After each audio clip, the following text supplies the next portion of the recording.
Yes, he did.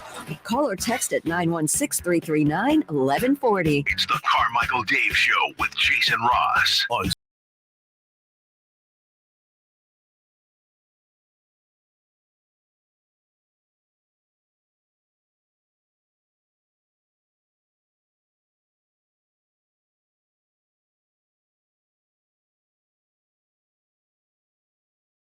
to be seen. Now, how are you today? Oh, better than the city of Phoenix. The whole city? Better than the city of Philadelphia.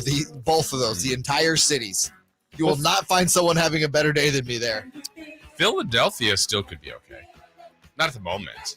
It didn't feel okay when that buzzer hit 0-0 last night. No, not yesterday, did it? And Phoenix, woof. We're going to discuss the Suns and the epic departures of the last 3 seasons. Yeah. They know how to go out, don't they? They do. They go out with a bang, and it's not a good bang? No, pretty bad bang. How are you this morning? Dude, I'm doing fantastic. Yeah? It's Friday? It is Friday. I think I'm going to splurge today for lunch. You know what I've been craving all week? Well, it's something with chicken tenders. No? No? No. What are you splurging with? Costco. Oh, did Dave influence you? He did. With the hot dog or the pizza? Both. Oh, you're doing the combo? Yeah. We're going big today. I learned this today. I was this many years old to know that our own Nate Littlefield has never had Popeyes. Yeah, I was very surprised by that, and I hope Nate finds a way to bring Popeyes into his heart at some point in his young life, because it's good. It's an American treasure, Nate, and you just at some point just do it. Glad to be here, guys. Thanks for having me.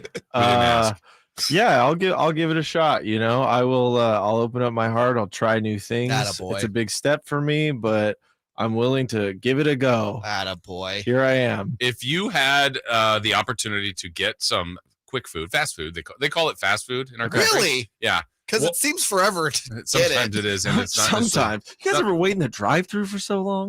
That's part of my type 5. Come see me at where? The open mic bathroom at Popeyes. I'm doing 5 minutes in there. Anyway, Nate, you might want to go back and listen to how that sounded. Yeah. If you could pick anywhere to go besides the bathroom at Popeyes to get your fast food, where would you go? I do enjoy In-N-Out. I like In-N-Out doesn't count. That's too high class. Okay. In-N-Out and Chick-fil-A is like too high class. We're talking about here's a peek behind the curtain into my life. I'm poor. So you can use apps to it's not funny. It's really sad actually. You can use apps to get discounts and stuff. Taco Bell, shout out to them. You can get some real cheap stuff. Taco Bell and a lot of food for cheap. And I think it's because they only have like 5 ingredients. Yeah. But man, if I want to feed me and my girlfriend for $8, you can. Easy money. Yeah. See, you're not poor, Nate. You're resourceful. Oh, that's true. That's true. Just different wording. Yes. I got to work on my words. So it's more about words are hard. Yeah. More about the amount of food you're able to get for the value. Kinda. I do enjoy Taco Bell. Okay. I'm and that might make me a monster to some people. No. But I enjoy it, You know what's funny is Taco Bell is probably a lot more people's guilty pleasures than they lead on. Mm-hmm. I feel like Taco Bell people love, but they don't like to say it. So shout out to you for being brave and putting that out there. Yeah. I am a hero. Yeah. Yeah. I will say, I think it's because of the stigma that comes with Taco Bell, the running joke. Yep. Maybe. Yeah. So, I don't even have to say it. I think everyone knows. I'm not really sure it's a joke. I think it's more of just a truth. Yeah. Yeah. The problem, never mind, actually. Okay. Yep. We'll end there. All right. We'll end there. Well, Good now talk. the more we know about Nate, we get to learn just a little bit more about Nate every show. Him and Kyle. What was Kyle's big reveal yesterday that just was like, wait, what? What was his big reveal? Should we give him a call? Yeah. Well, he's probably up podcasting. Yeah, that's true. He got here. What time did you get here, by the way? I got here right before 4:30. Oh, you're no Kyle. You were an hour behind Kyle. No, he didn't get here at 3:30. Yes, he did. No, he didn't. Why did he do that? Why did he do that? I don't know. He was podcasting and he was here. He would beat Pat from Pat, Tom, and Cody. No one ever has. He's the first. How early does Pat get here? Right around then, but he was a few minutes late, he said. And Pat stays kind of late too. Yeah, Pat's a sleeps worker. here. Pat works. Yeah, Pat's a worker. Works hard for his money. Man, so is Kyle. I guess Yeah. I got to get here at 2 tomorrow. Yeah. And I don't even work. Well, I do work tomorrow. You do actually. work tomorrow. Kyle morning. can buy all the Taco Bell he wants. Yeah. Well, All right. No. Let's do it. Let's lead off. Let's do it. Leading off, the 3 top stories in the morning. Huge news. This is very important. Here's cut number 1. I don't see the same team. That's 2 different teams. Right now, we're playing like we're at 30. Take control of the game with our aggression, our physicality. Come on, man. End it tonight. End it tonight. Series had to end for Coach Malone's voice. Dude, We're playing like we're up 30, aren't you? they were what was their highest lead? 35? I don't know. I think it Something was. like that.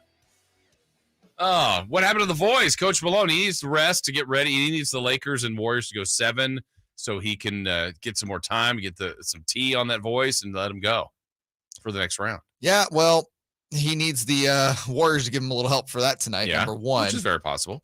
But yeah, no, there's we need to get Coach Malone a vocal coach. Yeah. Hey, maybe we can get him Post Malone's vocal coach. Hey, nice. Yeah. There you go. Got to rest some chords, buddy, because that was hilarious. You know who he weirdly sounded like, though? Doc Rivers. You heard it again. He kind of sounds like Doc Rivers here. Just listen. I don't see the same team. That's 2 different teams. Right now, we're playing like we're at 30. Take control of the This is game where he sounds like with Doc. our aggression, our physicality. Come on, man. End it tonight. End it tonight. End it tonight. he sounds like Marty McFly a little bit. Do you guys hear that? You Marty, it's your kids. Yeah. I don't hear Marty McFly. Okay, I hear a hint of Marty McFly in there. Huh. I hear not the normal voice from Michael Malone. Yeah, that's a good conclusion. So the Suns go fishing. The Nuggets advance. Congrats to them. Much more on that. Let's go to cut number 2. Cut number 2. 12 on the shot clock. Smart. Right hand dribble. Floats it to Tatum. He's got to look. Left side 3. Get it! Man, these big boys is stepping in their stride right now. The Celtics have an 8-point lead. Sean Grandy, Cedric Maxwell, Boston Celtics Radio Network. That was an odd game too, Jay, in the sense that the way Boston jumped out, I think they were up at one point 16 and Tatum hadn't scored. I'm like, oh, this is terrible news for Philly. Then before long, Philly's tied it, even has the lead in the fourth quarter. I thought, wow, what a response by Philly. This will be one of their benchmark wins. And then the fourth quarter meltdown from Philly. Boston extends. Tatum was the hero at the end. Just up and down that game went. It was up and down, and boy, was it down for Philly. Yeah, we got a game 7, which is good, not for Philly. Can you point to one? Who do you think was the best player last night for Philly? If you had to pick one. Huh. Yeah, exactly. They They stunk. I don't know. I'm going to say this. When you look at the box score, and I think he's still the highest paid player on the team, if not second, Tobias Harris. Oh, yeah, he's disappointing. He was 1 for 7 in 42 minutes. Yeah. He 7 had shots. 2 points. Yeah. PJ Tucker outscored him by 6. PJ Tucker, who goes a lot of games with not scoring Right, a basket. Or even taking an attempt, yeah. PJ Tucker outscored you. Ugh. PJ Tucker had 1 less field goal than James Harden. What is happening? Yeah. And, yeah, they still have another chance, but if, and maybe when, they lose this series, they're going to kick themselves for losing Game 6 at home. Not just that, because I'm anticipating a Game 7 loss for Philly. Yeah. I think the Celtics are going to win this. Yeah. We touched on this yesterday. Doc Rivers again. Yeah. Is he out if they lose? I think so. Very Yeah. possible. How much left on his contract? Do you guys know? I don't know, but probably a year or two. Yeah. Maybe, yeah. They'll pay that. Yeah. They're just, and it's like you watch him last night. I think in the last, 6 minutes, Joel Embiid got like 2 shots. Mm-hmm. You have the MVP of the league. You have James Harden, who's apparently a willing passer now. Right. You don't run something for that guy. Maybe more than twice. 1, 2, 3, Cancun. It baffles me how that's a thing. Yeah. Sorry, I was I at don't a have an loss for explanation for words it. watching Yeah. that last 6 minutes. That Yeah. was insane. We will get into that. We'll dive into both of those NBA playoffs, the 2 playoff games tonight as well. Let's get you one more topic here on Leading Off. Cut number 3. Well, another big topic for the show, the NFL schedule release finally out. We knew the games, we knew the teams, we knew who the Niners were going to play, just not quite the order. We're going to do a deeper dive in this today, Jay, with a couple of guests. Greg Papa will join us at 8. Amil's going to be in studio here with us at 9 o'clock, so our 49ers insiders. We got a lot on the 49ers. And Nate and Amil did a YouTube live show on the Sactown Sports 1140 page last night talking about that reveal as well. So, yeah, we're your one-stop shop here at Sactown Sports for all things 49ers. Nate, what did you reveal about the Niners schedule yesterday? You're going to have to go back and watch. It was stuff that people will not be able to comprehend. Yeah. I will say that right now. Each team did bits to release their schedule. What did you do to really hype that up on the YouTube? Jumping jacks. I ate Taco Bell. 6 foot long sandwiches. Huh. Yeah, it was crazy. Oh, I made them poor. Yeah. 6 foot longs though, huh? No, that's like $13 a sandwich over at that place as the foot longs. I just picture him in like you have an apartment? Yes. With like a food chart of like pricing and stuff. What day is the right day to buy it from where? Well, I'm not. Never mind. Actually, okay. That's like your third never mind. That's sometimes you forget you're talking to some people or listening to this, and you There just are can't people out there. say whatever you want. Yeah. So it's really. I wish hard. you would say what you said in the pre-show. Oh no, let's not. Let's not get into that. I got some filter issues. We'll get that on the Nate Unfiltered show a little bit later. Nate hotkey. Yes. That's what the Niners thing was last night. Me unfiltered raw. Oh wow. Then I'm definitely going Nate back to raw. watch it. That's out of control. That is absolutely out of control. When we come back, a lot of NBA playoff discussion. We had a great discussion yesterday with the great Sam Amick from The Athletic. You're going to hear that conversation when Jay and I continue here on Sactown Sports. The Carmichael Dave Show with Jason Ross on Sactown Sports. The King season might be over, but Sactown Sports coverage never stops. Returning is honestly my number one priority. Be a part of something special. Stay tuned all off season to Sactown Sports and SactownSports.com for the latest Kings news. Hey, it's Carmichael Dave telling you something obvious. Our moms, they're so special. What a great surprise to get her something from Amy's Outdoor Living, now in 2 locations, on El Camino near Watt, of course, and El Dorado Hills. They have special gifts for moms in their huge showrooms. See their new outdoor rugs, new home decor items, candles and vases, and of course, their great selection of umbrellas. How about a new set of cushions for her patio? How about one of those Yeti rumblers or a colorful water bottle? And of course, Amy's has the best patio furniture, from patio sets, loungers, fire pits, and of course, barbecues. Now, to salute our moms, Amy is going to pay the sales tax on all in-stock patio furniture. Stop in Amy's Outdoor Living on El Camino near Watt and their new location inside Amy's Ace Hardware in the El Dorado Town Center.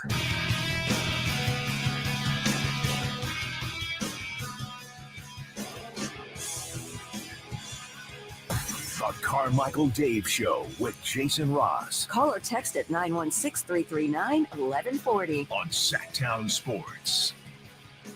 Great Sam Amick from The Athletic joining us. Jason Ross, JMRs, as we bring in Sam. Good morning, Sam. How are you? Good morning, gentlemen. Hanging in there. How are you? Doing well. Were you in the Bay last night? I'm still in the Bay this morning. A little weary, a little late night, but yeah, still here. Covered that game. Are you concussed, non-concussed? Is AD going to be okay, Sam, for Game 6? Yeah, it's funny. As Kings fans know from that last series, there's nothing like a good old-fashioned kind of health situation where there's different interpretations. I think he'll be fine, but anytime we're talking about wheelchairs, I wrote about it, and then I actually just peeked at the comments to my story, and it never ceases to amaze me. I saw the video. I thought he got popped pretty good, and I didn't really know how he was feeling. And then I read the comments, and it's as if he made up the entire thing. So who knows? We shall see. Sam, maybe you could join us this morning. Sam, I want to go to the East Coast real quick. Sixers, Celtics, obviously Celtics on the brink. There's been speculation off season about, is this Jaylen Brown's last year? Or if they lose this series, are there other tweaks that they can make and still have that Tatum-Brown core moving forward. Where do you kind of land on that, especially when it comes to Jaylen Brown, if the Celtics were to lose Game 6 in Philly? I mean, it'll be all eyes on the Celtics front office, first of all, with Brad Stevens leading the way. Jaylen getting on the All-NBA team means that he's eligible for that Supermax extension. My understanding going in, recently and during the playoffs in terms of how he saw it was that, yes, there were, issues that have been well chronicled in terms of issues is the wrong word, but he had thought about perhaps, doing his thing elsewhere and being a kind of the alpha. But if the Supermax extension was there, that was the type of thing that, money talks on that level, and he would very likely sign that deal. Now, it's a question of how far does Boston go? Can they get out of the hole they're in? And that's where the playoffs become so interesting in general, is that we're seeing in real time kind of, where each of these individual guys' stories are going to go and these team stories are going to go. And I think it is very likely that he sticks around in Boston, but again, it does matter how they finish, and we'll see what happens. Yeah, I felt all along, Sam, in that series specifically, that Philly probably has more to lose as far as what they could lose if they were to fall short in this series. I'm not sure that's true, but kind of who does have, in your opinion, more to lose from this series, Boston or Philly?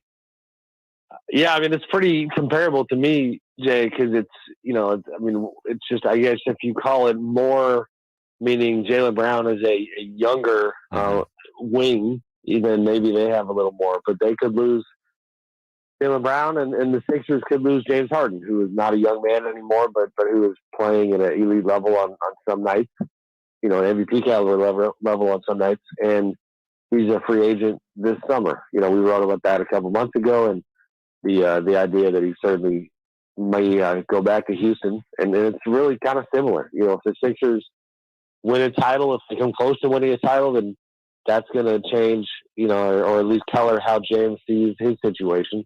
So I think there's some parallels there for sure. When it comes to coaching in the Celtics, because I think there's going to be a lot of eyes on that too. Joe Mazzulla right now, again, recency bias has been really, all eyes have been on him. Obviously you get the Ime Udoka comparison there a lot, but how much is Will Hardy not being on that Boston bench, you think, really affected them as well? I think anytime you got a first-year head coach, it's losing anybody, like a Will Hardy, where he's a first-time head coach as well in Utah, but, a guy who could have helped add strength to the assistant coaching staff. And I do agree that there's some recency bias. Joe is, getting out coached in this series, and that really is all that matters. It doesn't matter what you did in the regular season anymore. I also think, let's not get ahead of ourselves, because as great a resume as Doc Rivers has, we know how many times his teams have struggled to hold leads in playoff series. I guess he should be happy it's not 3-1 at this point, because that's even worse for him typically. But Joe did a fantastic job this year, but I think having a hard time right now.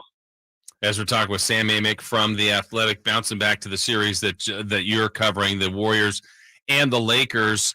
We were kind of discussing, how important Game 6 feels. Obviously, the Warriors have to win to keep their season going, but are you in the camp too, Sam, that thinks the Lakers have to win that game to – they don't want to go back to San Francisco, I'm sure. I don't know what their odds would be to win a Game 7 there, but at this point, does Game 6 feel like the series to you? Yeah, no doubt. We've been trying to, in the media, figure out, how to phrase these games that are not technically must-win. Mm-hmm. Obviously, a must-win for the Warriors. Somebody, I forget who had said the 49ers, apparently, I think it was, have a phrase that they call it a gotta-have-a game, where it's like mathematically you don't have to, but you really, really need it. But, that's the Lakers. I kind of love the idea in general that, because I've seen it happen before, teams coming back from 3-1, that I know the history, I know the math, but I've also, I've kind of reached the point where, especially when you're talking about a 4-time champ and a dynasty, that it's just the idea of winning 3 games in a row is not outside the realm of possibility. You can't tell me it is. And you saw that last night where it was like, oh, wow, okay, they got one. now, yes, the pressure is back on the Lakers. And then, yeah, if the Warriors get game 6, then all of a sudden, guess what? All that history, is smiling upon the Warriors again because of the history in game 7 and the home team. So we'll see. The series is so unique, though, because the whistle has been an even bigger factor than I think it has been for most series. I wrote about that last night, and we'll see kind of where it goes from here. Sam Amick from The Athletic joining us tonight. Sam, I want to switch over to the All-NBA teams, which were announced yesterday. Me and Jason were talking about it a little earlier this morning. We were kind of surprised SGA made first team All-NBA. When you look at the 3 teams, did it kind of lay out the way you thought it would, or did you have some surprises on there too? Yeah, I mean, that one didn't shock me that much. You're talking about a guy that, the positional aspect of it will always change things. If you, what I'm trying to say, if you break down like MVP lists and then All NBA, like I had Sabonis 5th in MVP, which I still feel fine about for the regular season. But he ends up being 3rd on 3rd team because of the positional component. SGA is a guy that, I think, got some MVP votes. And so I don't have a problem with first team. He was fantastic. Beyond that, to be honest, a little surprised that LeBron got on there. I know that sounds really counterintuitive, but I did not vote for him. I kind of had a unofficial, 60-plus game minimum requirement this year because next year it's going to be 65 games. And I felt like, the least I could do was 60, and that cut out guys like LeBron and John Morant. Kind of made my decisions easier. So when I saw LeBron got it, I was a little surprised.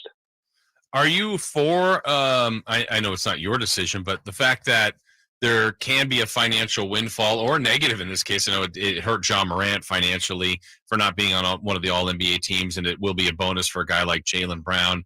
You think this is a good kind of financial structure for these individuals? Is this a good thing, I guess? No, I don't like it at all. I mean, I don't feel strongly enough about it to stop voting. But I would prefer that we in the media did not play the part that we play in their contracts. And in fact, kind of as a writing body, we've had like formally communicated to the players union somewhat recently that, like, just for the record, we didn't ever really sign off on this. They changed the CBA. Nobody asked our opinion. And it just kind of is what it is. And it does create, I think, an uncomfortable dynamic because it's one thing to vote for the awards, but then, when you have the idea that because the votes are publicized, that conceivably, we're trying to cover these players, and now the players themselves or the agents could look at the list and say, look at this guy. He took money out of your pocket. Like that's kind of has an impact potentially in our field. I wish it wasn't the case for sure. Sam, I want to get a Kings question in here before we let you go. Mike Brown was overseas checking out Sasha Vezenkov the other day, said he thinks that he would fit great in Sacramento. Do you have any intel other than what we know that's been reported on that, whether or not that's a likely scenario to happen next year? No, I think that it's not hard to read the room, and two things jump out at me. The degree to which the Kings discussed him after the season came to an end and a willingness to kind of pull the curtain back a little bit on that front. And then, again, like you said, the idea that Mike Brown, who had a pretty long season and would have been well within his right to head to Cancun, instead headed across the planet to go see him play. So I find it very interesting. I don't know a ton about him as a player. I've seen the clips, highlights are highlights, but man, if he's that guy that you see in the highlights, then who knows? Maybe it's a really compelling solution to their small forward situation this summer. And, beyond that, it almost has shades of kind of the Hito Turkoglu situation back in the day when, an international guy kind of came out of nowhere to help the Kings. All right, in our final minute, one other thing related to the Kings, Harrison Barnes will be a free agent. Kings will have to make a decision on him. No matter what they decide, Sam, what kind of market is there for a veteran like Harrison Barnes? Yeah, I mean, there's always a market. You know, I think his playoff finish is going to make it a tricky discussion and an analysis for the Kings, because they should be one of those teams on the short list of those teams that is now trying to be aggressive about getting to the next level. And I don't know that, they're going to have to look to upgrade. That's the bottom line. And Harrison had a good year. But it's just a matter of that's the only position where starting position where you've got a guy coming up free agency wise.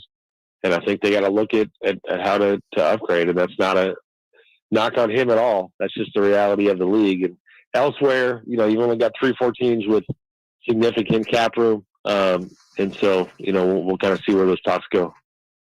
All right, Sam, we always appreciate it. Enjoy your time down there following this series, and we'll check out everything you do in the Athletic. Sam, we look forward to talking to you next Thursday. Thanks, guys. Appreciate it. All right, thank you. That's the great Sam Amick. All guests come to you from the Folsom Lake Honda Hotline. Folsom Lake Honda, your one-stop Honda shop. All right, Jay and I will be back. Got to recap some of the stuff. The Carmichael Dave Show with Jason Ross on Sactown Sports. Check out the Golf to Go Hour with Frank LaRosa every week on Sactown Sports. Get the latest on equipment, area courses, people who play the great game, and plenty of good conversations about golf. It's the Golf to Go Hour every week with Frank LaRosa on Sactown Sports. Golf to Go is brought to you by the Hagen Oaks Golf Super Shop, America's most awarded golf facility. Naturewood Home Furnishings, where it's all about choices and always about quality. Sacramento weather is brought to you by Folsom Lake Kia. I'm Tamara Berg in the KCRA 3 Weather Center. It's Friday. We've made it to the end of the work and school week. Comfortable start to the day, while mainly sunny skies ahead. Temperature is much warmer with a high today of 90 degrees. Get the latest forecast on the KCRA 3 News and the KCRA 3 app. You know what time it is. It's time to trade up to a brand new Kia at Folsom Lake Kia. Trade up to all the newest technology and an industry-leading warranty. Shop Folsom Lake Kia, family owned for over 20 years. Nick Cattles reminding you that not all grills are created equal. Start your grilling season right with the amazing Napoleon Prestige line of outdoor cookers from Green Acres Nursery and Supply. My Napoleon Stainless Steel Pro Series gas grill, it's turning me into a pro. Just ask my friends that came over a couple weeks ago for my get-together. Napoleon Grills features other grills that just can't match. Built different, built better, built to last. I may never want to cook indoors again. All made with premium steel that boasts absolute quality. Go to Napoleon.com for your nearby Napoleon Grills dealer. Napoleon Grills, now is the time for the best selection of grills and fine accessories. Ace fans need Friday night plans? Well, we got you covered. Get 4 tickets and parking for any Friday night game starting at just $49 with the Friday 4-pack presented by Chevrolet. Save big and enjoy great matchups, post-game fireworks and drone shows, giveaways, and more this 2023 season. He drills one to right, way back, and no doubt, and that quickly the A's have taken the lead. Second deck. Friday night tickets are available at athletics.com/value. That's athletics.com/value. Growing a business brings pressure. It's not easy to maintain momentum and still keep employees engaged. Fortunately, there's Insperity. Their scalable HR solutions help me with hiring, training, HR administration, and compliance while giving my employees competitive benefit options. When my people are able to thrive, my business can adapt and prosper. With Insperity, nothing seems impossible. Insperity, HR that makes a difference. As a roofer, I'm always on the go, so I need to be able to get things done from anywhere. That's why I partner with Beacon. With the new Beacon Pro Plus app, I've got the brands I depend on, like GAF, right at my fingertips. It's like having my Beacon rep in my pocket 24/7. I rely on Beacon because I never stop building, and neither do they. Now through June, purchase through Beacon Pro Plus and earn up to $1,500. Beacon, always building. Get to Acura of Stockton, where precision-crafted performance is at your fingertips. Elevate your driving experience with a vehicle that's built to impress. Acura of Stockton has a great selection of new Acuras and customer service that will exceed your expectations. And right now, lease a new Acura TLX, MDX, or Integra with low lease rates available. Take luxury to a whole new level in a new Acura from Acura of Stockton and AcuraofStockton.com. Sactown Sports. Headlines. I'm Nate Littlefield, and these are your Sactown Sports headlines. The 49ers schedule was released yesterday, and boy, it's a humdinger.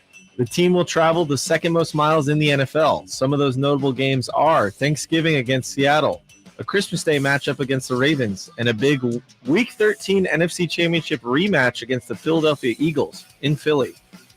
The Celtics stay alive to force a Game 7 against the 76ers in a low-scoring game, 95-86. The aforementioned Game 7 will be this upcoming Sunday, which is Mother's Day, by the way.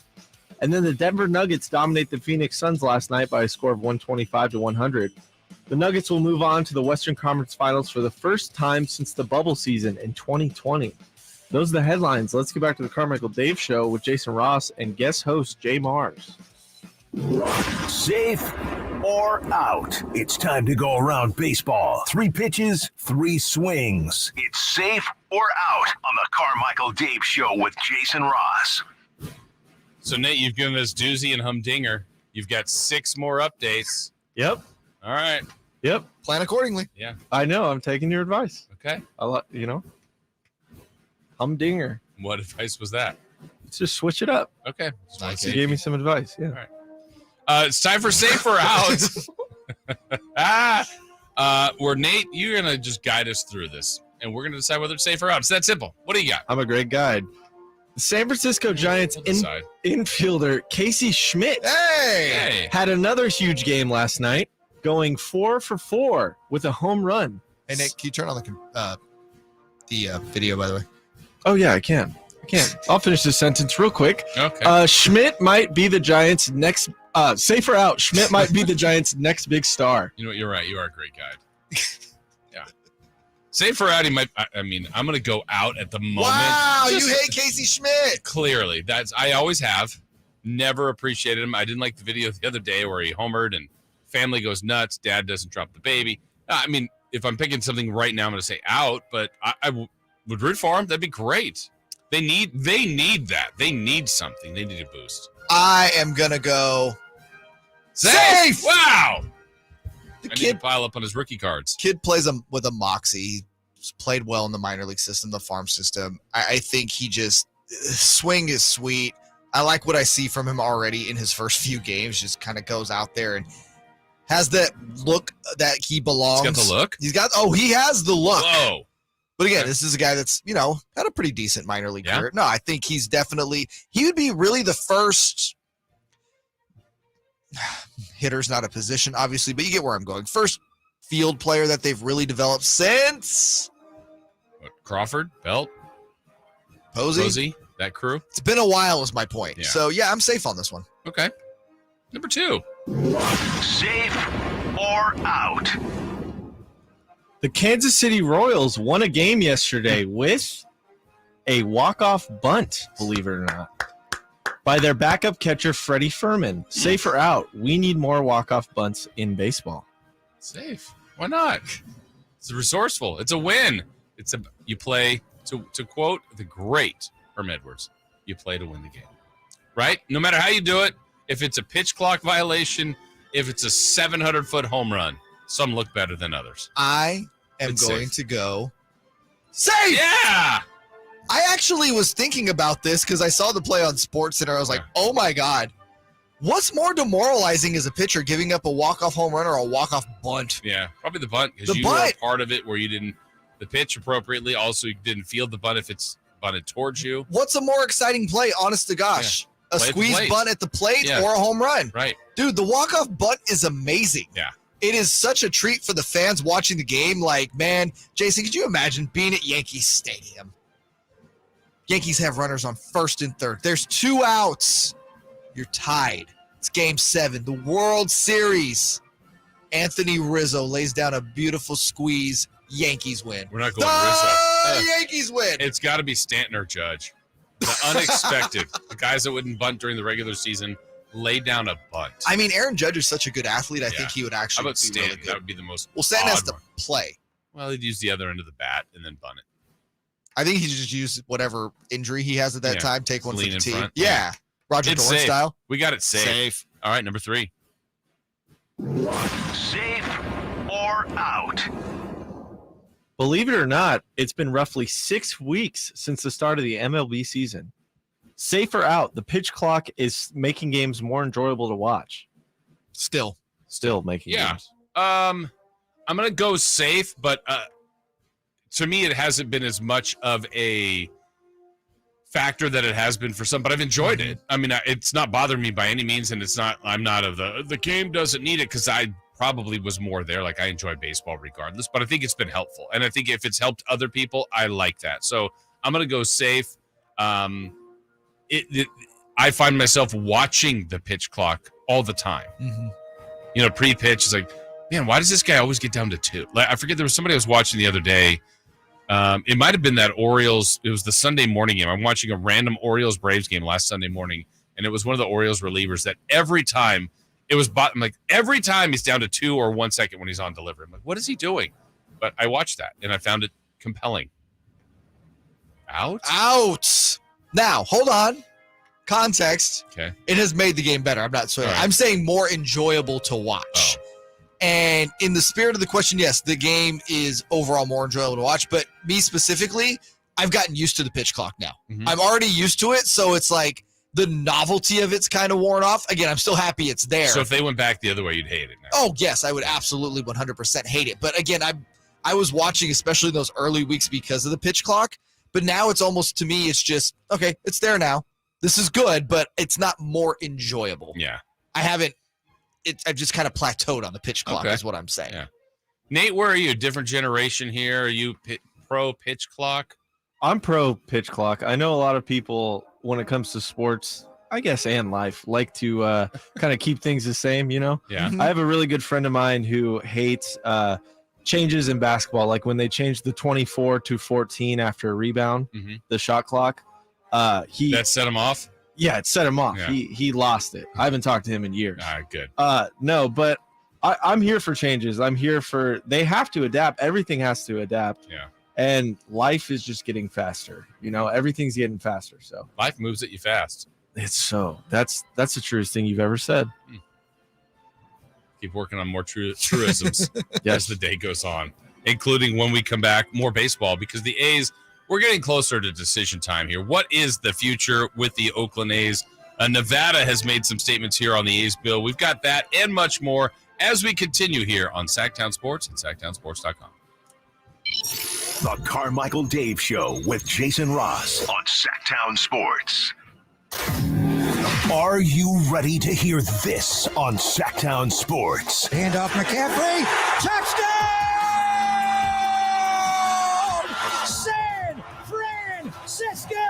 Or how about this? Feel super, baby! The 5-time Super Bowl champions, and they're looking for number 6. Catch every Niners game during the 2023 season On your home for the 49ers. Sactown Sports. Pain is not normal. Repeat, pain is not normal. Greetings, Sacramento. Doug Christie here with the Good Feet Store. Does this sound familiar? It's the end of the workday, and the pain in your feet, knees, hips, or back is unrelenting. Good Feet understands that you've likely already tried assorted remedies and solutions with no relief. And now you're pretty much resigned to living with the pain. But do not give in to the pain. Instead, come to the Good Feet store for their end-to-end 3-step arch support system. Good Feet is the nation's largest manufacturer and retailer of personalized arch supports. With arch supports in over 300 sizes, styles, and flexibilities, and an arch support specialist in each store. Come in today for a free no-obligation arch support fitting, then take them for a test walk around the store or around the center. Experience the comfort, balance, and support possible with the Good Feet system. The Good Feet store in Sacramento, Roseville, Stockton, Modesto, and now in Vacaville. Online at goodfeet.com. Do you have heart failure and often hear,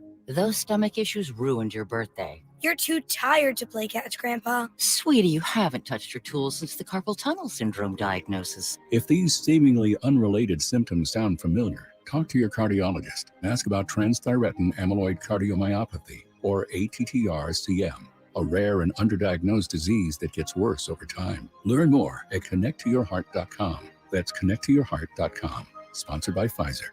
Yeah, I'm so stressed. Our business is growing. We've got people all over now. Ooma. What is that? Meditation? I'm recommending the Ooma cloud phone system with auto attendant and more than 50 features.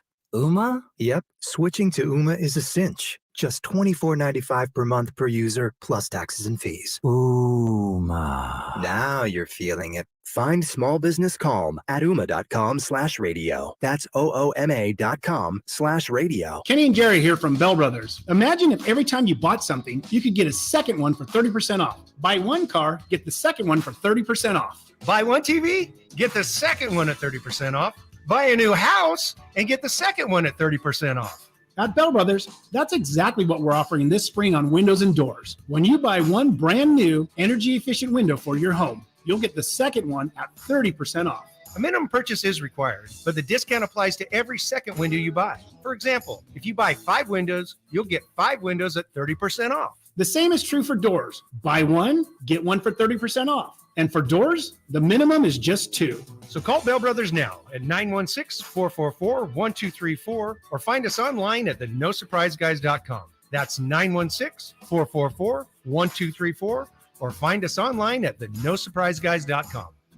The No Surprise Guys, Bell Brothers.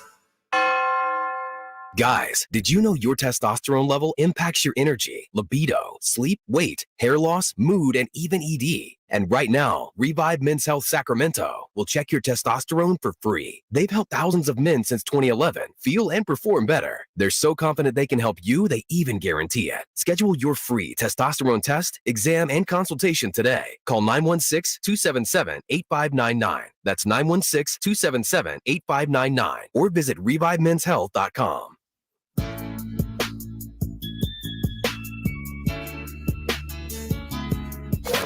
Waking you up with the best in local sports. They just make it interesting, you know? It's the Carmichael Dave Show with Jason Ross on Sactown Sports. I wasn't quite ready. I was still getting Friday Fun and Games assembled. I was gonna say you've been I'm working on arts and crafts over there. It really is. You've been cutting paper. You tried to glue one to my head. That was just strange. I don't know what that was about. Paper mache. Yeah. I've used scissors in a long time. Pretty Really? useful. You need a permit for those? I'm doing this illegally. Okay, yeah. I don't like to say that on the YouTube, but I will. It's out there for everybody. I mean, when was the last time you used scissors? The other day. Did you? Yeah. For? Cut something open. Okay. Oh, do you cut packaging open, or do you just like? Depends on the packaging. At what point? I don't think I'll adjust, and I probably should. My mom used to tell me not to do this, but I still use my teeth sometimes. Yeah, don't do that. Is it bad? Yeah, not great. Okay. Mom does know best, but I feel like maybe you want to listen to mom. Yeah. It is Mother's Day coming up. It is. Are you ready for that? That should be your It's gift in to my her. update. It is in your update. Yeah, I'm ready for it. And Yeah. we heard about your mom before the show, so I'm really excited for you're gonna have a good plan for your mother. Yep. For Mother's Day. Yep, I am. It sounds like he's taking got it her all to down. a beauty salon. Really? Yeah. Oh. Yes, I am. Nice. That's nice. That's a nice. You're gonna watch her like get her haircut? No, I'm just gonna send her there. Oh, okay. Because it sounded like you were going with her. No, I've never done the pedicure thing or anything like that. I've been asked to by my girlfriend and stuff. I don't know. Have you guys ever done that? I have not done that. I have contemplated it for years. Yeah. I'll do it someday maybe, but I'm not paying for it. That's my thing. Yeah, I don't know that I'm anti it. I just have not done. There's a lot of men that you wouldn't expect to get the pedicure done that I wouldn't have expected that rave about it. I was gonna say the same thing because that's what's blown me away about like, wow, they get pedicures, but they all seem to rave about it. Like rave about it. It's just a foot massage pretty much, right? That doesn't sound bad. Yeah. I'm I'm feel not like getting it's a little more than that, Nate. Well, I'm not trying to get like my toes painted or anything like that. You don't have to do that. Okay. I'm making sure everyone knows that I'm not. You need a foot scrub though every once in a while, don't you? Yes. I got some gnar feet. Okay. Well, then maybe we're protecting those that actually work in the industry to keep you away from them. No kidding. Oh, that's true. Yeah. I'm sure they've seen worse. Take a saw out for those toes. Like, come on, man. There's always a reference point, and if your picture ends up on the wall, then we know. Yep. When they say there's always worse, They then say, they point to Nate. do not let this guy back in. He is done. No. All right. So baseball, we had some fun there with safe or out. Jay, this story is never fun because of the reality of what can happen here with the Oakland There are A's. fun nuggets about it. There Let's are. just be honest. It's just, there's more and more. We've even got more on this coming up in the next hour, too, because I know Chris and Co. yesterday, Watkins and Kyle Madsen. It's a good conversation that we're going to kind of, bounce off of that as well. But obviously, this story won't be put to bed until there's finality on a direction from the A's, from Las Vegas, from Major League Baseball, from all the moving parties. But we get a lot of stuff that's happening, but with no concrete resolution just yet. No. And allegedly, reportedly, they're supposed to have, and this broke yesterday, so it's probably within the next 12 hours, there's supposed to be a bill that the state of Nevada is going to look at regarding this. Now, here's what we know from this bill, and it ain't much, folks, so bear with us here, all right? They plan to have their anchor store, so something to attract people and bring in revenue. It will be an MLB shop. That's the plan? That's what they're voting on? Anchor. Not the A's. Well, you get what I'm saying, though, as a piece of ancillary development around the stadium, an MLB anchor store, which is basically just a store of all MLB products, all 30 teams. There's nothing wrong with that, but I feel like that could be anywhere, any city in America. I also feel like that is not going to be a big revenue driver as your anchor store. Yeah. It's been reported 9 acres of land at the Tropicana site, but apparently it'll be 12. Okay. Probably need the extra 3 for that big MLB store. Am I right? And we know they do have renderings of what the stadium will look like. We haven't seen them yet. Yeah. That's it. That's all that anybody knows. And again, this bill it's supposed to be out there today at some point and needs to be voted on, I believe, within the next week. These timelines is where it's getting sketchy for me. That's been the big thing. I brought this up a few days ago. Like, that is super sketch to put together what is basically a term sheet and then put a bill that is going to request almost $400 million of public funding. Yeah. That just seems super sketch. And I don't know. I mean, I don't know that you can have alternative plan. Like, who was it yesterday that was saying, is this posturing or possible posturing? Buster Olney, we talked right. about it. Buster Olney had mentioned on a podcast that he thinks there's a possible posturing to, I don't know whether that's to get a better deal in Oakland, but I don't know if you saw this yesterday. The city of Oakland decided not to extend the agreement with the port. Like, of course, they could always renew that, obviously, at some point, get a new agreement. But that, I feel like Oakland as a city has pushed all their chips in, like, your move, A's. Yeah, because, whether it's calling their bluff or whatever, like, if you get Vegas buttoned up and you can figure it out, then we probably can't stop you anyway.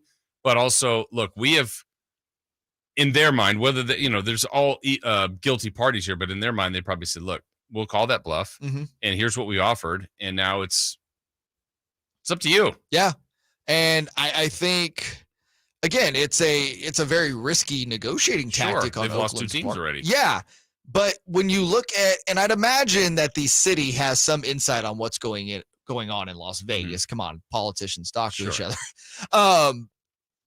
It's just, you'd mentioned, the timeline as well. Right.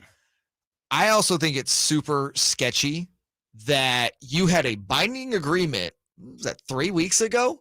3 weeks ago on a completely different site, and you were going to build all this stuff around it and make it this big experience. 3 weeks later, that big experience is gone because you're not doing any of that, and you're just going to build a ballpark with a MLB shop? Yeah. I mean, like, who else is like, hey, I want in? And it feels like someone else is just, they've crowdsourced this. Yeah. And people are like, oh, well, we'll help out. Like, we'll do a anchor store of baseball. Yeah, totally. When were these ideas flushed out? I don't think they were ever flushed out, Jason. That's the point. I think they just kind of happen as they go. And you're going to try to ram this through Congress or legislature in 1 week? Right. Well, and the other part, too, about this is, and I'd seen someone, maybe it was our guy, Casey Pratt, I can't remember who mentioned it, but had basically when some of the initial stuff with Oakland and back everything at Jack London Square, when it was initially publicized and kind of the thought behind it, if it had already been like crystallized, they would have saved the amount of money they would have saved at that time and how much more it is now and how much more it'll be if somehow it bounces back to Oakland. Like they're just losing money on anything potential in Oakland. They've lost so much money in Oakland right now because of just how long this has taken. And look, when it comes to the length of this deal, I get it. I mean, this is a huge transaction in Oakland, right? But, and let's be fair, Oakland City Council for a while, they kind of dragged their feet on a few things. But in the end, I think really this is a masterclass of incompetency.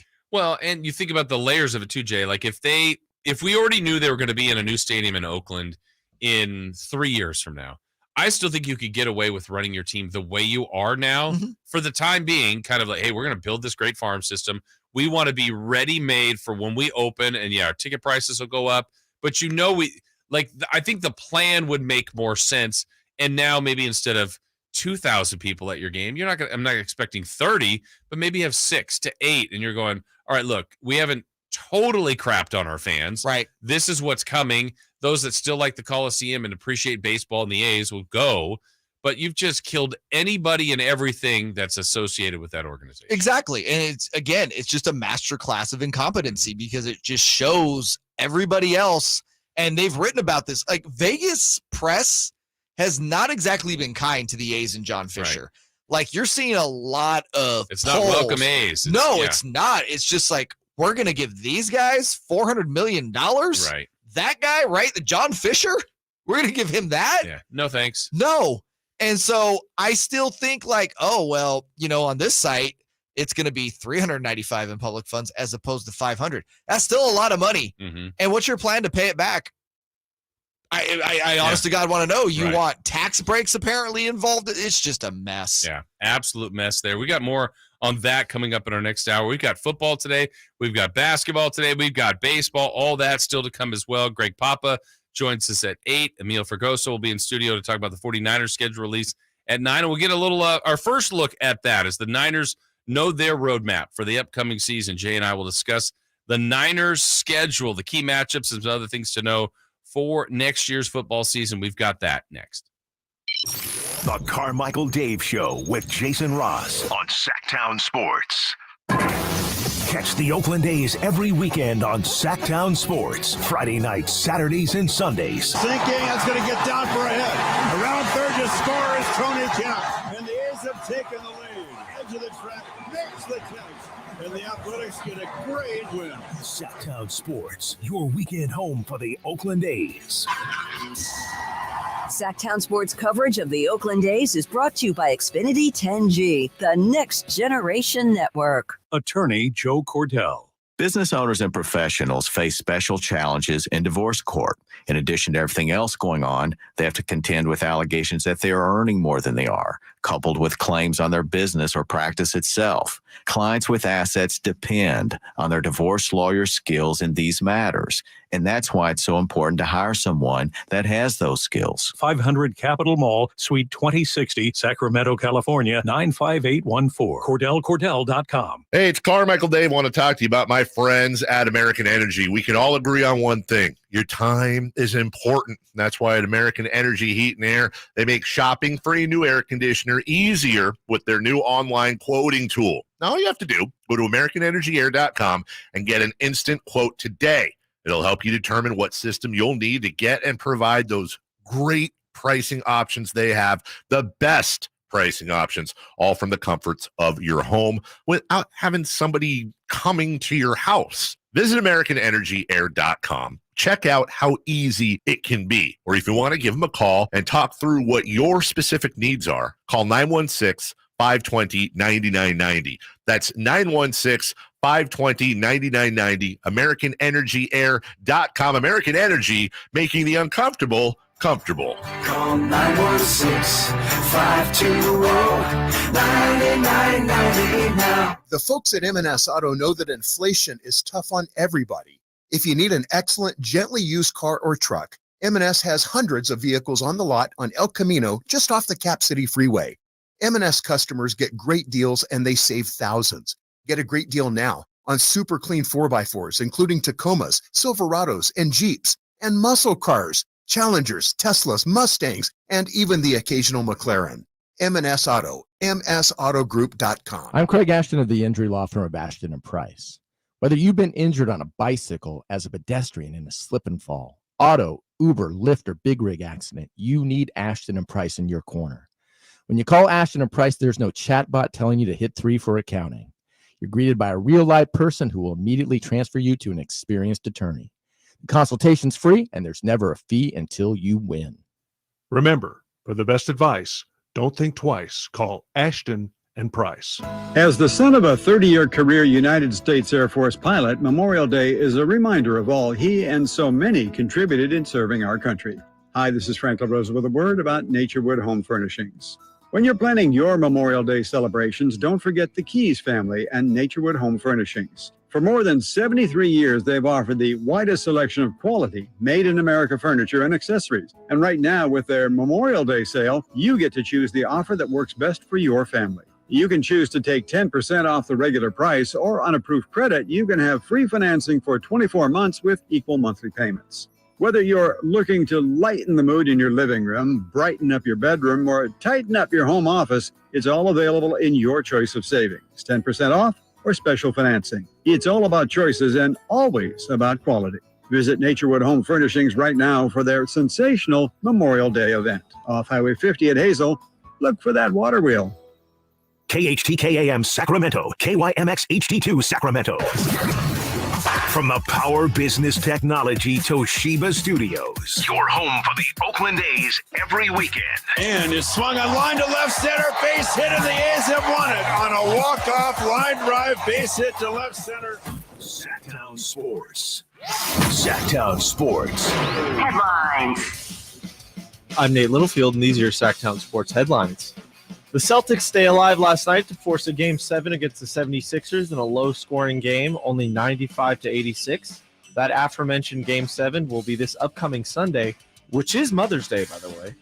The Denver Nuggets dominate the Phoenix Suns last night by a score of 125-100.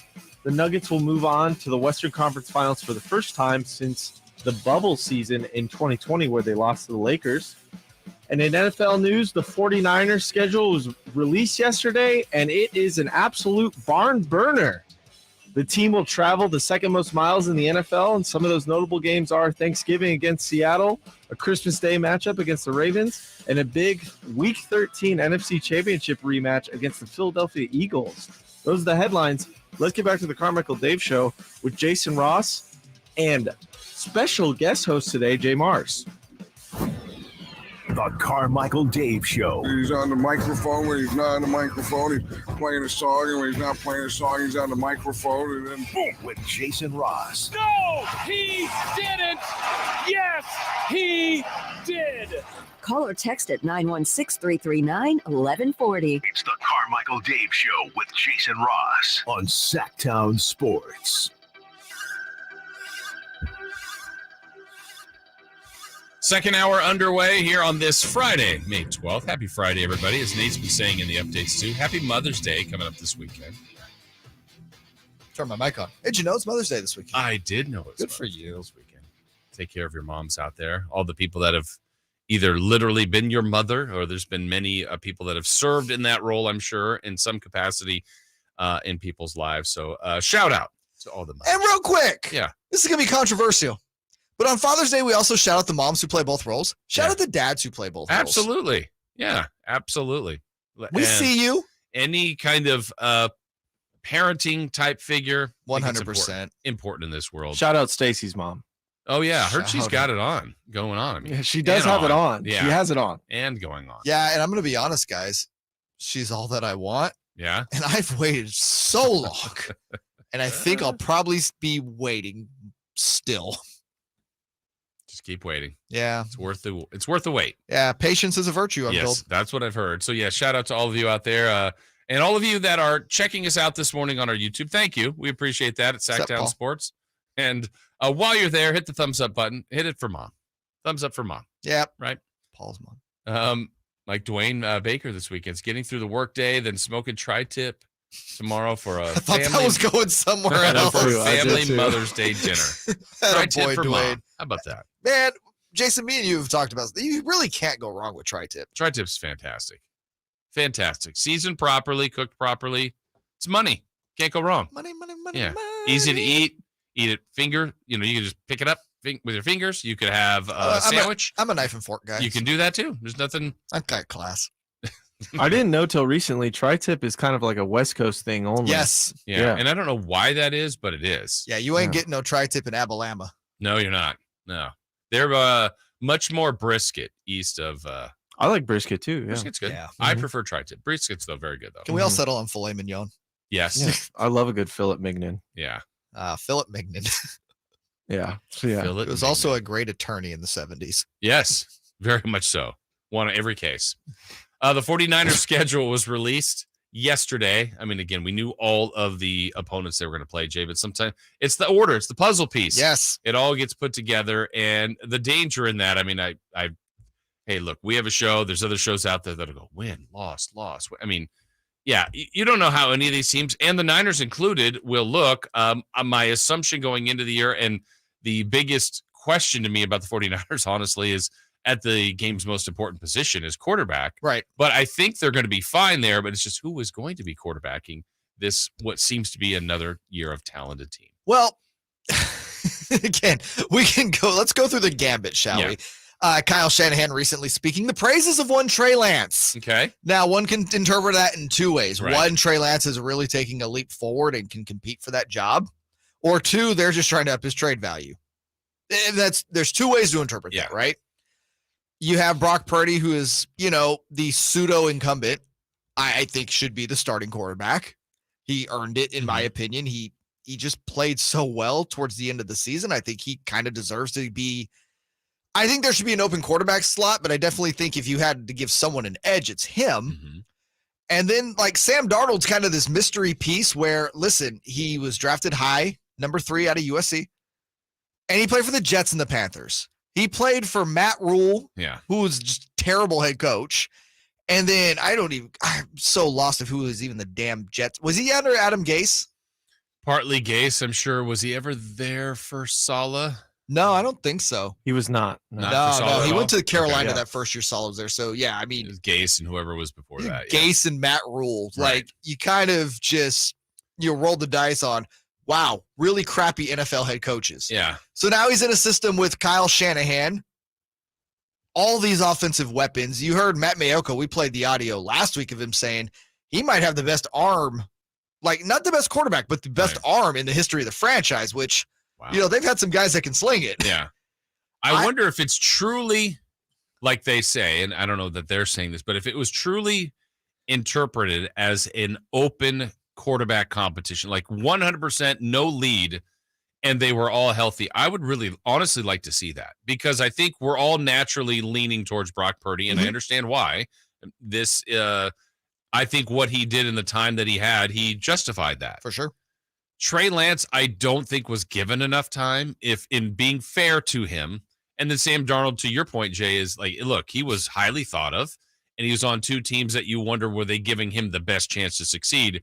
So if you clearly went clean slate, I think it would be a really interesting race. Yeah, and Darnold and Lance are both healthy, so you have that working for you. Again, Purdy looks to be a little ahead of schedule. Yes, that's he's already throwing, so that's the good news. Yeah. So it may come down to that. And man, do you put it this way? I trust Kyle Shanahan to make the right decision there. I do too. Yeah, I do too. And it's not one of those things where, let's say it's Lance, I'm going to be second guessing Shanahan off top. I will give Lance deserves a leash at that point to play. Yeah, especially if he picks them to start.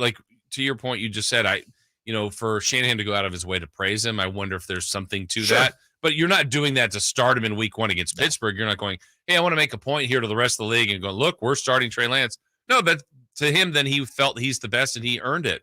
And that needs to be buttoned up by week 1, because Pittsburgh, though I don't know how good they're going to be this year, that's traditionally a tough place to play. They're really good at home. They're well coached.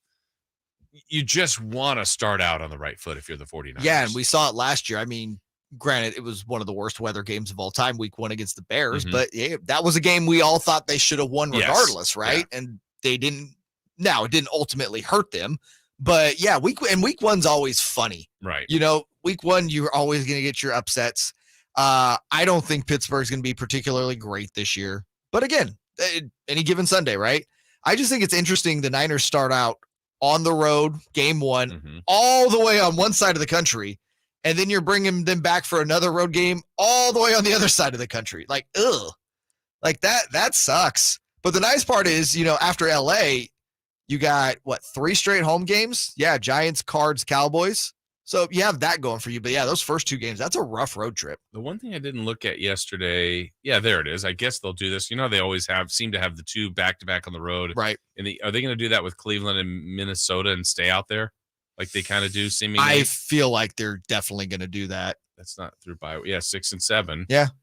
Even though week 7 is a Monday night game, there's an extra day, but that still shouldn't bother. But that's another rough stretch for them because you go at Cleveland, at Minnesota, back home for the Bengals, and then at Jacksonville. Dude, that's a lot of travel in a 4-week span. Yeah, it is. And then I think about always how you finish a season before they quite get there. What stood out to me is the 2 games with Seattle out of 3 weeks. And then the finish. I know the Rams, 2 years ago, were Super Bowl champs. Last year didn't have their year. But to end week 18 with the Rams, you wonder if that game potentially could be a huge division game, or it doesn't really matter and it's just positioning. If it's a division game, it's for positioning. Yeah. I mean, the Rams have basically stated they're in a rebuild. Yeah. Stafford's still there, Donald's still there, but I mean, they lost so many key defensive pieces. I have a hard time seeing the Rams competing in the NFC West. I think a lot of people too look at that. I mentioned the Seattle sandwich, but in between them is Philly. Right. And I think that's the game, we talked about yesterday. A lot of people have their attention on. Any other games jump out to you specifically as a Niner fan that you're really looking forward to? That I'm looking forward to from just a matchup standpoint. Yeah. Cowboys and Niners. Yeah. Sunday Night Football. It's always. Do we That's call that a week 4? rivalry? Or Yeah. Week 5. Week 5. Yeah. Do we call that a rivalry? I still think so. I do too. Yeah. I feel like the emotions of the 80s and 90s have always carried over. Yeah. Even when both teams weren't very good in the 2000s. It's 49ers Cowboys. I remember going to a 49ers Cowboys game at the Stick in the early 2010s. Niners weren't very good. The Cowboys were, cowboying. It was intense in there, man. It was definitely one of those atmospheres. You're like, ooh, this is people don't like each other. Yeah, I think this one's more about the historical relevance of what they've done. We had the playoff game, 2 years ago? And last year. And last year, yeah, too. 2 straight years. Yeah, so I think that also builds some of the freshness and renews it and brings up the old highlights of, Young and Aikman, or even, prior to that with Montana and so forth. So I think that's one of their best rivals. I mean, besides the division, right? Yeah, is it their best rival? Maybe all time? All time, probably, I right? think all time, right? I mean, there's too many historical, significant postseason matchups that have hurt feelings, crushed relationships, cost jobs of people. I mean, that's If I had to go historically, I'd say Dallas, and then I would say recency over the last 10, 15 years is Seattle.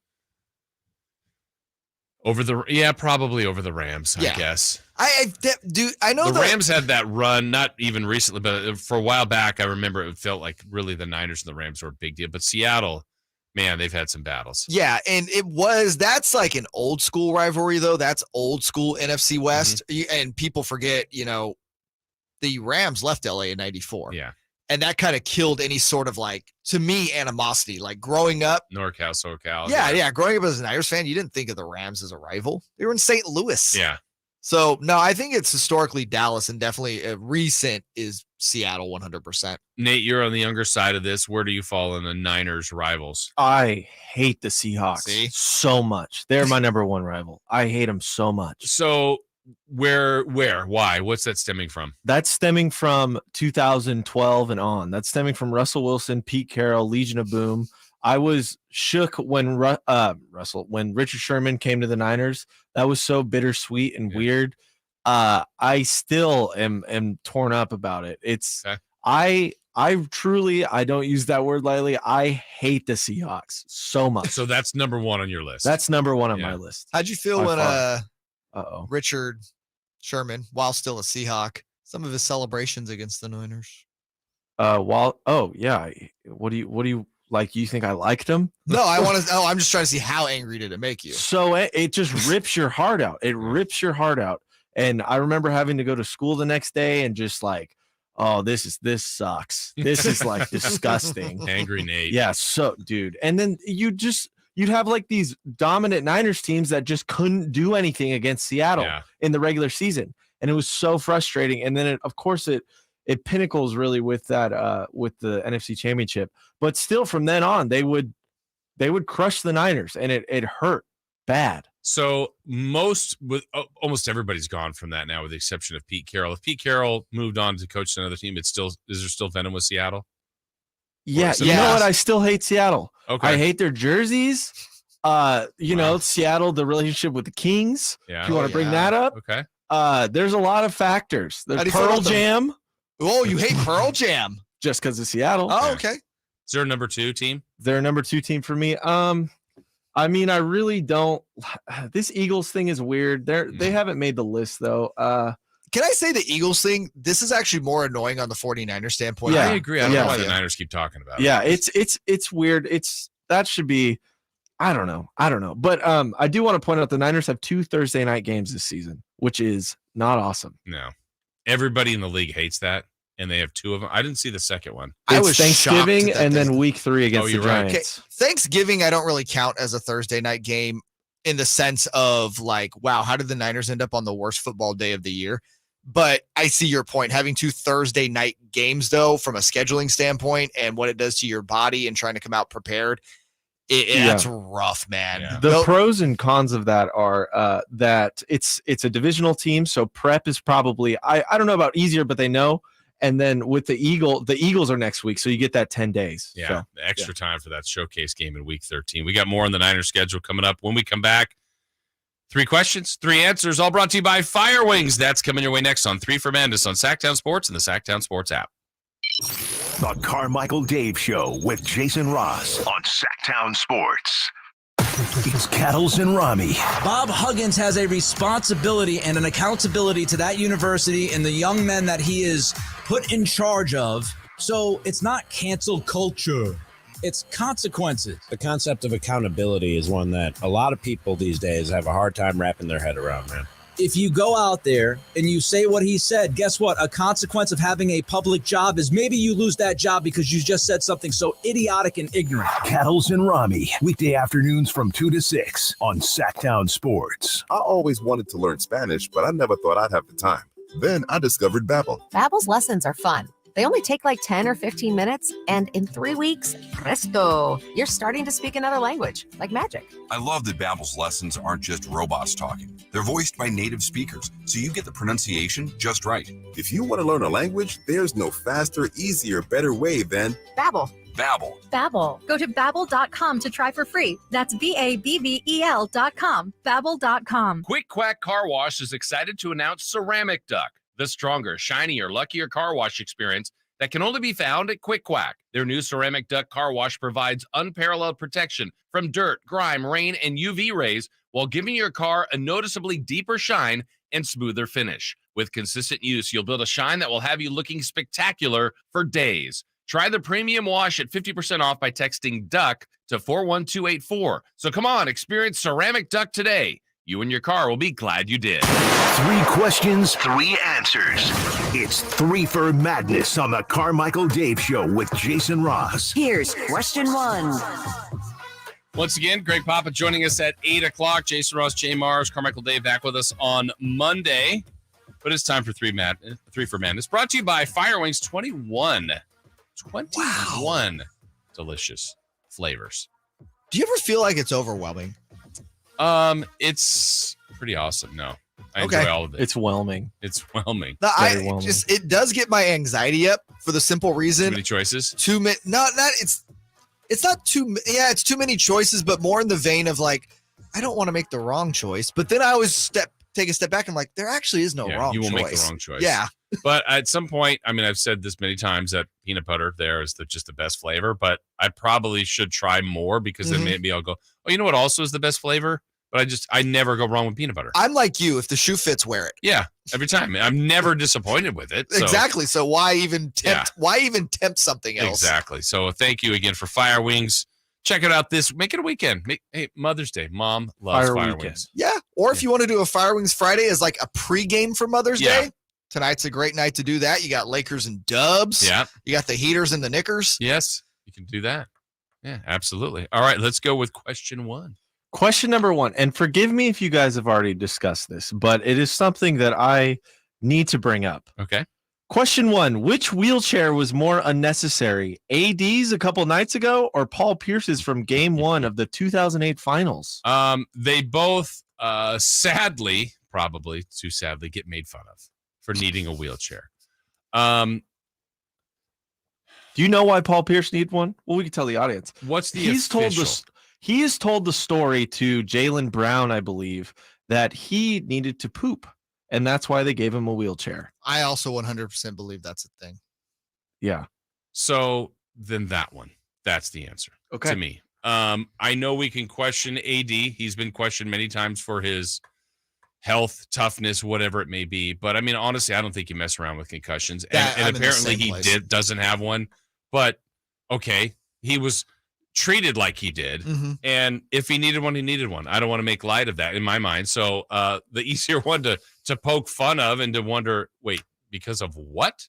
Yeah, I'd say Paul Pierce. Yeah, and obviously the concussion is very serious, but even take that aside for a second. Yeah. Paul Pierce, I believe, pooped himself on the court. Yeah. I'm wheelchair. No, but it's like, dude, you're a grown man in the middle of the NBA finals at home, and that happens. You're not just, you got to play up the dramatics there, because you really don't want anyone knowing that you pooped yourself. Yeah. Like that's not a thing. So yeah, no, I totally believe that he did that for the sake of like, oh my gosh. Yeah. Oh, by the way, they're in home whites. Yeah. I want to point that out. Very noticeable. Yeah, no, that was all because, and the best part of it was, and this is why I know it was fake. The way he got out of that wheelchair, like he was Willis Reed game 7 in 1970 and made this heroic, that soon. Well, maybe he felt better. You know, when you go, you feel better. I'm not saying he didn't. Yeah. I'm just saying, what was he? I hate to use the word feigning, but we're going to use it. Was he feigning a knee injury? Yeah, I can't remember what they carried him off. Yeah, and all of the sudden, Yeah. it just magically disappears. Come on, man. Heroic. I will say, I think that he I blanked so hard. We'll just go to the next question. Wow, that's embarrassing. Okay, for you. Yeah. All right, question 2. Question 2. My apologies. Which 49ers game on the schedule is a guaranteed win? And you have to bet your life on it. Okay. So the stakes they've never been higher. Never been higher. All right. Well, I thought about this, and I've got a theory behind it. May not even make the most sense as far as the reality of this, but if we're betting our life on it, Jay, to me, I think if it's before the season starts, this is when the question is asked, it's got to be early. Mm-hmm. Because as the year goes along, we might look. I'm just going to look at week 16 without even knowing who the Niners play. Let me see who that is. It's Baltimore. What if Baltimore, when they get there, is 0-15? You're like, oh yeah, that's probably a win. What if they're 15-0? Exactly. Oh no, this is a game I bet my life on. So then I'm going to the first 4 weeks. Generally, I'm not messing with a road game, so I'm eliminating Pittsburgh and I'm eliminating the Rams. Now I've got 2 choices: the Giants and the Cardinals. I would generally lead away from a division opponent because that's knowledge. But if I'm picking between the Giants and the Cardinals, and Arizona still might be Colt McCoy at that point, I'm taking Arizona. Giants is Thursday night too. And it's thank you. Go. Yeah. So if I'm betting my life on it, I'm doing it in the first 4 weeks.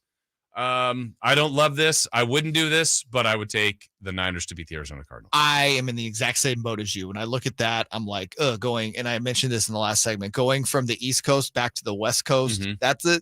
That's a tricky little road trip, man. That's a lot of travel. The Rams, generally, by the way, I would always bet against the Niners playing the Rams, or no, bet for the Niners. Excuse me, playing the Rams because they own them. Yeah, but yeah, there's a little that can get a little hanky. But yeah, week 4, the Cardinals are just a disaster. Mm-hmm. They're an absolute disaster. Niners are at home. They have the 10-day rest. Yeah, I would take the Niners. Or the Cardinals. Yeah, there we go. Question 3.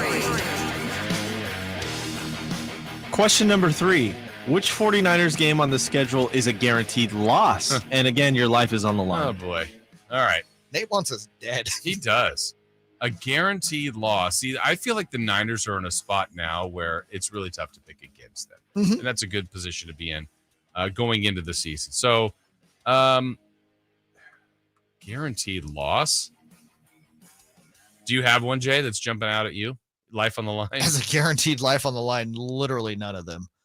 But if I had to pick a game, again, I still have to go early season because the late season, just the way we've been discussing this, there's no way to pick those games. The Niners are also slow starters. I was going to say, with the quarterback issue, you don't know, like assuming Brock is the starter, he may not play these first 2 to 3 games. It's funny you said that because I was going to pick the Steelers in week 1.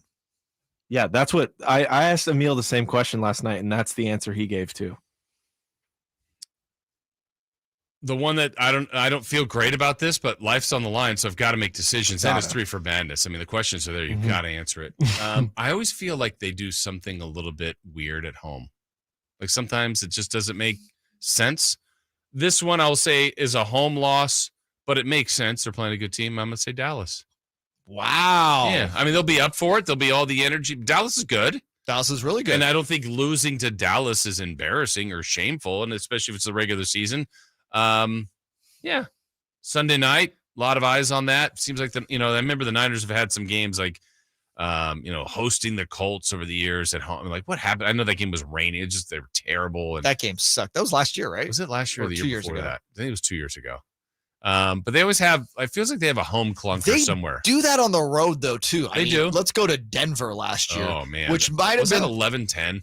That was to me the worst football game of the season. I'm sure there's someone somewhere else that will point to another one, but just from what that game was unwatchable. Yeah. And they should have blown Denver out. So Atlanta too last year. That was a bad Atlanta team. They lost by 14, 28-14. They just didn't show up. And it didn't make a lot of sense. Like there was just nothing redeeming from that game. But it's hard to pick those. So I'm gonna lean on Dallas being good. Niners being at home. Rarely do they go undefeated at home. So that's the one I'll pick. Yep. Nate, do you have one? A loss. I don't have a lock, but I do think this Browns and Vikings back-to-back. I know those are mediocre teams, but like you said, I think they'll last year. Yeah, I think by like half a point each game. Minnesota was the biggest fraud in the NFL. Yeah, and everyone knew it. Like Watkins is a big Vikings fan, but the whole season he's like, this is not. Yeah, they're not this good. Yeah. I will say that Browns one scares me a little bit. At 10 a.m. after Sunday Night Football, going to the East Coast, cross country. You don't know.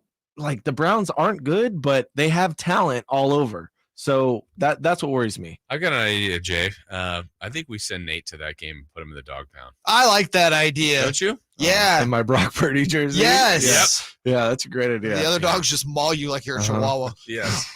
You got your camera, you're filming, you're getting content for the station in the dog pound. Mm-hmm. What could go wrong? Pro bono. I'm doing it for free. Yes. See? Now we've got the idea fully crystallized. All right, well, break time for us. That was 3 for Madness brought to you by Fire Wings. When we come back, we've got more on this A's situation, including kind of a look back at conversation yesterday that you heard on Chris and Co. with Howard Stutz. That's going to be coming your way. And we got some sound bites that'll hopefully help us put this in more of a direction one way or the other here for the A's and their future. We've got that when we come back here on Sactown Sports. The Carmichael Dave Show with Jason Ross on Sactown Sports. The King season might be over, but Sactown Sports coverage never stops. It's probably one of the best starting points I could have had, starting in the NBA, Sacramento. Stay tuned all off season to Sactown Sports and SactownSports.com for the latest Kings news. Hello, I'm Frank Cockrell, Retirement Security Centers for the weekly economic update. While it has been cooler than expected, it's still getting hotter. This can be attributed to the temperature as well as inflation. The recent inflation readings have come in lower than expected at 4.9%. While down from last year, prices are still increasing. Rents are still increasing, as are used cars and wages, as the economy is still quickly replacing many of the jobs lost during the pandemic. Resilient job numbers have offset some of the bite of rising costs of consumer staples. The higher rates set by the Federal Reserve are designed to slow demand from spending on items such as mortgages and cars and reduce investment to grow businesses. Jobs reports in recent months have been revised lower by a total of 149,000 jobs, but have still been running hot, with jobs being added in bars and restaurants, hospitality and travel, and healthcare. Industries that usually see reductions in times of higher rates, such as construction and manufacturing, have also experienced growth. Hiring is cooling and layoffs have increased, however, as bank woes may put the labor market on pause. How might this affect you or your family? Please go to frankontheradio.com to schedule an appointment, watch videos, and receive market updates. I'm ready to help you start your journey so you can define your future. Frank Cockrell is a registered representative of Lincoln Financial Advisors Corporation, a broker-dealer member SIPC and registered investment advisor. Retirement Security Centers is not an affiliate of Lincoln Financial Advisors. Life is uncertain. It's okay to feel stressed, anxious, worried, or frustrated. It's normal. With CalHope's free and secure mental health resources, it's easy to get the help you and your loved ones need when you need it the most. Call our warm line at 833-317-4673 or live chat at calhope.org today.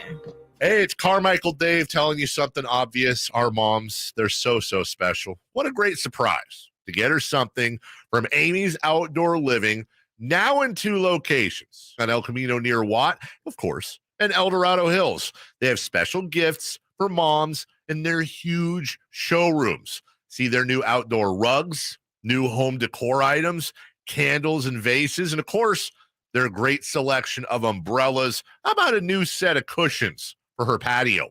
How about one of those Yeti rumblers or a colorful water bottle? And of course, you know Amy's has the best patio furniture, from patio sets, loungers, fire pits, and of course, barbecues. Now, to salute our moms, Amy is going to pay the sales tax on all in-stock patio furniture.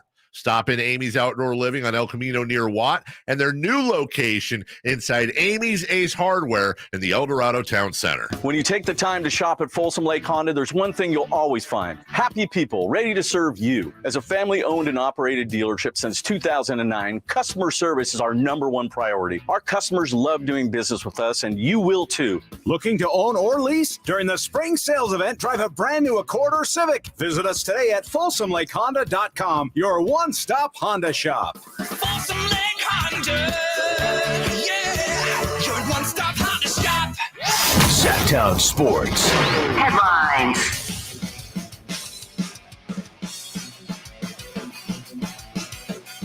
I'm Nate Littlefield, and these are your Sactown Sports headlines. The Celtics are staying alive like Barry Gibb to force a Game 7 against the 76ers in a low-scoring game, 95-86. The aforementioned Game 7 will be this upcoming Sunday, which is Mother's Day.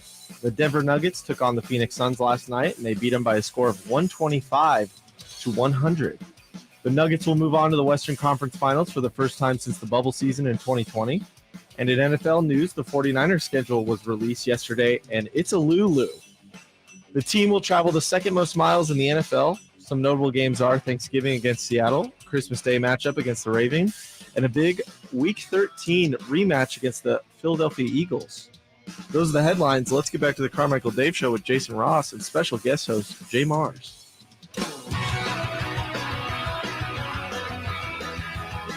The only place in the morning to get your sports fix. Live and local. The Carmichael Dave Show with Jason Ross.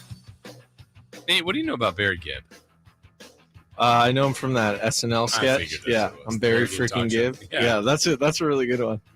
Living it up. Yeah. They just bring people on to yell at them. Yes. That's a good sketch. That's funny. It's a great sketch. Yeah. Well done by Jimmy Fallon. Jimmy Fallon and JT. Justin Timberlake. Yeah. That's a big part of that, too. Yeah. Well done. All right. I'm impressed. And we got Lulu in there. Lulu, yep. Yeah. All right. I'm using a thesaurus today. You are. Good. Big thesaurus. Guy. Yeah. It's a useful tool. It is. I'm told. Yes. It's my nickname. Hi, Useful told. I'm tool? Nate.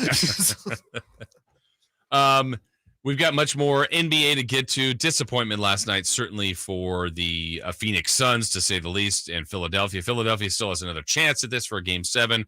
We got much more football, too. Amil will join us in studio at 9 to go over the schedule of the 49ers. Same with Greg Papa, about 30 minutes away from that. But we've tried to hit on all things here today, Jay, on this Friday. And yesterday, Chris and Co., and it was Chris Watkins and Kyle Madsen, talked to Howard Stutz, who's really covering this A's story from the Vegas side of things, from the Nevada Independent. They had a good conversation with him, and we got some clips from this interview that they had yesterday to try to get a little bit more clarity on what's going on here with these two sides. And Stutz started by talking about the A's and Vegas kind of being 50-50 right now at this point. I still say it's 50-50. I'm waiting. I want to see the bill. I think we all want to see, all of us that are coming here, we want to see the bill first and get that led. Once the legislation comes through, they've gotten support from some unions, the building trades. They have a project labor agreement signed with the building trades. They have support from all the different chambers of commerce here in Southern Nevada. So I think those type of things they're working on. That's to help make it palatable for like the legislators and the governor. And I think I still think it's 50-50 until we just see the bill. That's if there's no other hiccups as this thing, in the next day or two, as long as, if that happens, I think it'll happen. But if it drags out, they don't want to go to a special session. I can tell you that. The legislators don't. I don't think the governor wants to call a special session. So that's where the challenge is. 50-50. Yeah. 50-50 and on, and what are the things that push it over the top? Obviously, like he just said there, you got to wait and see what the actual bill looks like. What are they actually voting on? What are the parameters? And I don't know that that's all been pieced together yet. Yeah, and that's what we brought up. We were talking about this a little earlier is what is out there right now. Again, let me share this with you. Is that the A's do there's a plan to have this bill released today at some point. What we know that will be in there. They have renderings, so there's pictures. Okay.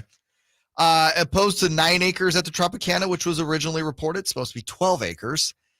And that they plan to have their anchor store, whatever, around the featured element. Yeah, the featured element is an MLB anchor store, which will have gear for all 30 teams. Okay. Which is something. Boy, that does not sound promising. Yeah, something you want constant business. You want besides the 81 home games, so on and so forth. But there's a follow-up here about kind of that legislature part of this, the funding package. Can the A's get the funding package needed here on this deal? What happened was the original package that they were talking about with the site on with Red Rock Resort owned, the 49-acre site, it had about a $500 million asking price for public money. So some type of tax.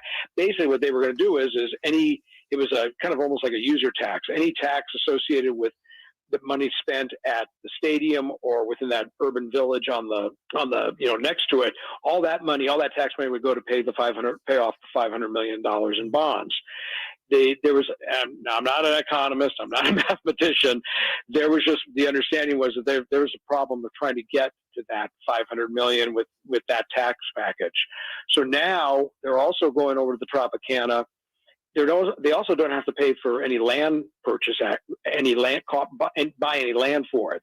The site, Tropicana site, is actually owned by a real estate investment trust that leases the site to Bally's Corporation. Bally's is basically going to give the A's 9 acres to build on. Well, that's a big difference too. Sure. If you're not having to use community tax dollars or limited that, but I still feel like there's loopholes and all of that too. I mean, and this is all being done in the last hour here. Yeah, no, because I think after next week, does the Nevada legislation, whatever, go on? I think they're done. Yeah, they have a hiatus there, right? Yeah, they got to push this through in basically a week. Yeah. And I know they've spent the better part of 2 years in Las Vegas researching, sites and getting all these facts together. But man, if you announce a binding agreement, as we love to use that term, at one location and then 3 weeks later pull out on it, I'm sorry, it just doesn't seem like the A's have their ducks in a row. Right. And or Vegas. Yeah. And it seems like this is going to be rushed. And when something is rushed, I think this bill is going to be full of holes. Yeah. And you also really want to have the perception that there's a desire for this to happen out of a need, out of necessity, out of want from both parts. Now we understand what's happening in Oakland, but does Vegas want this? It doesn't seem like it. I know I believe it was the Nevada Independent who Howard Stutz works for, put out a poll, gauging the interest of mainly, I think, Las Vegas residents about this. It might've been Nevada as a whole, but I think it was Vegas. There's not a great appetite for it. Yeah. There's not. And I pointed this out yesterday. I'll point it out again. The A's already look like really bad right now, like just a bad business, right? Because of the way they're handling the team on the home front, the way these negotiations have gone.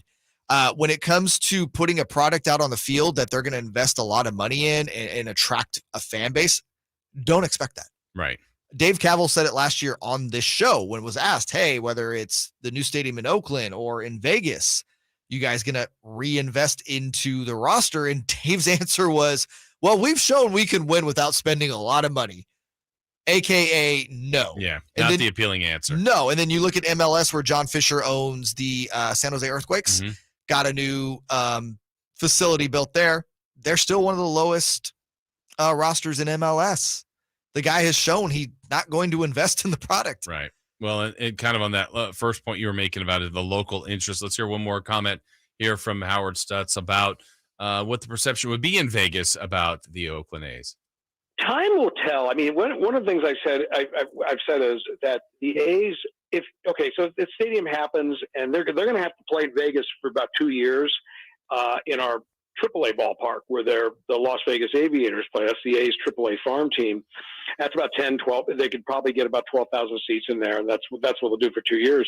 But they give them a couple of years to like build up a fan base and hopefully, better players and not be looking at a 40 and 122 win, 40 win season. I mean, they're going to have to build up their, and that's what we think will happen. They'll try to build up their fan base and go from there. We'll see. Yeah, that's Howard Stutz from Chris & Co. yesterday.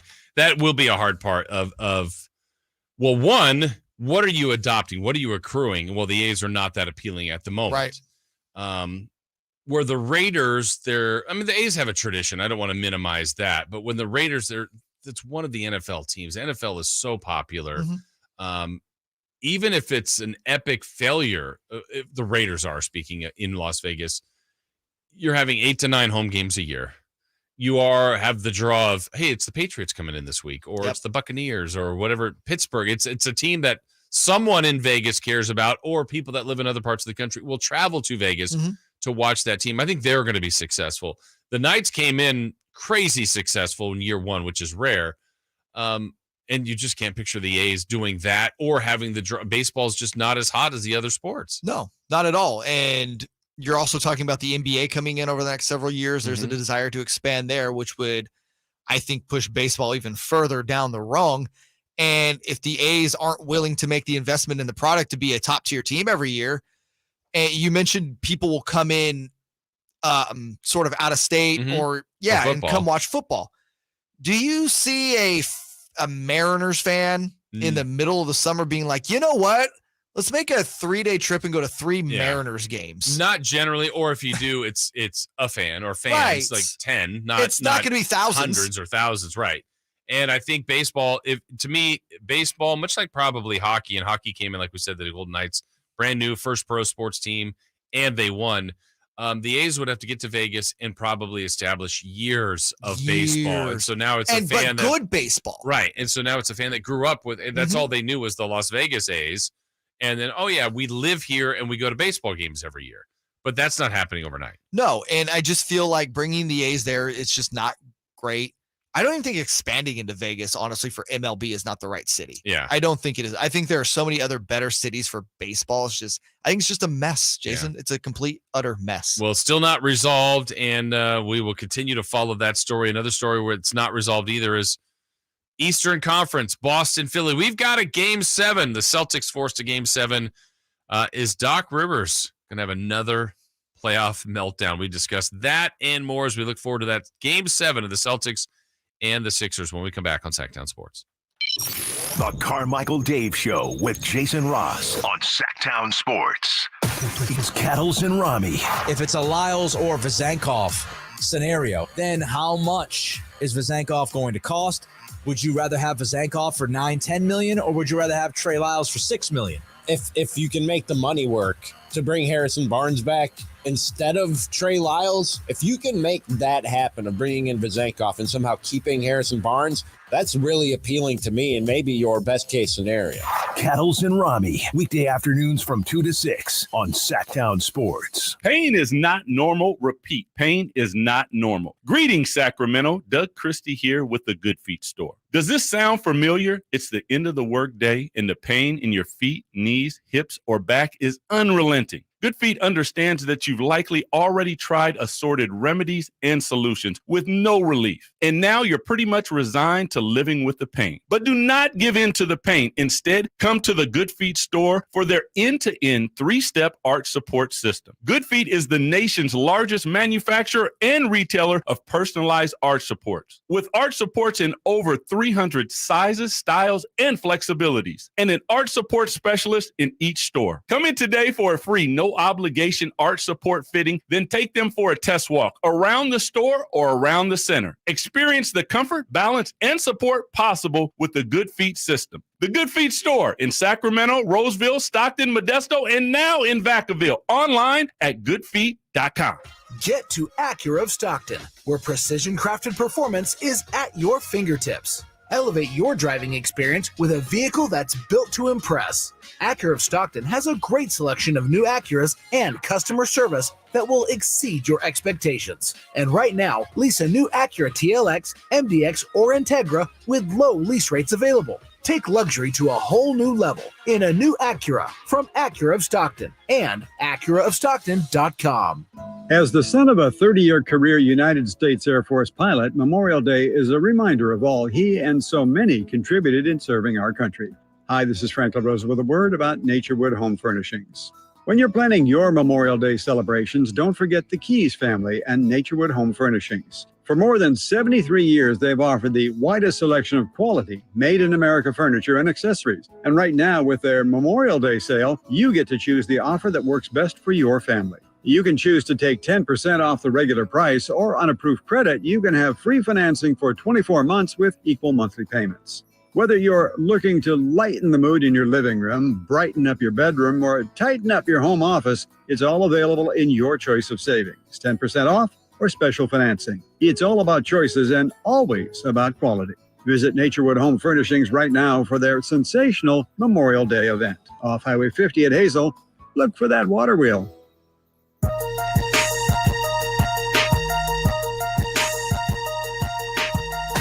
Carmichael Dave. He has very good sources, and he just kind of tells it as it is and gets to the point. Jason Ross. He has a lot of pretty smart things to say. He's good at what he does. On Sactown Sports. Greg Papa, the voice of the San Francisco 49ers, who you're going to hear all season long right here on Sactown Sports. So excited to have the Niners this year and years to come. That's going to be awesome. But he's going to join us at 8 o'clock, and he will give his thoughts on the brand new schedule. It's just released yesterday. Dare I say, this is a guarantee. Greg will have thoughts. Oh, he will. Lots of thoughts. And you know what? I won't do this to him, but I would bet if he didn't have it in front of him, he would have all 17. Like, he would know the path. Yeah, for sure. He's memorized it. Yeah, he knows. He's got an incredible memory, incredible recollection, and we will talk to him coming up at 8. We get some basketball here, Jay. Game 6 yesterday, an opportunity for Philadelphia. An odd game the way it started. Boston really established the tone early. Up at one point, I think it was 16, and Tatum hadn't even scored. I'm like, this is terrible for Philly. How are they even going to compete? And then before long, here's Philly. They're right back in the game, tied the game, have the lead in the game. And then the fourth quarter happened. Yep. And a huge missed opportunity for Philly, but a great win for Boston to keep their season alive. Fourth quarter Tatum, is that a thing? It was yesterday. Yeah, no, he's started slow, though, in a lot of games in this series and turned it on in the second half. Liked him in the post-game interview right there on the court. Humbly, I'm one of the best players in the world. Like, all right, I see you. I like that. But do you? I do. I like that. I mean, it's true, right? Yeah, he's not lying. Yeah. Top 5 in 10? MVP voting. Yeah. But this stood out more to me. Like, Tatum's performance in the fourth quarter was great. Mm-hmm. The Sixers in the fourth quarter were horrific. Yeah, equally bad, right? Just terrible. I mean, Joel Embiid was your best player in the fourth quarter. I think he had 6 points in the fourth, and the rest of the team had 3 of 6. Yeah, and the rest of the team had like 7. Yeah. And with 6 minutes remaining, he gets 2 shots. The MVP of the league, your best offensive player.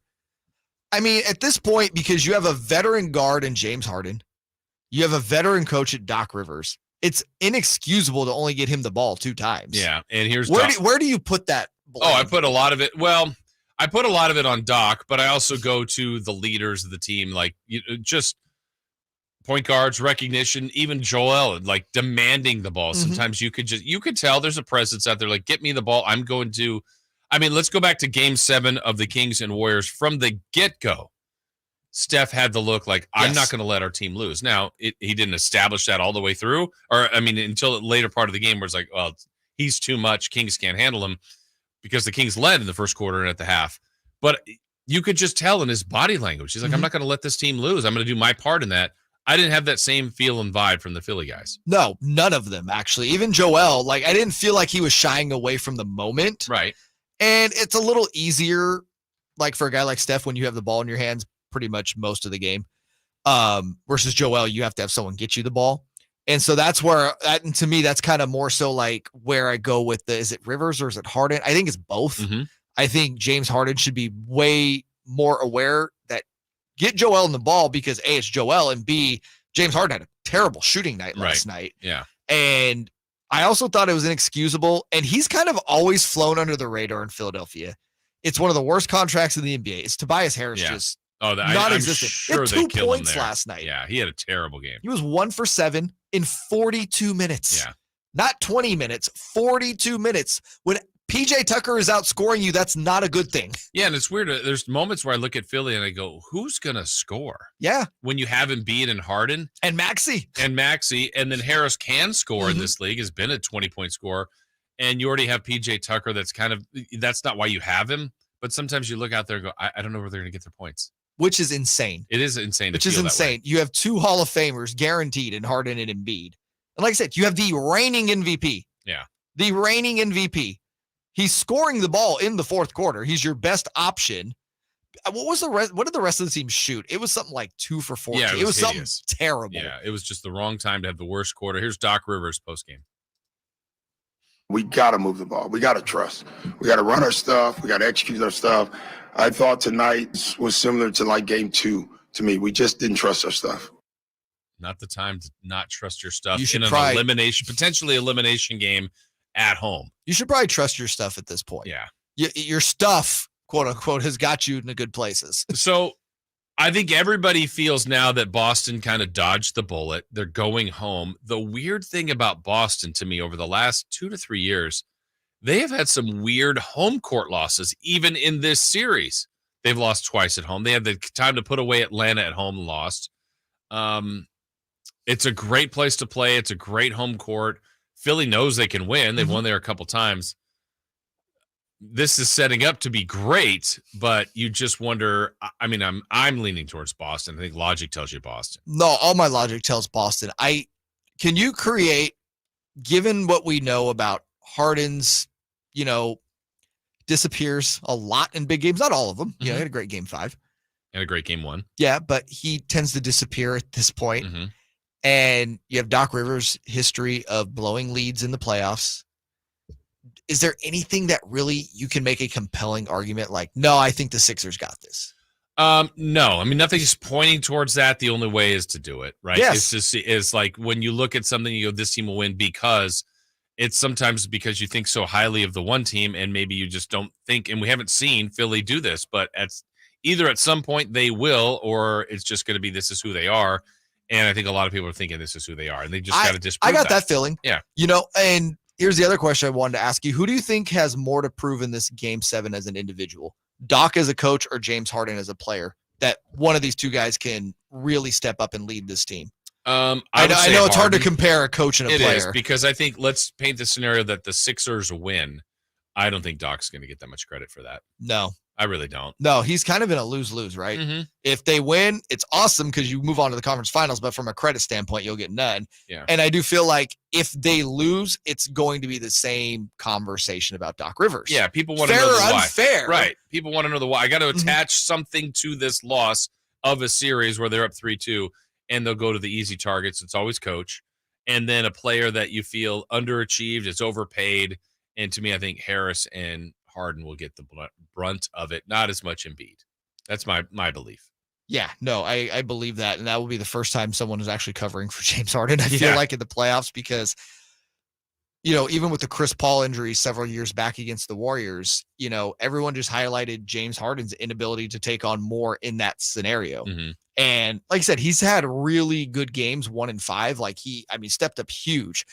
It's also like, I feel like this series has been this, you see like the bipolar opposites of James Harden, right? You've seen the MVP James Harden for a couple games, and you've seen the guy that everyone looks at as a complete playoff failure. Right. You've seen it on both extremes.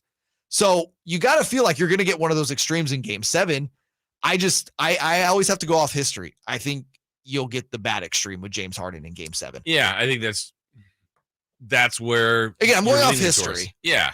And so now for Boston, let's paint the picture the other way. Boston advances, it doesn't matter. You got through. Right. But if they don't, a home court game 7 loss to one of your rivals after you kind of got the home court back, that'd be a bad loss for the Celtics. No, it'd be a terrible loss for the Celtics because, honestly, most people will point to that game 5 that, they just didn't show up. Right. And they didn't. They looked terrible in game 5. You're at home. You need the win to go up 3-2, and you just lay an egg. If you lay 2 eggs, game 5 and 7, well, and lose 3 times at home in a series, and one of them was without Embiid, that's a bad loss. No, it's a terrible loss, and quite frankly, I think whoever wins the series, or whoever loses the series, there's going to be off-season changes. I think with the Sixers, who do you think makes more who has the bigger spotlight on them for off-season changes if they lose, Boston or Philly? Philly. I agree. Yeah, because Philly could be coach. I think Boston will get talked about as coach. I don't think he should go anywhere. No, he won't go anywhere. But that'll get mentioned, right or wrong. But I think Brown getting the All-NBA puts him in a different money range that he can make more with Boston. I think that's harder to move him. I don't think you want to move Tatum. We've talked about fringes guy. I don't even know if they're fringe. That's unfair to say to Marcus Smart, but again, they're really good. Yeah. And I don't look at them and going, even if they lose, it will be a bad loss, but I don't look at the team as broken. No. Where Philly, I think we've looked at them at times like, how is this even working? Right. Where Boston's functioning well. It's a good team, a well-run organization. And with Philadelphia, let's go back to the 2 guys we're talking about, Harden and Rivers. I think if they lose game 7, I think there's a very good chance that both Harden and Rivers are out. Harden, you've already heard the rumors, right. like he's, kind of thinking about going back to Houston, which says a lot, in my opinion, about his dedication to winning a title. Yeah. And it's also shown that, this is James Harden's had so many great opportunities to win a championship and never cashed in. Yeah. You're playing alongside, you're not even the number 1 from a scoring standpoint. You could honestly make the argument he's more of the 3, sometimes even the number 4 option on that team. And you still can't help push a team through the line with the reigning MVP. Yeah. After he was just on a team with Kyrie and Kevin Durant. Right. And even before that, the Chris Paul Rockets. Right. They were really and good. Before that, OKC was really got to the finals. He was younger then, and that one's a little more excusable at the time. But dude has had so many opportunities, and it's just, I don't think it's going to be a thing. Yeah. Saw that stat where it was the second dunk of the season last night. That's crazy to me. That was really crazy. Not that James Harden is known as a prolific dunker, but man. You could do that, you would think. Yeah, just a second one of the year. All right, next hour coming up, we got to look at the 49ers upcoming season with the voice of the 49ers. Greg Papa will join us when we come back here on Sactown Sports. The Carmichael Dave Show with Jason Ross on Sactown Sports. Sactown Sports is Sacramento's new home for the San Francisco 49ers. It feels awesome. We deserve this. Let's go, Niners! Purdy. Purdy going to throw, and it is Kittle in the back of the end zone. Samuel. Debo 10. Debo. Touchdown! And McCaffrey. Touchdown! CMC! They all live here on Sactown Sports. Your official home for 49ers football. Attorney Joe Cordell. Business owners and professionals face special challenges in divorce court. In addition to everything else going on, they have to contend with allegations that they are earning more than they are, coupled with claims on their business or practice itself. Clients with assets depend on their divorce lawyer's skills in these matters, and that's why it's so important to hire someone that has those skills. 500 Capitol Mall, Suite 2060, Sacramento, California, 95814. CordellCordell.com. Hey, it's Carmichael Dave. Spring officially here. And with the long, cold, and rainy winter behind us, I'm sure you're counting the days until summer, but don't wait until it's hot to make sure your air conditioner is working efficiently and, most importantly, safely. Get ahead of the problem with a $49 AC tune-up from American Energy Heat and Air. There's nothing worse than your air conditioner going out when it's hot outside. Get a tune-up today and make sure you and your family are comfortable and cool in your home for the hot summer months that are right around the corner. Give them a call, 916-520-9990, or schedule your appointment online at AmericanEnergyAir.com. Better Business Bureau, A+ rating. Serving the greater Sacramento area since 1981. Easy, convenient payment options, same as cash, low monthly payments through financing partners. What do you need? 916-520-9990 or AmericanEnergyAir.com. Call 916-520-9990 now. Hey, Scott, you look great. Yeah, I'm feeling good and have a new job. No, there's something different about the way you look. To be honest, a few months ago, I had an amazing robotic hair transplant procedure at XL Medicine. It's called the artist procedure. No way. Your hair looks completely natural, and you don't even have a scar. How did they do that? Dude, the artist system is amazing. I have this fantastic hairline, and I'm happy with my results. XL Medicine could probably help you too, buddy. Using the ARTIST procedure, Dr. Singh and Dr. Graywall can target and harvest healthy hair follicles with micron-level accuracy from the back of your head and transplant them where you need it. The procedure is painless, and you'll be back doing your regular activities in a couple of days. Ask Dr. Singh and Dr. Graywall at XL Medicine about the ARTIST procedure. Call today, 916-932-4470. That's 932-4470 for a complimentary in-person or Zoom consultation, or on the web at xlmedicine.com. That's EXCEL medicine.com. See what the ARTIST procedure can do for you. These are actors and not real patients. It's Cattles and Rami. Bob Huggins has a responsibility and an accountability to that university and the young men that he is put in charge of. So it's not cancel culture. It's consequences. The concept of accountability is one that a lot of people these days have a hard time wrapping their head around, man. If you go out there and you say what he said, guess what? A consequence of having a public job is maybe you lose that job because you just said something so idiotic and ignorant. Cattles and Rami, weekday afternoons from 2 to 6 on Sactown Sports. When you take the time to shop at Folsom Lake Honda, there's one thing you'll always find. Happy people ready to serve you. As a family-owned and operated dealership since 2009, customer service is our #1 priority. Our customers love doing business with us, and you will too. Looking to own or lease? During the spring sales event, drive a brand new Accord or Civic. Visit us today at FolsomLakeHonda.com, your one-stop Honda shop. Folsom Lake Honda, yeah, your one-stop Honda shop. Twin Peaks is the best in the game. Here, your favorite drafts are poured at a frosty 29 degrees. It's bigger game days and bolder fight nights. I mean, where else can you find a scratch kitchen that always comes in clutch? Every day, from lunch to late night. Only at Twin Peaks, the #1 sports bar. Get wings the way you want them. Try Twin Peaks wings bone-in breaded, naked, smoked and grilled, or boneless in your favorite sauce or rub. From the Power Business Technology Toshiba Studios, KHTK-AM Sacramento, KYMX HD2 Sacramento, the only station in Sacramento giving you local sports coverage from 6 a.m. to 6 p.m. Monday through Friday. Sactown Sports. Sactown Sports. Headlines. I'm Nate Littlefield, and these are your Sactown Sports headlines. The Denver Nuggets shattered the dreams of the Phoenix Suns last night by a score of 125-100. The Nuggets will move on to the Western Conference Finals for the first time since the bubble season in 2020. And the Celtics are living on a prayer as if their last name was Jovi. They force a Game 7 against the 76ers in a low-scoring 95-86 game. The aforementioned Game 7 will be this upcoming Sunday, which is Mother's Day, don't forget. The 49ers schedule was released yesterday, and boy, it's electrifying. The team will travel the second most miles in the NFL.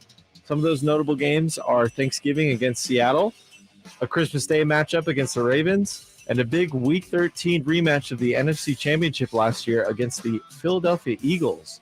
Those are the headlines. Let's get back to the Carmichael Dave Show with Jason Ross and special guest host Jay Mars. Oh, and also we got Greg Papa coming on. The Carmichael Dave Show. He's on the microphone when he's not on the microphone. He's playing a song, and when he's not playing a song, he's on the microphone, and then boom. With Jason Ross. No, he didn't. Yes, he did. Call or text at 916-339-1140. It's the Carmichael Dave Show with Jason Ross on Sactown Sports. Coming up in just a few moments, Greg Papa, voice of the San Francisco 49ers, to join us. Jason Ross, Jay Mars, Carmichael Dave will be back with us on Monday. Also in this hour, what's next for the Phoenix Suns? Denver, the first team onto the conference finals. Got who's hot, who's not. Let's go streaking. A busy hour coming up here, Jay Mars. Yeah, but busy's good in our industry. It is good. We appreciate that. We going to be checking in with Greg Papa here in just a few moments. But a lot of highlights here for the 49ers. Anticipation for what should be another good season for the 49ers. Should be. All things considered. Yeah. And even last year, they had a lot of health issues, but they were so deep that they were able to, make those things work and still figure it out and get to the NFC title game. Unfortunately, those health issues caught up to them at the worst time. Yes. In the worst position. Right. But hey, you can't anticipate that. Well, let's hear what the thoughts of the voice of the 49ers, Greg Papa, has on the upcoming season and that schedule that was released yesterday. Greg Papa joining us here on this Friday. Greg, it's Jason Ross, Jay Mars. How are you today?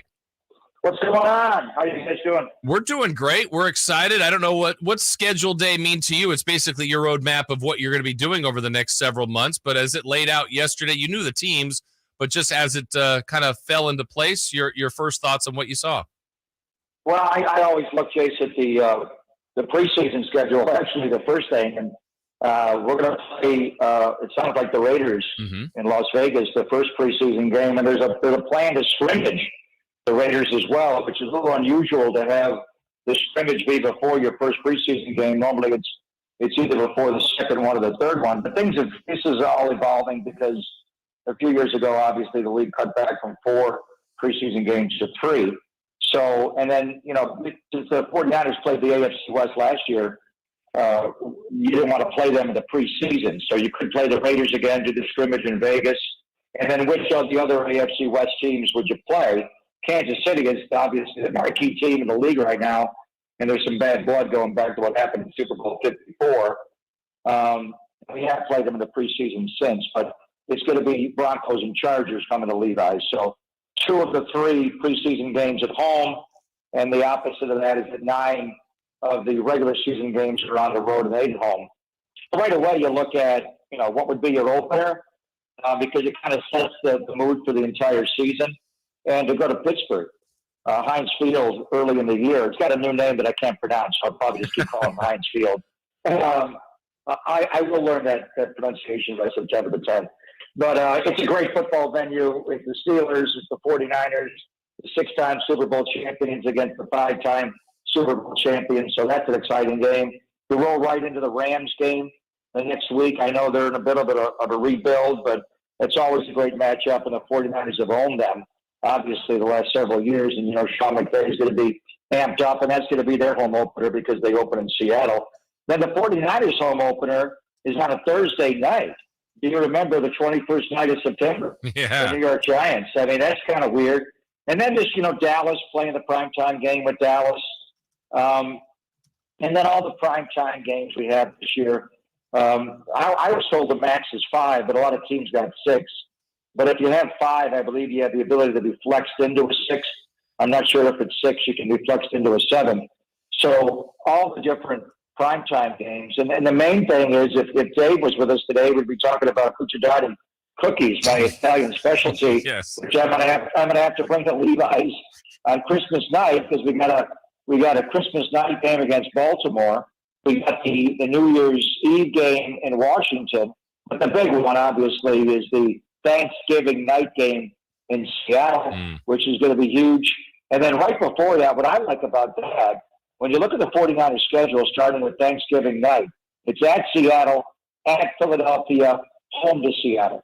I think those 2 teams, Seattle to win the NFC West and I think the Lions are going to be better this year. The Cowboys are in the mix, but Philadelphia is the defending NFC champion. So that game, we've been wondering, when are we going back to the length in South Philly to try to get revenge on the Eagles after the championship game last year? It's December the 3rd. And what's nice about that, Jason, is that you play the Thanksgiving game the week before, so you'll have like a week and a half to get ready for Jalen Hurts in that offense. Greg Papa, the voice of the 49ers, joining us. Greg, real quick, I want to go back to the start of the season that we kind of went over there. Obviously, we know Pittsburgh, I don't think has super huge expectations, but that is a tough place to play and get a win.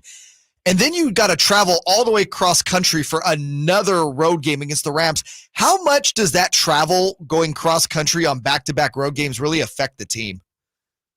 Well, I mean, what you look for, because they have so many East Coast games, if you had a pocket where you could stay back on the East Coast, and like they've done the last several years, going to the Greenbrier Academy in West Virginia or the IMG Academy in Bradenton, Florida, or back to Youngstown, Ohio. This one is back-to-back games, but you come home anyway. So really, you look at it, you go to Pittsburgh to open the season, you come back to the Bay Area, and then you have a full week to get ready to go to the Rams. That's a short trip. So that's not really an issue. We're to be curious, I don't think it's been determined yet, the October 15th game in Cleveland, followed by the October 23rd game in Minnesota. That would be the obvious spot where you could stay on the East Coast.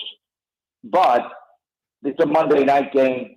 Guys don't typically like staying there. You know, because it's Cleveland, they could go to Youngstown and get ready there. There were some issues with the field there last time they were there, so I'm not sure what they would do. IMG Academy in Bradenton, because of all the sports they have in the fall, I don't think that's going to be available until December. They could go to the Greenbrier in West Virginia again. But I think the Pittsburgh Rams thing is not a big deal because LA is so close to the Bay Area. It's a short flight. The interesting thing is what they do with those back-to-backs with Cleveland and Minnesota. And the fact that Minnesota is a Monday night game. Do you want to keep the guys on the road for a week if more? Probably unlikely. As we're talking with Greg Papa here, Greg, for you personally, the schedule, it's your map too. It's what you have to do for a job and your work. Is there any of it that you look at and you go, this will be my favorite trip because whether it's opponent, night game, stadium, vibe, whatever it might be, are there times that you look at the schedule and go, wow, I'm really looking forward to that game? Well, the Pittsburgh Steelers is, I know there's more animus between the Raiders and the Steelers. And I remember going into the old place at Three Rivers and the last year there, and Rich Gannon and John Gruden got confused on how many downs there were, and they actually spiked the ball on 4th down, and they wound up losing. And so all the history between the Raiders and Steelers, the trip to Pittsburgh, but I just love going there. It's a great stadium. You've got the baseball stadium there right on the Allegheny River, downtown Pittsburgh. It's a great vibe, and it's early in the year. Pittsburgh was almost a playoff team last year. They barely missed out. I believe they wound up 9-8. So they had a winning record. There were teams in the NFC that went with a sub-500 record. So I wouldn't discount Pittsburgh and the young quarterback Kenny Pickett, and they've added some pieces. So right away, getting off to a good start. And I know you look at it, they should be able to beat Pittsburgh. Last year, the whole thing, to me, there was a major difference in the 49ers playing the NFC Championship game in South Philly versus the South Bay, and it was based on the 3-4 start. And that loss in Chicago to open the year is still with us. The loss in Denver, where they lost literally by 1 point, and then the loss in Atlanta, when it was kind of the imperfect storm with some players out to injury, style of play, and you got trucked. So, the 3-4 start doomed you for being the number 1 seed. You wound up winning 10 in a row to get the 2nd seed. But your goals are not just to win the NFC West and to win the NFC. They're to win the Super Bowl. And the best way to do that is to have a bye week, after the last game against the Rams on Jan 6th, and then play 2 home games in the playoffs and roll all the way to Vegas in the Super Bowl. So that Pittsburgh game, to me, sets the tone. You don't want to get off to a bad start. And as far as just overall games, it's the Philadelphia game. Yeah. I mean, going back there and just knowing the feeling of leaving that locker room and getting on the bus and flying home, it was like the game never started. Guys weren't just, they were pissed. They were like, what happened? and to have to hand off every single time with Kyle's complexity of offensive football. It was like you played the game of the straitjacket out here, the fugitive, the one-armed man. So it was so unfair. And this been sniping back and forth. I don't really like that. But, Debo and even Brandon Ayuk was really quiet, just didn't like it. And they kind of, barked back. But now the 49ers bring Jay Hargrave into Philadelphia when they go back there. So let's just hope the 49ers are as good as we think they are, and they're healthy, and they're red hot and rolling. And that we want Philadelphia to be good as well. We want them to be on their best that day, unlike the 49ers were on January 29th. So there's a lot of good games. Thanksgiving night in Seattle, but that December the 3rd game back at the Link. The first moment we left there, we knew we were going back there. It was when. And had Philadelphia won the Super Bowl, I think it would have been a season opener. We would have been the Thursday night game on September the 7th to go in there and play them. And that's probably better that Kansas City won, because I think Brock will make training camp, but they feel like they're going to be a little healthier later in the year. So I love every single game. There's not a bad game in the NFL, but December the 3rd at the Link, we've all got that circled in red. Greg Papa joining us from the Folsom Lake Honda Hotline. Folsom Lake Honda, your one-stop Honda shop. Greg, quickly, I just want to go to that Week 5 matchup at home against the Cowboys. Historically, I think that's the best 49ers rivalry. And then, the last couple seasons, the two teams meeting each other in the playoffs kind of planted the seed to kind of get it renewed. Do you think that's going to be the craziest that stadium is for a regular season game this year? Yeah, that's a good point. There's no question. I mean, for a younger demographic, the Seattle Seahawks are the rival, or even the Rams, maybe the last couple of years. But it's the Cowboys, and breaking the 49ers' hearts in 70, 71, 72. Obviously, the Dwight Clark game flipped everything, and all the matchups in the early 90s, whoever won that game in the championship game was going to win the Super Bowl. So I love the last couple of years because the 49ers have ended the Cowboys seasons in back-to-back years, one at Arlington and last year at Levi's. I'm hoping to play them again in January, and that would be fun as well. The playoff game with Dallas last year, if we had a championship game, my first year with Green Bay, but I just felt that was the biggest game in the history of Levi's because it was the Cowboys. It was everything that we've talked about and all the animus between the two franchises going back since the AFL-NFL merger. So I agree with you. I think that's going to be a huge game. Dallas's defensive line is real. The times that was a 9-9 game going to the fourth quarter, and then the 49ers just ran all over them to win the game. But their defensive line caused the 49ers big-time trouble. So I'd say it's not enough to play them October the 8th. I'd like to play them, January, what's the date, 22nd, something like that maybe, and knock them out of the playoffs again. But October the 8th, Sunday Night Football, I agree, that's probably the biggest game on the home schedule. Well, we're looking forward to all of it. It gets started in that preseason with that first one against the Raiders. We're glad you're going to be heard here on this station again this year, calling the games, Greg. We really look forward to that partnership and look forward to talking to you throughout the season. Thank you for checking in, Greg. We'll talk to you again soon. I can't wait. I have one question for you guys. Yeah. Who is the 916 in Sactown Sports rooting for tonight? Warriors or Lakers? I think the collective answer, Greg, is not a popular one, but it's Denver.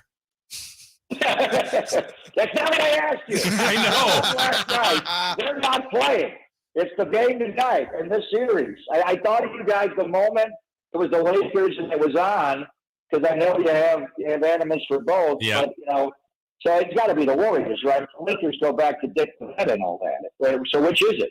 Honestly, I think this kind of becomes I don't even know if it's generational, but I think the fresher wound is the Warriors. Mm-hmm. The historical wound is the Lakers. So I'll speak for me personally, Greg, that the venom towards the Lakers to me is Shaq, Kobe, Phil, Rick Fox.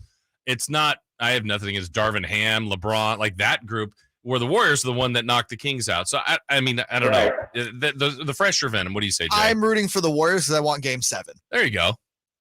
All right, then what do you want to win Game 7? Oh, well, I got to take some time to think about that one. You hate them both. Just say it. Yeah. You hate the only gold color you like is red and gold. There you go. You don't like purple and gold. No. You don't like blue and gold. I hear you. We're all rooting for the Niners. Exactly. Yeah. Exactly. All right, Greg. Enjoy it. Thank you so much. Thank you, guys. Appreciate you. All right. Thank you. That's Greg Papa Again, look forward to having. It's so good to have the games this year. It's gonna be awesome. Absolutely, really looking forward to that. All right, we'll break. We will talk about Denver. They are the first team through to the conference finals. What does this mean for the Nuggets to make their first conference final or potentially their first NBA final? We've got that next. The Carmichael Dave Show with Jason Ross on Sactown Sports.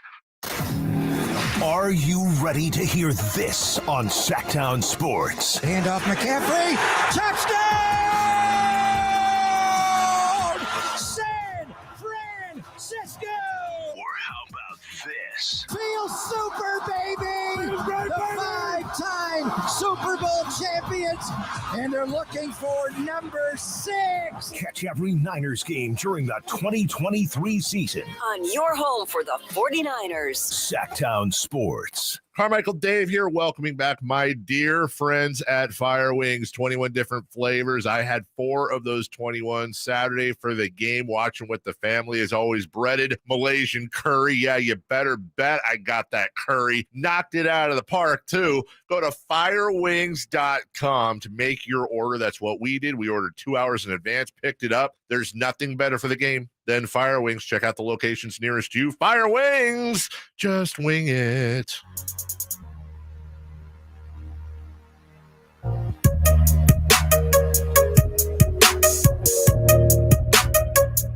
They bleed black and purple. It's the Carmichael Dave Show with Jason Ross on your local sports leader, Sactown Sports. The Denver Nuggets blow out the Phoenix Suns for the second game in a row. And for the 5th time in franchise history, the Denver Nuggets go to the Western Conference Finals. Tonight, the final from Phoenix, 125-100. Denver is a very good sports city. They've got some good history there, more so probably with the Broncos and Red Wings, certainly than the Rockies and the Nuggets. You mean the Avalanche? What did I say? Red Wings. Oh, man, yes. Thank you. The Avalanche. Wow, Red Wings. I don't know where that came from. Detroit. Yes.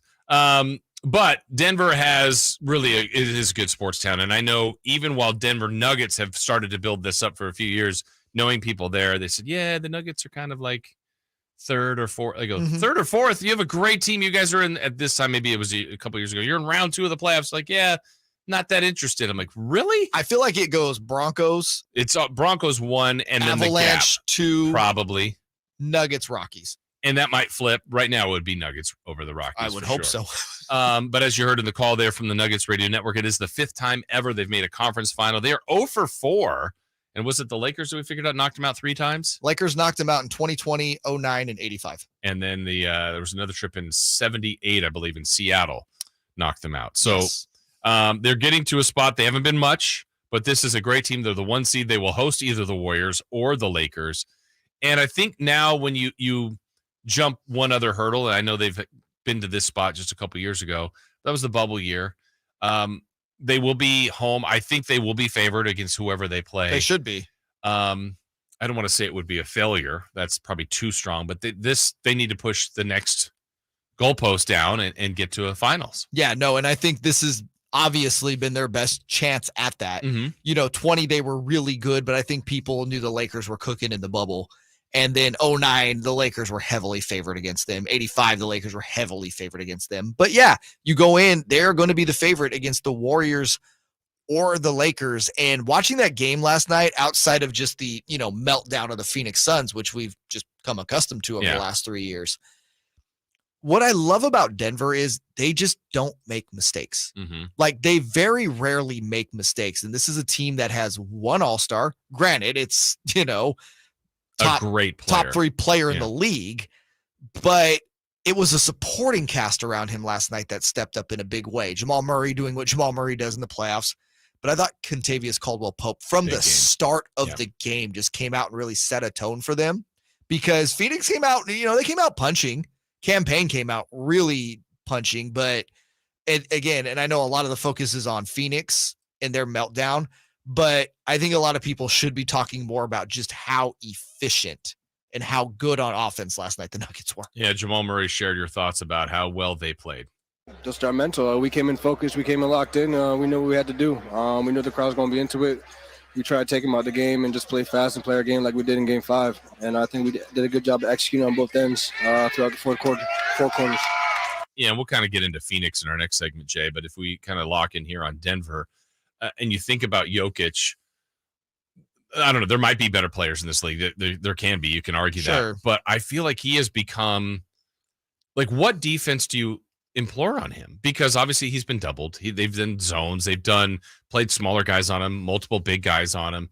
The fact that he is, I don't even know how to describe his style of play, because he'll mix in some speed elements on a guy that's not perceived to be that fast and quick, but then also so methodical and just patient and takes the time, and he'll find what's open. So he's always got the counter to what you're doing, and he's really becoming almost unguardable. He is unguardable. I mean, you saw the Suns try to throw several different looks at him last night. DeAndre Ayton's not a great defender, but I wouldn't call him a bad defender. Mm-hmm. I actually thought, defensively they were better with Jock Landale and Bismack Biyombo. Yeah. And you saw Biyombo really try to muscle him in the first quarter when he came in, and it worked for a few minutes. And then it's like Jokic downloaded some program of how to beat this. And whether it was Landale, whether it's Jokic, whether they tried to switch shorter guys on him. I mean, there was a play I remember in the first quarter when they switched Booker onto him, and just Jokic just went to the basket like it was nothing from the top of the key. You literally can't guard the guy. He's too crafty. He can pop out, hit a shot, find the open man, and it's not a pretty game when he gets in the post, but for whatever reason, he just flips the ball up and it goes in. Yeah.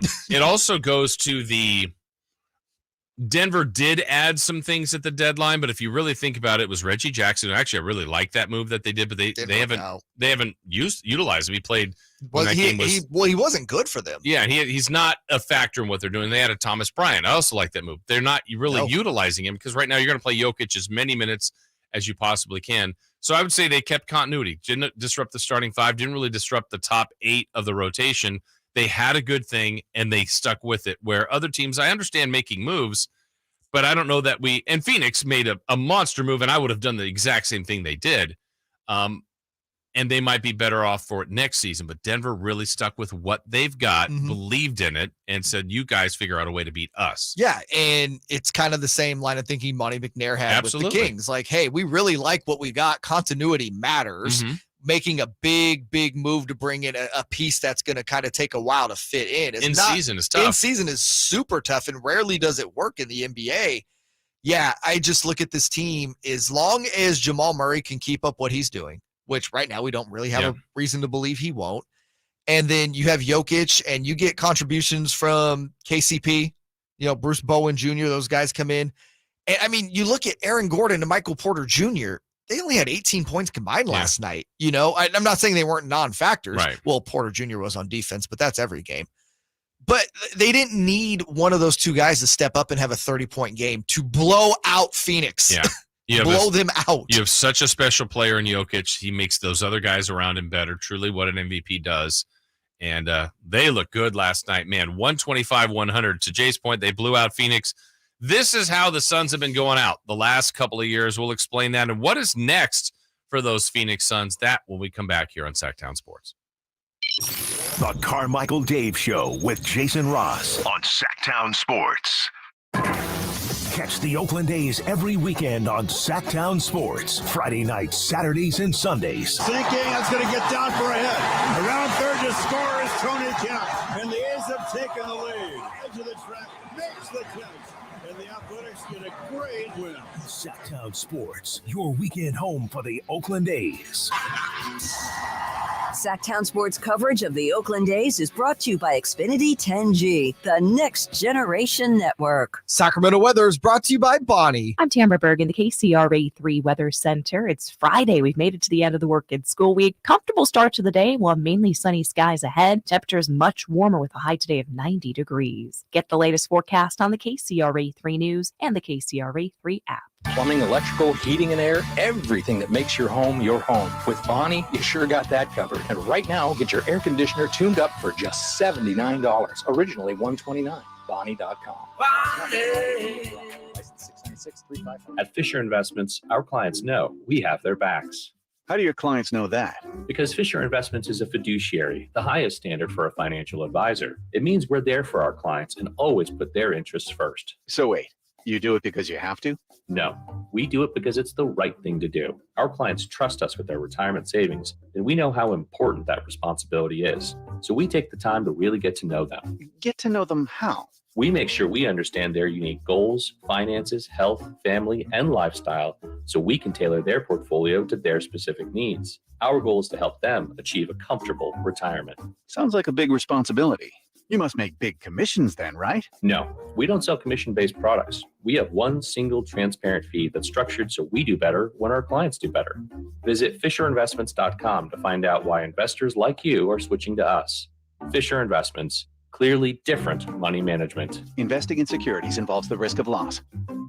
Let's change this to that by properly disposing of litter, picking up after our pets, reducing pesticide use, and regularly servicing your vehicle. Learn how to protect our waterways at BeRiverFriendly.net. Shop Folsom Lake Kia for all your favorite models at low prices and payments, plus low finance rates and zero down deals with approved credit. Go see my friends at Folsom Lake Kia right here in Sacramento for over 20 years. The Hagen Oaks Golf Super Shop garage sale of nearly new showroom clubs is on right now. With discounts up to 75%, you'll find full sets of irons, metalwoods, wedges, and more at the Hagen Oaks Garage Sale featuring $500,000 in Cleveland, Strixon, and Zexio closeout inventory. This kind of opportunity is rare and available right now. Visit the Hagen Oaks Garage Sale and find discounts up to 75% on selected clubs at the Hagen Oaks Golf Super Shop, the #1 choice for golfers everywhere.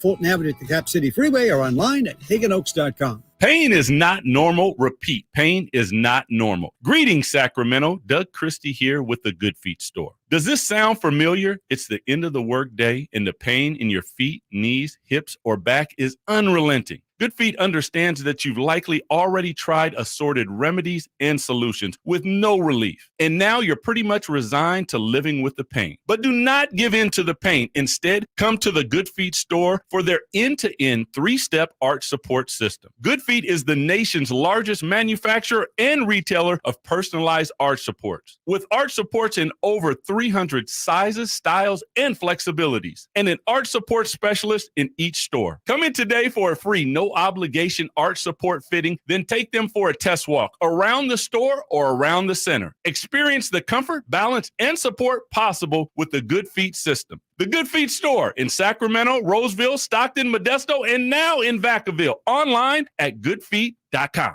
Sactown Sports Headlines. I'm Nate Littlefield, and these are your Sactown Sports headlines. The 49ers schedule was released yesterday, and it's enthralling. The team will travel the second most miles in the NFL. Some notable games are Thanksgiving against Seattle, a Christmas Day matchup against the Ravens, and a big Week 13 rematch against the Philadelphia Eagles. The Celtics are still standing. They force a Game 7 against the 76ers in a low-scoring game, 95-86. The aforementioned Game 7 will be this upcoming Sunday, which is Mother's Day, by the way, don't forget. The Denver Nuggets annihilated the Phoenix Suns last night by a score of 125-100. The Nuggets will move on to the Western Conference Finals for the first time since the bubble season in 2020. Those are the headlines. Let's get back to the Carmichael Dave Show with Jason Ross and special guest host Jay Mars.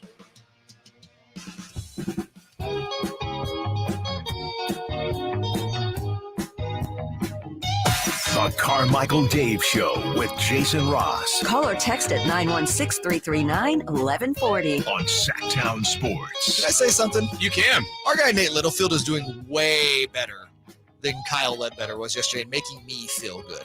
Okay. So shout out to Nate. Just want to put that out there. You're complimenting him. Yeah, you're doing a good job. I don't like to bring others down, though. No, you're not. You're lifting him up. Kyle didn't really I'm bring Kyle, I mean. I'm not bringing Kyle down. This is totally an objective opinion, obviously.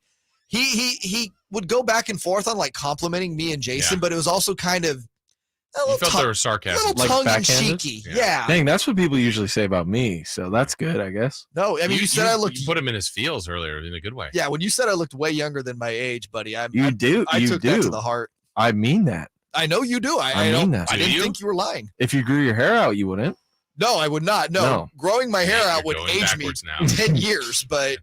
I'm just being honest. Yeah. Honestly. I know that. There's a Yeah. reason why I don't rock the cul-de-sac. No, I was shocked when you told me that today. I made some assumptions about your age. What'd you but think? How old do you think I was? I thought you were 32. Man, boom. 33 Love maybe. that. Yeah. Not that age. Going to test that knowledge a little bit later in celebrity birthdays. Uh-oh. Cookies. We also have Friday Fun and Games, guys. Yeah. I've been cutting and I've been You've doing been playing arts and crafts for almost paper 3 mache over hours here. now. We're going to test you and the two Kyles. Yeah, Kyle squared. Yep. We'll see how, just as a preview, you two that I'm looking at right now, Jay and Nate, you guys are I gonna thought be you were talking about the band. You guys are going to be a team. Oh, yeah. We're going against Team Kyle. Love it. Okay. So we got good partners. We'll tell you what the game will That's be a good little bit team. later. Good luck. What I to you like guys. is even though he's like Gen Z, he has knowledge. He does. Sneaky knowledge. and Sneaky some knowledge game- on a lot of stuff. Yeah. I know a lot about the California raisins. He does. I do. That's just fantastic. Uh-huh. Why are you panting like a dog, Jason? I'm laughing because I couldn't quite see the facial expression of Kyle in the background, but he turned his head like, what did I just hear? It's my favorite band. The California Raisins. Yeah, I want them to do the Super Bowl. Yeah. He not- wants them to do the Super Bowl again. Super Bowl Yeah. halftime show. Yeah. For the California Ravens. I would not have thought Hey, that Nate would have wanted that. speaking of California raisins, how about those Phoenix Suns? How about those Phoenix Suns? nice who- one. Who eliminated again. And before we talk about them as a team, I do want to put a shout out there to their long time voice, Al McCoy, called his last game yesterday. 51 years behind the mic. That's a hell of a way to go out. It's a terrible way to go out, but it's 51 years of calling one team. That's amazing. I imagine if you're doing that, spoiler, you probably love your job, right? Yes. You're probably invested in that team, that community. Is there any part of you that says, I'm not going out like this? No, I want one more I want year. one more year to not end with this game. I believe, Al, let me make sure I have him on our celebrity birthdays. Yeah, he just turned 90. Wow. Yeah. That was funny. I was looking at PB Brown this morning. He turns 90 in September. And he called the game last night on TV, did a great job. So shout out to Al McCoy. And he had kind of planned this to be his last season. So amazing. 51 years behind the mic. But as And far as Phoenix really wanted to go out with a bang for him. And they did. And I think about the last 3 years. You think about 3 years ago, they were up 2-0 and had a chance for a parade and lost the last 4 games to the Bucks. Still finals. I mean, you handle that one okay. But Also the Chris Paul injury at that time, really hamstrung them. Even when he tried to play, he was not himself. It changed that series. Then last year, I still think is the most bizarre, even with last night, the most bizarre Game 7 loss that they had, where they're back home. Dallas forced a Game 7. Like, well, that's fine, Dallas, but Phoenix is going to win this game. That was probably the worst game in the history of the Phoenix Suns franchise. I would say that is the worst Game 7 loss ever in NBA playoffs. And no hyperbole to what either of us said. That was an all-time just poop job. I might have to look back just to get factually what the score was at one point, because I remember watching the beginning part of that game, and then later on, like being outside doing some different things, and I came back in and I said, I would never, ever say a game is over at halftime, but this is that game was over in the first quarter. This at is the end of over. the first, I'm like, oh, Phoenix they don't have it tonight. Okay, yeah, so I have it right here. It was 57-27 at half. They were the home team. They had 27 points with Kevin Durant and Devin Booker on the floor. Well, no, this was last year. Oh, I'm sorry. Yeah. With Devin Booker on the floor. Yes. Then Dallas ended up winning that. So just a historically bad game, a terrible collapse. And then last night, much more of the same. To your point, it was a blowout. So I don't know why that's happened to this team. They've got to figure out why that happens to this team. But I don't think it needs to be this worldwide shakeup, because I think with Durant and Booker on the floor, they're going to be just fine next year. Yeah, you think. You don't? I mean, I said this when the trade happened. I'm like, oh, Phoenix is a problem because Kevin Durant can go in there and fit in pretty easily, I thought, which he did in the limited time we saw him during the regular season in Phoenix. He was really good. They were really good when he played. But my caveat with Phoenix was if they get an injury to one of their big 4, Paul, Ayton, Durant, or Booker, let alone 2 injuries, they're done because they have no depth. Yeah. They shipped out any remaining depth they had to bring in Kevin Durant. Now, I'm not saying that had the same thing happened and Paul and Ayton were out and you still had Mikal Bridges on the team. Was it Cam Johnson? They shipped out as well. Mm-hmm. I'm not saying they win this game, but when you look at how thin they were, I mean, Jock Landell starting at center. He's been a good backup for them this year, but not ideal. Having to give decent minutes to Bismack Biyombo, never ideal. Torrey Craig, TJ Warren. It's just a bunch of guys. They have free agents all over the place, but it's the fringe players in the rotation. Their free agents will be Torrey Craig, Baisley, Biyombo, TJ Warren, Damian Lee, Okogie, Landale, Terrence Ross. Guys. Terrence Ross comes over from Orlando. You hope he gives you a move. spark off the bench. Yeah. Nothing. Not enough. Do you guys know about the rumor right now about Chris Paul? ESPN saying it was about 20 minutes ago. Actively shopping. Yeah, he's being shopped because his contract doubles next year. Well, here's the thing with Paul. So they have a player option on him. He'll make $30 million if they pick up the option. If they decline the option, he still has $15 million guaranteed. So that's still $15 million against your cap. But that's, especially if this team goes into luxury tax, that's a big difference than $30 million. Yeah. And then the one I saw that they're shopping is, and I think this one was the obvious one, DeAndre Ayton. Yeah. And there's just something that doesn't work there. That was a weird one where Indiana signed him. They matched the offer sheet, and it never looked like DeAndre Ayton was happy with that. No, that press conference, he was just like, yep, I'm here. Yeah. I'll play. And he's going to make 30. He made 30 million this year. He's going to make 32, then 34, then 35 million. Clearly Durant and Booker are their best players. Ayton, I still think is good. I think he has a chance to be great, but maybe he can't be. I don't know. I think you can make an argument that being in that system with other guys being the primary options can really help him. But he was playing Jokic and he got worked in this. He got worked badly. It definitely showed. We talked about the tiers of centers yesterday, why he is on the not top 5 tier. No, he's below that. Jokic was just a monster all series long. But with Ayton, how much of this is him and the organization aren't seeing eye to eye on something versus DeAndre Ayton just thinks he is way better than he actually is? I don't know the answer to that, but there's got to be some elements of both of that. And then you think, okay, let's just say they're not able to move Ayton or Chris Paul. I feel like Durant, Booker, Ayton, and Paul is such a great starting point, but I think they're going to get a lot of free agents like Terrence Ross, which there's nothing wrong with him, but that's the type of player that is going to maybe sign for less money, chase a ring a little bit, and that might be enough for them, but they've got to get that puzzle right. Yeah, and this is going to be a big offseason, and we're just talking about the roster right now. Where does Monty Williams go from here? This is also 3 straight. Yeah, disappointing finishes. Not disappointing doesn't do it justice. These are 3 horrible finishes. Right. Again, the finals we can kind of, give a little grace there. But what we saw last night out of this team and what we saw last year in that Game 7 versus Dallas, you got to put some of that on the head coach. Yeah. I don't think they'll make a change there, but doesn't mean it's not being discussed. Well, I don't think they do either, but if they have another year next year where they're not either in the finals or win the title, I think he's gone. Mm-hmm. Whether that's fair or unfair is a completely different story. The reality of the situation.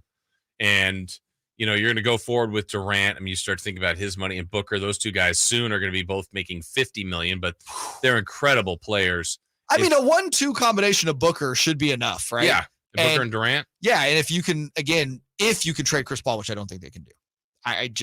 Who's taking on $30 million for Chris Paul at this point? He's going to be 39 next year, or is he 39 now? I remember when he might be 39 now or going into next year. Yeah. You're going to take a 39-year-old that has clearly regressed on the court, is still injury prone, and is going to take up maybe a fourth of your cap? Yeah. No. You're either bringing him back next year or you're not picking up that player option. The other players they have signed are Shamet and Cameron Payne. Hey, I think Cam Payne's actually a player option too. Okay. But it's a cheap player option. I thought he actually filled in really well at the point guard spot for them. Something tells me Cam Payne will be back. Yeah. There are in good position, I think, talent-wise, because you want talent. Booker and Durant are 2 of the top players in the league, and you could have I know they didn't play enough games this year, but we could be looking at all NBA players next year if those 2 guys play 65 games or more. If they play 65 games or more, going back to my point, if the Phoenix has been bitten by that injury bug. Chris Paul every year, obviously. Right. But they lost Booker for a big stretch this season.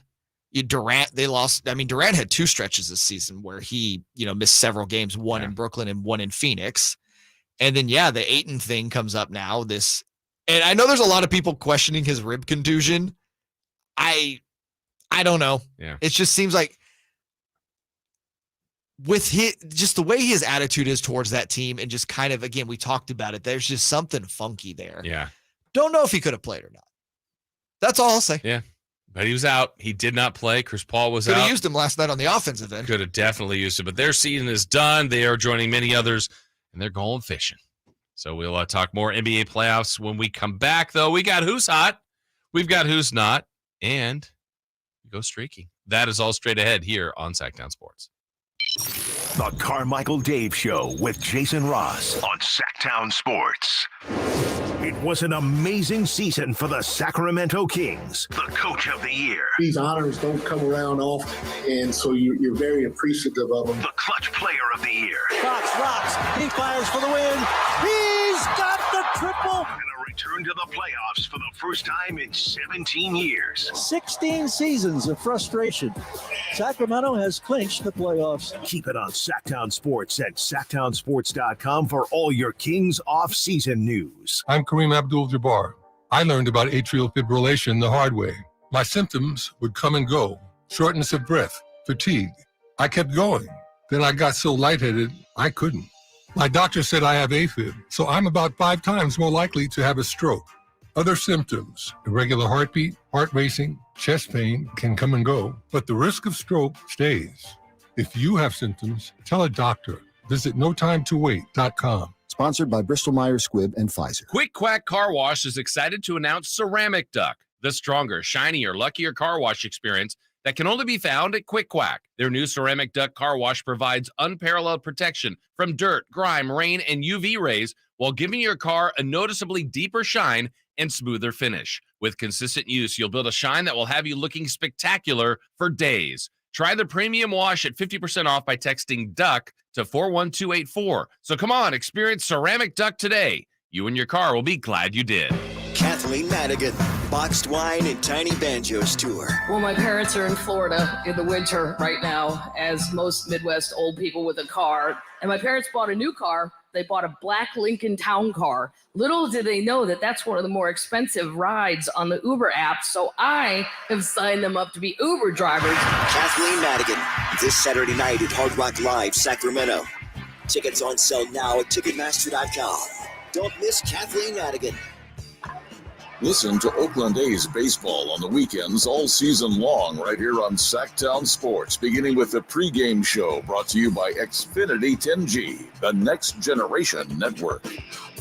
Guys, your testosterone level impacts your energy, drive, weight, hair loss, and even ED. Revive Men's Health Sacramento will check your T level for free. For your free T level check, exam, and consultation, call 916-277-8599 or visit ReviveMen'sHealth.com. What's hot and what's not? Brought to you by American Energy Heat and Air, making the uncomfortable comfortable. Head to AmericanEnergyAir.com to find out more. What's hot? Yeah, hot. Real hot. And what's not? It's not good. Brought to you by American Energy Air and Solar, Sacramento's complete heating and cooling company, and second opinion partner. Oh, the things we discuss off air. Like murdering each other? Wait, what? Yeah. Oh, is that what you guys were talking about? I mean, we dabbled in it. Okay. I didn't know what was going on. I passed out for a little bit. It is time, though, for who's hot and who's not. Jason. Yeah? You didn't pass out. Oh, I didn't? That was real talk? This is heaven. Oh, okay. Gotcha. Me and you doing radio, that's how you're going to spend eternity. Oh, you might actually be in purgatory now that I think about it. It's happened. And it's happening. Nate, I'm excited to see what you have here and what who's hot and who's not. Well, first of all, welcome to heaven. Thank you. I'm going to say Tom Brady's hot physically and, metaphorically. Okay. He is in talks to be a part owner of the Raiders, which is that a little controversial? No, it's not. It's great. Why would it be controversial? The Tuck rule and all that jazz. I mean, I feel like I get where you're going with this. I feel like that might be, and he's talking about the Utah Jazz, I think. Yeah. That might be akin to when Shaq got an ownership stake with the Kings. Yeah. And how we're all just like, ugh. Yeah. I think if you're a Raider fan, you're probably like, ugh. Yeah. But do they love their owner now? No. Raider fans. So what do? You bring in a guy you hate? He's got money, deep pockets. That seems He's like a worth very more Raiders than Mark thing. Davis probably at this point. Yeah. Yeah. Congrats to Brady. And all that jazz. Is that a pre-congrats? Yes. So that's who's hot? Yeah, he's hot. Okay. He's a good-looking guy. All right. And All he right. might Who's have not? ownership in an NFL team in a hot city. Who's not? Well, initially it was going to be this CP3 thing, but I've changed it since. Okay. I'm going to go back to the Raiders again. Wow. And their schedule, the NFL did them no favors. They have a very tough, just the level of opponents they're playing against this year. But starting week 9, in 7 weeks from week 9, they're going to play 6 playoff teams. Ooh. So they got and that's like a pretty critical part of the schedule. And their schedule is harder than the Chiefs, which doesn't even really make sense if you think about it. But Nate, yes, we got to come in defense of the Raiders. They have your guy Jimmy Garoppolo, James who will, G. and he wins games according to I'll you. be so happy if he wins 11 games with them. Will you? I'll be so happy. He's a Jimmy G defender. Would you wish Jimmy G was still the quarterback of the 49ers? No. Oh. It was time to move on. Oh, really? It was time to move on. Okay. But you want him to do well as a Raider. Remember when he called me a casual because I didn't think Jimmy G was great? I called you casual in like a roundabout way. Yeah, you called me casual. You said casual. Just had to ask. I had to ask a question. Yeah. You know? You were Clearly Jay doesn't forget. You were implying within your question There you go. casual for questioning the greatness of Jimmy Garoppolo. Yes. Fast casual like Panera. Hey now. That's what they call. That's what it's a called. pre-show reference. It is. Had you been there? Yeah, I've been at Panera. Okay. Again, I keep lunch with bringing up Jimmy money, Garoppolo but there. too expensive. Too expensive. Too expensive. That's on the chart on the too expensive side. Yeah. But pretty good food. Yeah, it's good, but not for what you're paying. Wow. Shout out to Panera. Are they a sponsor? No, apparently not. Not anymore. One other who's not hot. Mhm. I'm trying to decide. I've seen people praise him for this. I've heard other people rip him for it. Where do you fall in line, Jay, on Mark Jackson, who came out and admitted that he was the one that did not put Nikola Jokic on the top 5 in the MVP voting, saying it was an honest mistake? I'm not going to put him on who's not because you admit the mistake, you own it. You're even saying, hey, if you want to take my vote away, it's fine. Yeah. What was his excuse? He just forgot? No, he was it looked like he was kind of ranking them at like an all NBA. Yeah, I think he did a center, so he put Embiid, and then he did 2 forwards and 2 guards, Yeah. and so he just didn't have Jokic, but that's not the way it works. And there was that guy a lot was of almost our coach. well, almost. I'm not sure how close it almost was, Yeah. but and then there was other journalists defending him like, hey, it's actually really easy to make mistakes. Yeah, the Obviously, drop Jason downs or Jones was whatever, talking yeah. about the drop down and he made a mistake on it before. Yeah. So yeah, it's fine. I don't know. I feel like It I did- double if- check nah, that, triple check that. I would too, but I feel like if it would have swung the MVP was that, Right, then that right. would have been really bad. But it had no actual impact on the award itself. It doesn't help in the belief that, hey, maybe the media or whoever gets, I don't even know that there's a foolproof answer on who should vote for these things, because I think, the college poll system, when they're asking coaches to rank the team, they're not spending any time in that. Maybe it's an assistant coach, an intern, some office assistant. I've always felt there should be a committee. Makes sense. That is their one job. Yeah, and I know people will still even be critical of the, people picking out the field of 68 or the BCS committee, but that is what their job is, and by and large, I think they do a good job. Yeah, no, it's fine. But like I said, if you could committee it out on the NBA, all sports actually for postseason awards, all-star appearances, Yeah. all that stuff, I think that is the best route Too forward. much on the line. Oh, way too Yeah. much on the line. No, especially when it comes to like all-star voting. It's a lot of sponsorship money to be losing out on. Yeah.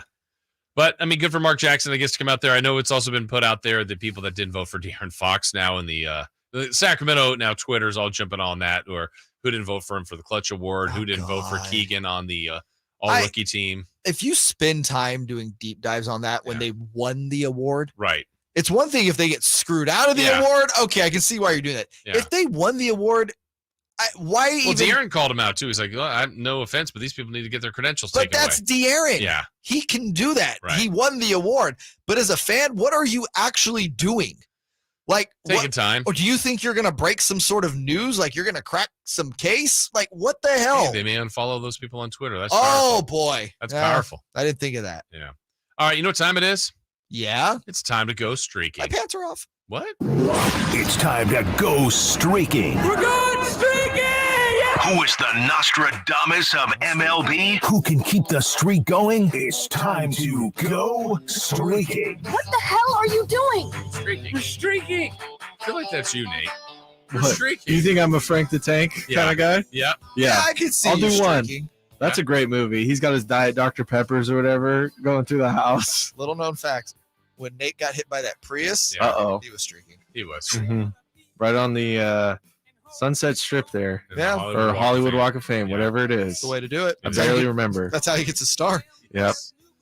I deserve a star for that. I didn't even consider that. Yeah. Oh, we have. Okay. We put one out front for you. Yep. That would be so right next to all our friends out there. Yes. Nice. Yep. Someone was laying on it today.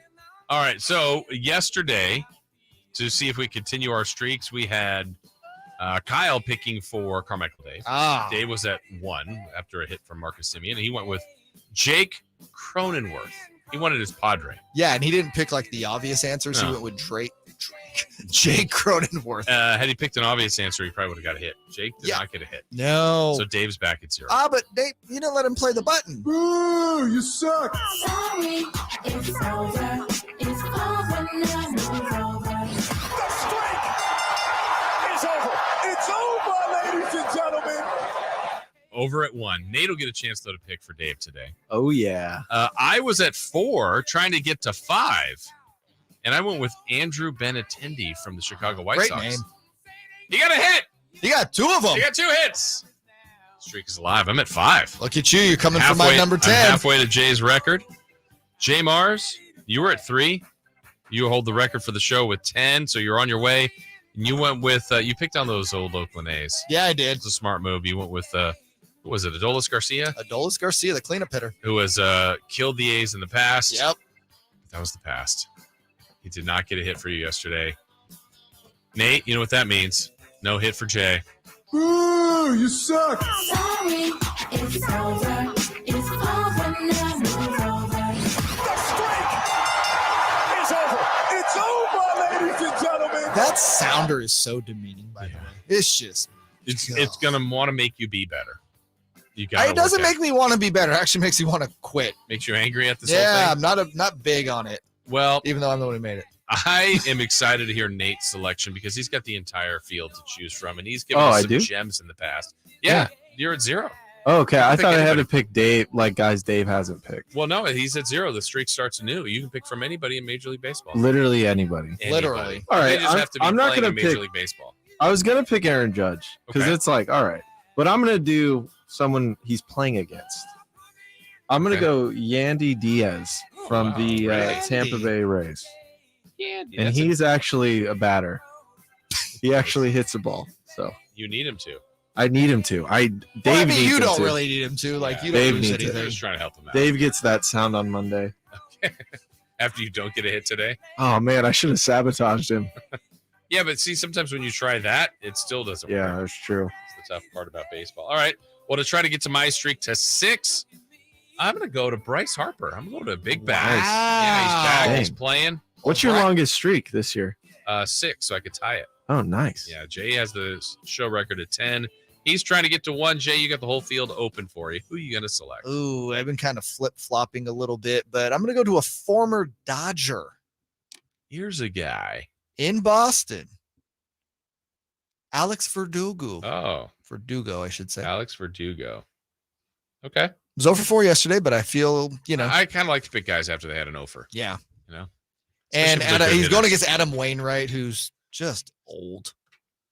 You see him sing the national anthem the other day? That's Or not really the other good, day. It was actually. the season opener. That was Yes. great. Nice But pipes. he's old. Hey, come on. He can still deliver. He's wise. He's cagey. Wait, they had a pitcher who's playing sing the national anthem? I think it was an opening day. I don't know that he was playing that day, but he He's sang the anthem. KG with a 7.20 ERA. That's crazy. Why? I didn't know you could do that. I didn't know you could play and sing the national anthem. Yeah, no, it's I didn't know you're allowed to. No, it used to be a clause against it, but in the latest collective bargaining agreement, they decided to let players sing the national anthem should they want to. After Enrico Palazzo did a Naked Gun. Yes. Yes. Fascinating. Yeah, I was actually. You guys remember earlier in the show when I had a hard blank and I just had to Yeah, just do keep you remember moving now? on. Yeah, I do remember. I was gonna. Jay just reminded me. I was gonna say the best thing Adam Silver ever did was after that Paul Pierce incident. Mm-hmm. He enforced all players in the finals to wear diapers, and I think that was the right move. I think that's the best move he's ever done. That's what we were waiting on? Yeah, I just needed to. I was That's the embarrassed. best early. you came up with? Well, that's what he did. It's not. I didn't come up with it. It's a fact. It's Paul Pierce's fault. I have to research that one. Was Adam Silver even the GM or the? He was not the GM. Not the GM. The commish. When Paul Pierce pooped himself? Yeah. No, David Stern was. Well, yeah. Silver stepped in though after. Way after. Mm-hmm. He saw it was a mistake and he thought he had to fix it. Do you have a shovel in there? I have a box. Yeah, get in it. Okay. I'll hop in that box. Can we go to break? Jason's not saying anything. The Carmichael Dave Show with Jason Ross on Sactown Sports. It's Cattles and Rami. Bob Huggins has a responsibility and an accountability to that university and the young men that he is put in charge of. So it's not cancel culture. It's consequences. The concept of accountability is one that a lot of people these days have a hard time wrapping their head around, man. If you go out there and you say what he said, guess what? A consequence of having a public job is maybe you lose that job because you just said something so idiotic and ignorant. Cattles and Rami, weekday afternoons from 2 to 6 on Sactown Sports. Attorney Joe Cordell. Business owners and professionals face special challenges in divorce court. In addition to everything else going on, they have to contend with allegations that they are earning more than they are, coupled with claims on their business or practice itself. Clients with assets depend on their divorce lawyer skills in these matters, and that's why it's so important to hire someone that has those skills. 500 Capitol Mall, Suite 2060, Sacramento, California, 95814. CordellCordell.com. We see a lot of pollutants like trash, pet waste, cigarette butts, pesticides, and fluid leaks from vehicles on our highways and in our waterways. This isn't what we want. Clean waterways, clean creeks. Now that is what we want. You can help change this to that by picking up after your pet, properly disposing of litter, and reducing pesticide use. All Californians can protect our waterways. Learn how at BeRiverFriendly.net. Hey, you want to be around people having a great time? You need to come check out Capital Casino, offering the most varieties of table games in the region in the friendliest environment. Come for the food, which is awesome, of course, and stay and play. Conveniently located in downtown Sacramento at 411 North 16th Street, right there in downtown Sacramento for over 20 years. Cap Casino, best food, best games, and of course, the best action. And please gamble responsibly. 1-800-GAMBLER. Folsom Lake Ford has trucks. The F-150s are here. Explorers, Expeditions, and a huge selection of Broncos and Bronco Sports. They're in stock now at Folsom Lake Ford. Shop Folsom Lake Ford, your truck headquarters, right here in Sacramento for your favorite Ford models at good, fair prices. Short on cash? Buy any new Ford with zero down. Save big with low interest finance rates. Plus, Folsom Lake Ford is paying top dollar for all trades. We want your vehicle regardless of mileage or condition. This could be the best time to buy a new Ford. Check out the huge inventory online at FolsomLakeFord.com or stop by the dealership and see the most recent arrivals. Looking for something special? Give them a call and tell them Doug Christie sent you. Folsom Lake Ford in the Folsom Auto Mall, your trusted dealer, my trusted dealer for over 30 years. FolsomLakeFord.com. 0 down with approved credit. Hey, Scott, you look great. Yeah, I'm feeling good and have a new job. No, there's something different about the way you look. To be honest, a few months ago, I had an amazing robotic hair transplant procedure at XL Medicine. It's called the artist procedure. No way. Your hair looks completely natural, and you don't even have a scar. How did they do that? Dude, the artist system is amazing. I have this fantastic hairline, and I'm happy with my results. XL Medicine could probably help you too, buddy. Using the artist procedure, Dr. Singh and Dr. Graywall can target and harvest healthy hair follicles with micron-level accuracy from the back of your head and transplant them where you need it. The procedure is painless, and you'll be back doing your regular activities in a couple of days. Ask Dr. Singh and Dr. Graywall at XL Medicine about the artist procedure. Call today, 916-932-4470. That's 932-4470 for a complimentary in-person or Zoom consultation. Or on the web at xlmedicine.com. That's EXCEL medicine.com. See what the artist procedure can do for you. These are actors and not real patients. From the Power Business Technology Toshiba Studios. Your home for Kings basketball for over 25 seasons. No look, Bibby to Weber, down the lane, flying jam. There's your play of the night right there. It's inside is Sabonis, a two-hand rip, a brilliant pass from De'Aaron Fox. KHTKAM Sacramento, KYMX HD2 Sacramento. Sactown Sports. Sactown Sports. Headlines. I'm Nate Littlefield, and these are your Sactown Sports headlines. The Denver Nuggets annihilated the Phoenix Suns last night by a score of 125-100. The Nuggets will move on to the Western Conference Finals for the first time since the bubble season in 2020. The Celtics are still standing. They force a Game 7 against the 76ers in a low-scoring game, 95-86. The aforementioned Game 7 will be this upcoming Sunday, which is Mother's Day, by the way. And also, we have the 49ers schedule released yesterday. It's enthralling, to say the least. The team will travel the second most miles in the NFL. Some of those notable games will be against Seattle on Thanksgiving, a Christmas Day matchup against the Ravens, and a big Week 13 NFC Championship rematch against the Philadelphia Eagles. Joining us right now to talk about that schedule release is Amil Fragoso, our 49ers insider. He's on the Carmichael Dave Show with Jason Ross with guest host Jay Mars.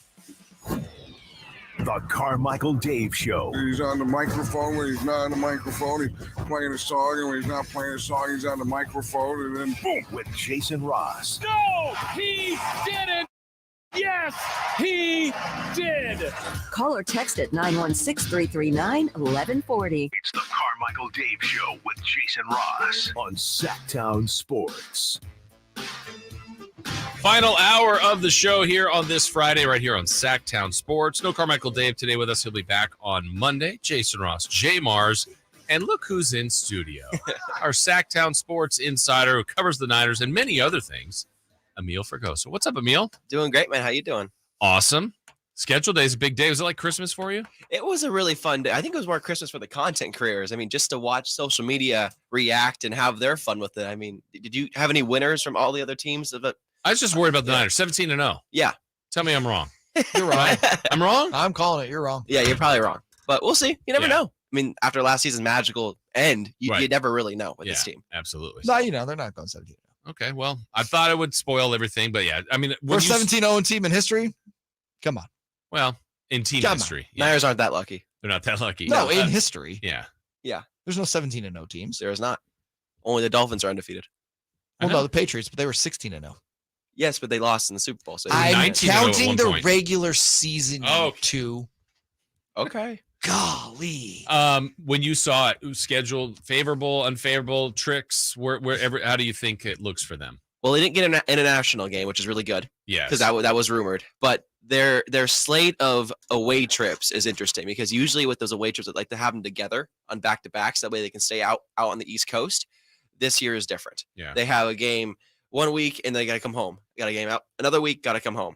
I mean, you just look at the slate. Was there the one chance of that? I think Papa mentioned that too. Chance of the Cleveland, Minnesota. Would they do that, or would they? It's possible, but again, the Minnesota game is Monday Night Football, so it's a longer stay out there. Who knows? They do have good relations with Minnesota, but it's just they'd rather it be together. But again, they're the second most traveling team in the NFL this next year, almost 30,000 miles total. Only higher is Seattle. That's just the location. Yeah, West Coast, right? Obviously, but it sucks because they go on the East Coast week 1 and then all the way back to the West Coast for week 2. And it's an away game against the Rams, which after a long road trip against the Steelers, it was always a tough team. Well, and Papa was telling us too, they'll come back to actually San Francisco, they'll practice and then just leave late for LA. But still, there's a level of travel there that just sucks. Yeah, it's going to be a lot of wear and tear this year, which is why I don't see them having that 17-0 season we were talking about a little earlier. But it is possible they could, sneak out some wins here on the away trip, and having that week 9 bye is really important because they want to have it in the middle of the season. When you brought up earlier, Emil, about the rumor of a international game, was that the Jacksonville potential? Yes. Okay, so it just flipped, or Jacksonville. They have two others, right? Chiefs, and who do they play? The second one. I can't remember their other one. Oh man, but that was the one that was. Sorry, I didn't memorize the Jaguars schedule. By the way. We don't have the Jaguars breakdown. But that's the one that was thought to be. Yes, it was gonna be that one because Jacksonville's having, I believe, 2 games back to back. Yes, back to back, which is the first time ever. Kind of crazy. They're just going to stay in London for like 2 weeks. Makes sense for them. A lot of fish and chips. A lot of fish and chips. Trevor can flow his hair out in the wind on the London Tower and all that. I don't know. It's London Bridge, I think. I think it's London Bridge. I don't know. I've never been. Never been. So I'll have to go. Trip. It's great. But in terms of the schedule in general, the biggest stretch you got to look out for is week 12 to week 14. That's going to be a big test for the Niners. You got away Seattle on Thanksgiving. Then you got to go to Philadelphia in that primetime Fox spot. Then you got to come back and play Seattle again. I mean, we could have a race for the NFC West at that point for the number 1 spot. And that's going to be key. What's nice though about having that Thanksgiving though is it gives you 10 days between the Eagles. Yeah, no, it does. That's important for them. They like the 10 days rest. They do not like having 2 Thursday games though. No, they that don't. sucks. They are notoriously adamant against having Thursday games, and they've already kind of spoken out. But a couple players are spoken out about it already. Tabor Pepper, their long snapper, kind of gave a side eye on Twitter, like 2 Thursday games, really? It's a lot. And they're the only team this year too to have both holiday games. Yeah, I found that to be really funny. Plus the New Year's Eve game. Yeah, I mean they're getting stacked on prime time, which I guess the Niners lore and how great they were last year. I mean, the hottest team in the NFC, but it's going to be a lot of wear and tear this season for them. So we'll see how it goes. On the positive side, I guess, I mean, I think a lot of times teams and coaches and players will look at when's the bye week. And not week 9. Yes. I mean, it's kind of nicely balanced. I don't know whether they'll be health wise. That's anybody's guess, but that kind of fits in nicely. Yeah. And they had week 9 last year as well. And they liked it at that spot, but they're going to have to earn that week 9 bye. They got the week 8 Bengals before that. True. They got the Vikings as well away. They got the Browns away and the Cowboys. I mean, it's going to be a tough stretch going into that bye week. So, and you come out of the bye week with Jacksonville, who's actually decent again. Yeah, they're no slouch. I mean, they won a playoff game. You got to give them some credit, right? They came back from 28-0 down. So it's going to be a tough schedule. Do I see them still winning a lot of these games? Yes, because they're the Niners. They're one of those talented teams in the NFC. But there could be a few games away that are surprising. Like, they really lost that game? Mm-hmm. It happens. I mean, last year, week 6, Atlanta. Right. Game supposed to win. They didn't win. Denver. The Denver game always gets me because that was just a wild one. Yeah. But yeah, I mean, the Browns game could be tough. The Jaguars game could be tough. Even Steelers week 1 could be really, really tough for them. I know we don't know how they'll look either team come week 13. I think a lot of people are looking at that the most because that's the Eagles. And certainly the team is looking at it. Why are they talking so much about Philadelphia still at this point with Debo recently? Or we know Ayuk did before. And they may be right in what they're saying. Yeah. But it's kind of a bad look. It's kind of whiny. It's not. Well, it started with the Eagles. The Eagles were outspoken really about the Niners, and the Niners kind of backed it up like, hey, we didn't have a quarterback, man. Right. If we had a quarterback, it'd be a lot different of a game. And the Eagles fans, they are very aggro and agitative. They like to get under people's skins. That's their whole stick. And so the Niners, they don't want to hear that trash. They don't want to hear that talk because they believe they're the best team in the NFC, maybe the NFL in general, because of their infrastructure and how they're built. So it's going to be really interesting to see week 13. We're pretty positive Brock Purdy will be back by then. He probably will be the starter. You just don't know. Maybe Lance or Darnold shows out and they're the starter, but it's going to be 2 hopefully healthy teams at that time. Yeah, and everything's indicated that Brock Purdy is kind of slated as QB1 right now. Yes. But Kyle Shanahan coming out recently with a lot of praise for Trey Lance. There's been a lot been made of, Sam Darnold is actually really good. He's just played in really crappy places. How do you see that quarterback? I don't want to call it a controversy, but it kind of is. How do you see that playing out, at least for week 1? It's definitely controversy, definitely drama. Playing out for week 1, it's going to be interesting because there's been a lot of rumors that Darnold is already kind of the 1A to Lance's 1B. Lance has got to kind of prove it this year, even though all the comments Kyle's saying right now are really good. It's about how it shows in OTAs and in training camp. And Darnold, they like him a lot. Even though he doesn't know the playbook fully yet, they like him a lot because of his natural throwing ability. And so it's going to be interesting to see if Lance can bounce back from these 2 injuries he's had starting his career and just be, reliable, be available, because that's really the issue with him right now. So it's Purdy, though? Would he be one? Yes. Assuming he's healthy, is that a no doubt, really? Yeah. John Lynch said it in the owners' meetings like 2 months ago. He said Purdy is the leader in the clubhouse. Like, it's not my job to say that. It's just me speaking on the slant. I feel like leader in the clubhouse versus he's the guy, like it's his job, are 2 different things, though. Maybe it is, but that's the only caution is because he's coming back from major elbow surgery. This is a really rare injury for even a quarterback to have. It's a baseball injury. And the fact that it's not a reconstruction, it was a repair, is such a good news for him because he'd be out probably the whole year if it was a reconstruction. He's already throwing right now with a towel, doing that violent motion. He'll start throwing with a football week in June 10th, I believe, is that target date, the 12-week out. And so it's going to be a process of where is he at, but they don't want to rush him back. I know because he's the question mark in this, but most teams don't have 3 quarterbacks that you believe could all start. Unless they're 3 crappy quarterbacks on a crappy team where it's just like and throw whoever out there. But this is a Super Bowl caliber team that you kind of need to get this question answered correctly. Yes. And there's nothing wrong with Purdy except for the health. Like he did perform well. But I mean, is there a chance that all three are there at, let's pick week 12, that Thursday game? They're not all three going to still be there, are they? Like on the team? Yeah. Yeah, I think it's a possibility. Okay, so they'll keep three and even have a third active, or is one inactive? I mean, that's pretty rare. I mean, after last year, though. I mean, that's the point. Is I mean, after the third last generally, year. I guess, is usually like a flyer, someone like they're really grooming later. These are all three that could literally start. Absolutely. And so it's going to be interesting to see where Lance is at. I think that they want to get Lance in there for a couple of weeks, see where he's at, because if he plays well, that value just goes up, right? Yeah. That trade value does. Someone's going to want a quarterback. You know, he turned 23 this week. Okay. Sam Darnold's 25. He's been in the NFL how long?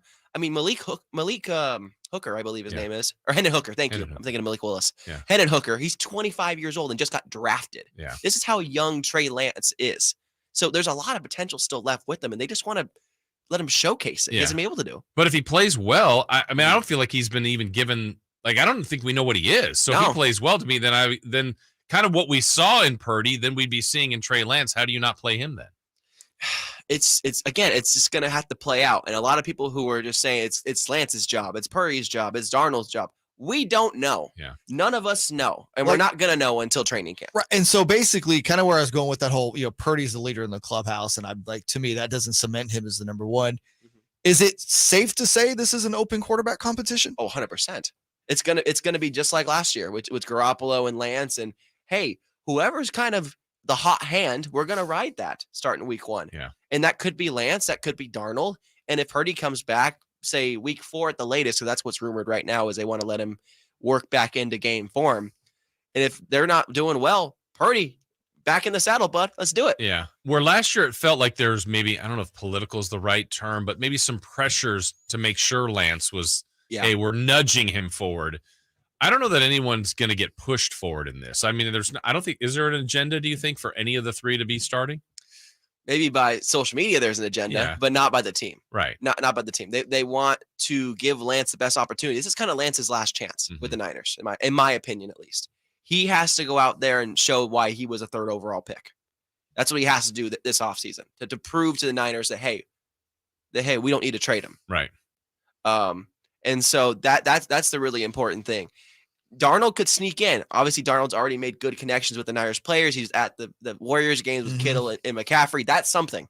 That actually is something. The building those friendships on and off the field are so important, and we'll see how it plays out. I do think Lance ends up winning the job, but it's really open game here. One more real quick because we got to go. Yeah. Lance or Darnold wins the job week 1. Obviously, Purdy doesn't come back to week 4 in that scenario. If Lance or Darnold is playing really well in those first 3 weeks, is Brock riding the bench? Sorry, repeat the question. Basically, if Darnold or Lance start in week 1 and they start the first 3 games and they play really well, they're not bringing Brock Purdy back in as a starter off once he's healthy, right? I don't believe so. They're going to ride the hot hand. I believe they're going to ride that hot hand. And maybe they do bring Purdy back. It's going to be just a really wait and see what's hot to them, what's doing well to them, because there are levels of quarterback for them of, hey, we just got this. We squeaked by, got this winner. Hey, we showed out and we performed. And Purdy, he showed out and he performed last year to the best of his abilities. Well, Amil, great work on the site. What do you got coming up next regarding the Niners? Yeah, I got 5 intriguing matchups, the 5 biggest matchups probably look out for this year. That'll be on the site later today. And then overall NFL stuff, just looking at the regular schedule and kind of the matchups to look out for. The first Black Friday game as well as this year. Yeah. A lot of intrigue this year. So it's going to be a lot of fun and just continuing the content. Our podcast too, Emil. Don't forget. Yeah, shout out the podcast, Nate Littlefield, my co-host and producer extraordinaire. Return to the Empire every single week here on Sactown Sports on the web. Absolutely. Well, great work there. Thank you, Amil. And Niner season's almost here. I'm so excited. It'll go quickly. That summer break will. That's Amil Fragoso. Check out all the stuff in the podcast, everything on SactownSports.com. We've got more to get to, including we'll preview tonight's game 6s. The Warriors need to win to keep their season alive. So do the Knicks. We've got that next. The Carmichael Dave Show with Jason Ross on Sactown Sports.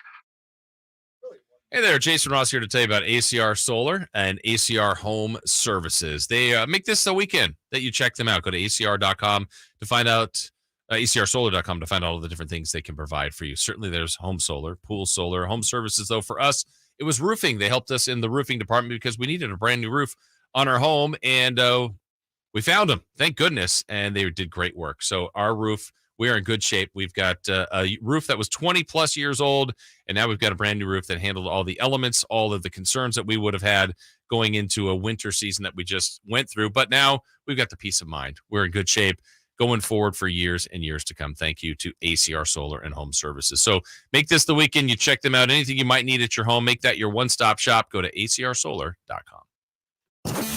Check out the Golf to Go Hour with Frank LaRosa every week on Sactown Sports. Get the latest on equipment, area courses, people who play the great game, and plenty of good conversations about golf. It's the Golf to Go Hour every week with Frank LaRosa on Sactown Sports. Golf to Go is brought to you by the Hagen Oaks Golf Super Shop, America's most awarded golf facility. Nature Wood Home Furnishings, where it's all about choices and always about quality.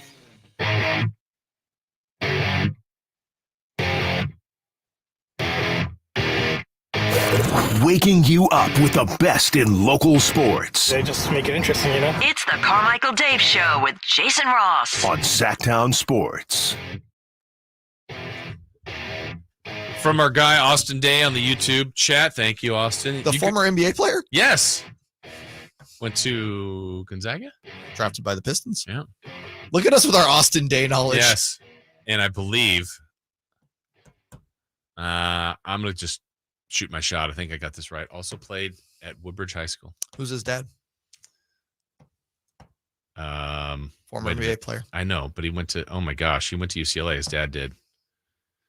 And the only name that, you know what name's coming to my mind? Morris Day. I was kidding. And wait, it's Austin Day. Yes, Austin Day. Yeah. I think. There you go. But it says, you guys are making me sick. Darren Day. Darren Day. Darn it. Darren Austin, what's the difference? Yeah. You guys are making me sick. Brock Purdy won 9 in a row as QB1. Stop disrespecting Mr. Irrelevant. We're not disrespecting Brock Purdy. Yeah. We're bringing up what the scenario is. We're not picking the quarterback. Nobody's disrespecting him. Get out of your feels, guy. It's one of those things. Look, one of the things you were critical of Jimmy G was the statement that, look, this guy wins. But you thought there's also more context. To it. Okay. Brock won. Yes. But there was a little more sizzle to his game. There was more sizzle to his game. He can throw the ball more than 10 yards. Yeah. I loved Brock Purdy last year. I think Brock Purdy is a better quarterback than Jimmy Garoppolo. This is not to slander Brock. This is to question Trey. If Trey Lance were healthy in those 9 games, would they have won 9 in a row? I don't know the answer to it. I see elements in Trey Lance that could be a really good quarterback. I also see elements in Trey Lance where you'll just be dropping your head every Sunday. It's like, oh my God, how did you make that pass? Yeah, and so it makes you wonder where Purdy and maybe even Darnold can get in that Jimmy G mode, but with a little bit more to it where they're making, and Jimmy made mistakes though too. That's the Jimmy other made thing. a lot of mistakes. And there were throws that he had to make that he didn't make that I think Purdy was making. But the point being is there are so many strengths to that team. You don't want the quarterback to hurt you. You want him to highlight you. I don't even think they need a super stud QB. It would be great if they had one, but almost just a don't screw it up mode, a game manager, which what everybody hates that term and looks at it in a negative way. I'm not trying to look at it in a negative way. And Brock Purdy through 9 games was not that guy. He didn't screw it up. He would make mistakes here and there. Mm-hmm. He had some mistakes that, thankfully didn't turn out to be worse than they could have. But overall, he was a quote-unquote game manager. But like you said, there's sizzle to his game. Yeah. He can make the big play. He can throw the ball 20 or more yards and hit a receiver, in stride. Yeah. Trey Lance is just a big question mark. We cannot take any sort of sample size that we've seen of him in the NFL and make a case for against him, in my opinion. Yeah, it's incomplete at this point. And I think to Brock Purdy's credit, he answered, every week, when you're thrown in right away, you're like, this season's over. Lance is hurt. Jimmy G just got hurt. Brock Purdy's coming in. Mm-hmm.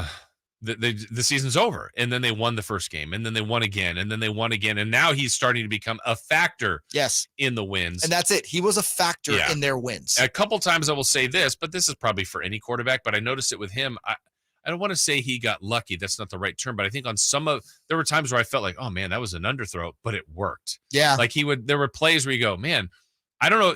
Maybe it's like a golfer, like, hey, your miss was still good. Mm-hmm. Like, it wasn't a slice to put you in the woods. It was like your shot was off, but you're short of the bunker. You're okay. Like some of his misses were better than, let's say, Jimmy G's misses. Yeah, no, his misses were not going to. Where Jimmy would miss is there was two things. Number one, the minute pressure came on Jimmy, one of two things was going to happen. He was going to just get hit and like he didn't move well in the pocket.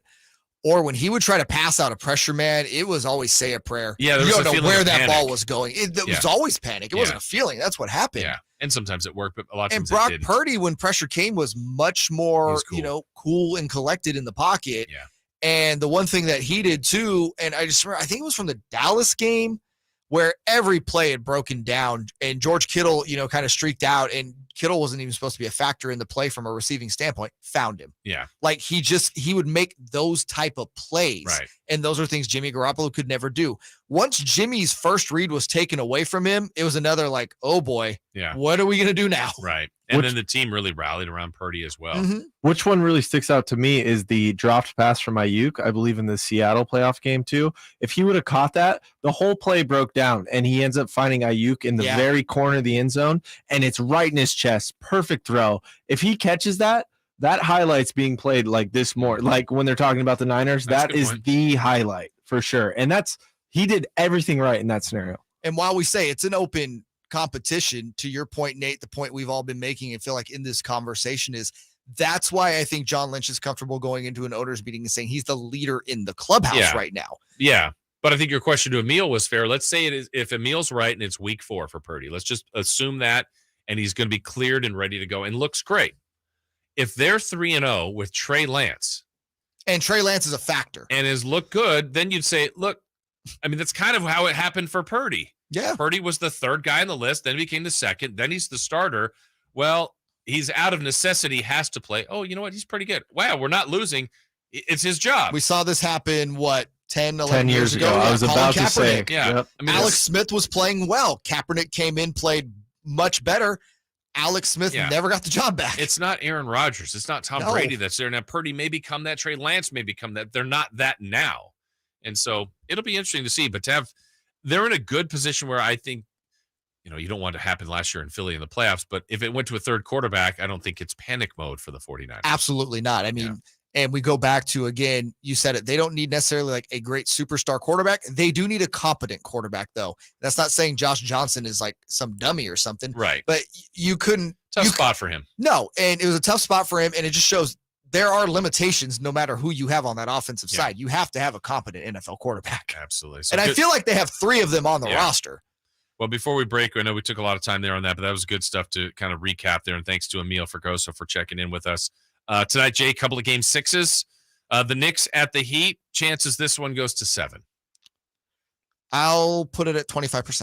Yeah, I think the Heat win this one too. So, I mean, of course, any game, anybody can win, but I'm that's about right. Yeah. And then the Warriors at the Lakers. I'll be honest, I have this one as a toss-up. 50-50 game. Yeah. Yeah, and I thought the Lakers were playing with fire. The other day when Dave was here, we were talking about the series that everybody had 3. The teams that had 3 losses, who could come back and win? I'd put the highest chance was the Warriors. It was 3 once. They had to win 3 straight. They have 2 of them at home. They already won game 5 now. And I don't think there's a big difference between these 2 teams. So that's my main reason is whoever plays better tonight is a simple statement will win the game. I said this yesterday, and I still feel it today. Whoever wins this game wins the series. Yeah. If the Warriors can get this game, I don't see them losing a game 7 at and home. If the Lakers and Lakers mathematically win. Yeah. Should be fun tonight. And if we get to game 7s, that's one of the best things. We got one already in the East with Philly and Boston. All right. When we come back, we'll talk a little bit more about what to watch, what to follow tonight. And because we have Friday Fun and Games in our final segment, we got Celebrity Birthdays brought to you by Crumble Cookies. That is next here on Sactown Sports. The Carmichael Dave Show with Jason Ross on Sactown Sports. Sactown Sports is Sacramento's new home for the San Francisco 49ers. It feels awesome. We deserve this. Let's go, Niners! Purdy. Purdy going to throw, and it is Kittle in the back of the end zone. Samuel. Debo 10. Debo. Touchdown! And McCaffrey. Touchdown! CMC! They all live here on Sactown Sports. Your official home for 49ers football. Bartley Kavanaugh Golf Course is Sacramento's #1 course for fun. Players love Bartley Kavanaugh's fun design and great mixture of holes. Near the banks of the Sacramento River, Bartley Kavanaugh's moderately sized greens and generous fairway landing areas make for an affordable and fun round of golf. Bartley Kavanaugh offers a great pro shop, help planning your tournament or wedding, and a relaxing outdoor veranda for a cold beverage or a tasty meal. For tea times, visit BartleyCavanaugh.com. It's Sacramento's #1 course for fun. Quick Quack Car Wash is excited to announce Ceramic Duck, the stronger, shinier, luckier car wash experience that can only be found at Quick Quack. Their new Ceramic Duck car wash provides unparalleled protection from dirt, grime, rain, and UV rays while giving your car a noticeably deeper shine and smoother finish. With consistent use, you'll build a shine that will have you looking spectacular for days. Try the premium wash at 50% off by texting DUCK to 41284. So come on, experience Ceramic Duck today. You and your car will be glad you did. In business, everything your employees do impacts your brand, including what they wear. Cintas has high-performance workplace apparel for almost every job imaginable. From work shirts and pants, to polos and khakis, to Oxfords or T-shirts, these clothes move, breathe, and look great. Your team gets the styles they like, you convey the image you want. And Cintas service includes weekly laundry and delivery. To learn more, visit Cintas.com. Oh, I'm ready! And get ready for the workday. Yeah, I'm so stressed. Our business is growing. We've got people all over now. Uma. What is that? Meditation? I'm recommending the Uma cloud phone system with auto attendant and more than 50 features. Uma? Yep. Switching to Uma is a cinch. Just $24.95 per month per user, plus taxes and fees. Uma. Now you're feeling it. Find small business calm at Uma.com/radio. That's OOMA.com/radio. When you take the time to shop at Folsom Lake Honda, there's one thing you'll always find. Happy people ready to serve you. As a family-owned and operated dealership since 2009, customer service is our #1 priority. Our customers love doing business with us, and you will too. Looking to own or lease? During the spring sales event, drive a brand new Accord or Civic. Visit us today at FolsomLakeHonda.com, your one-stop Honda shop. Folsom Lake Honda, yeah, your one-stop Honda shop. Guys, did you know your testosterone affects everything in your system, including how you feel and perform every day? Right now, Revive Men's Health Sacramento will check your testosterone for free. Knowing your T levels is the first step in understanding if you have low T. Your testosterone level impacts your energy, libido, sleep, weight, hair loss, mood, and even ED. Maintaining an appropriate T level can change your whole life. Most men start to see changes in their hormone levels in their 30s. Experience and results matter. So what are you waiting for? Get your T levels checked today by local, experienced, and trusted men's health experts. They've helped thousands of men since 2011. They're so confident they can help you, they even guarantee it. Call Revive today and schedule your free testosterone test, free exam, and free consultation. Call Revive Men's Health at 916-277-8599. That's 916-277-8599. Or visit ReviveMen'sHealth.com. Sactown Sports.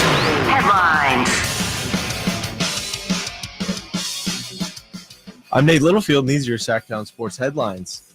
49ers schedule was released yesterday, and it's pretty amazing. The team will travel the second most miles in the NFL. Some notable games are Thanksgiving against Seattle, Christmas Day matchup against the Ravens, and a big Week 13 NFC Championship rematch against the Philadelphia Eagles.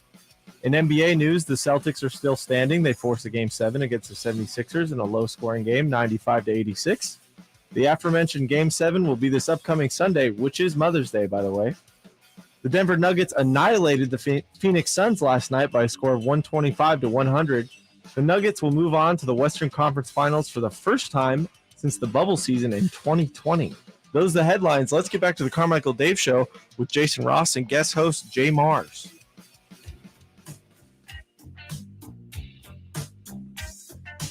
The only place in the morning to get your sports fix. Live and local. The Carmichael Dave Show with Jason Ross. What version is this?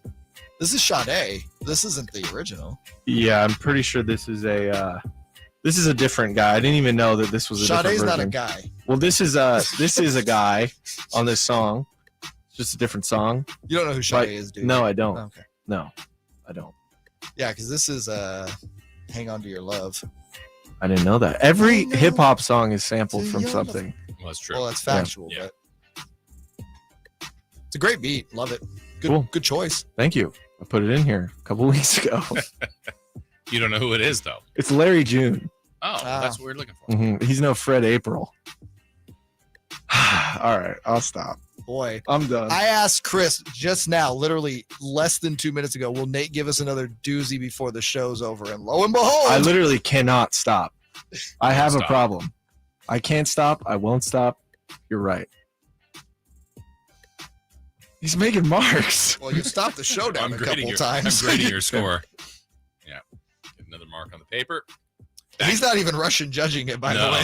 This is just accuracy police out here. We've got What are we supposed to talk about? Friday Fun and Games coming up in our last segment where we're going to have. I actually would be really nervous if I were you, Jay, because Why me? Because you're teamed with Nate in there. No, I disagree. With I feel like games? Nate's going to give us gold. Well, we know that. That's all that matters, Versus really. Team Kyle. Yep. Okay. Kyle, wait, why did you say Kyle and Kyle? Is it? There's 2 Kyles on the radio today. I didn't know that. Watkins is not here? Kyle Watkins doesn't exist, Yeah. first of all. No, I know I think that. we got Madsen and Draper today. I didn't know that. That's awesome. Yeah. That's a great matchup. It is against you two. And we are going to crush You them. guys are underdogs. Just the Vegas. Wow, I what's the got, Vegas line on that? Jay, I'm happy that you're happy to have me. That means a you. lot. Now it also means you can let him down. I know. Yeah. Well, the don't let him pressure's down. on. So that game is coming up in our next segment. I'm the opposite of Jimmy G. I'll step up to the plate. Wow. Now he's really trying to be nice. Yeah. He's going for it. So that's coming up in Friday Fun and Jimmy Games G in our fan, next Nate segment. Littlefields. What to watch and follow tonight. You've got I know everybody's gonna be watching Rangers and A's. No, that's the premier matchup anywhere in the country, right? Yeah. Like it doesn't matter where you put those 2 teams, what stadium, it's a sellout. Everybody, even in Vegas. Yeah. I know that's too soon, but even in Vegas. And the Giants, we'll see if your guy can stay hot, the future of the franchise. Casey Schmidtt. Yeah. What do you feel about I saw play this Arizona. on the socials, renaming McCovey Cove to Schmidt's Creek? I like that a lot. Current, topical. Well, even the show's not on anymore. You were the first person I heard talk about that show, and then I've seen it. I haven't watched a bunch of them, but it's good. Yeah, it's fun. clever. You should definitely get on that. That's been done though But for a little bit, right? It's been done for a few years. Couple years. You need to. There's a few shows we need to get you on that I feel like would be right up old Jason Ross's alley. I literally remember I told you what multiple people have told me about Ted Lasso. Mm-hmm. 2 days ago, a high school friend and I, it was his birthday, caught up with him, talked to him. He literally brought up Ted Lasso, and I said, I haven't seen Ted Lasso. And his phrasing exactly was, you of all people would love Ted Lasso. So everybody has told me that. I feel like you're kind of taking an anti route at this point because everyone's told you that. You're like, no. No, it's not even anti. Well, I don't have Apple TV. I have offered you my login and password for sent it? months. You've not accepted. I accept. All right. Yeah. I'll send it to you right now. Okay.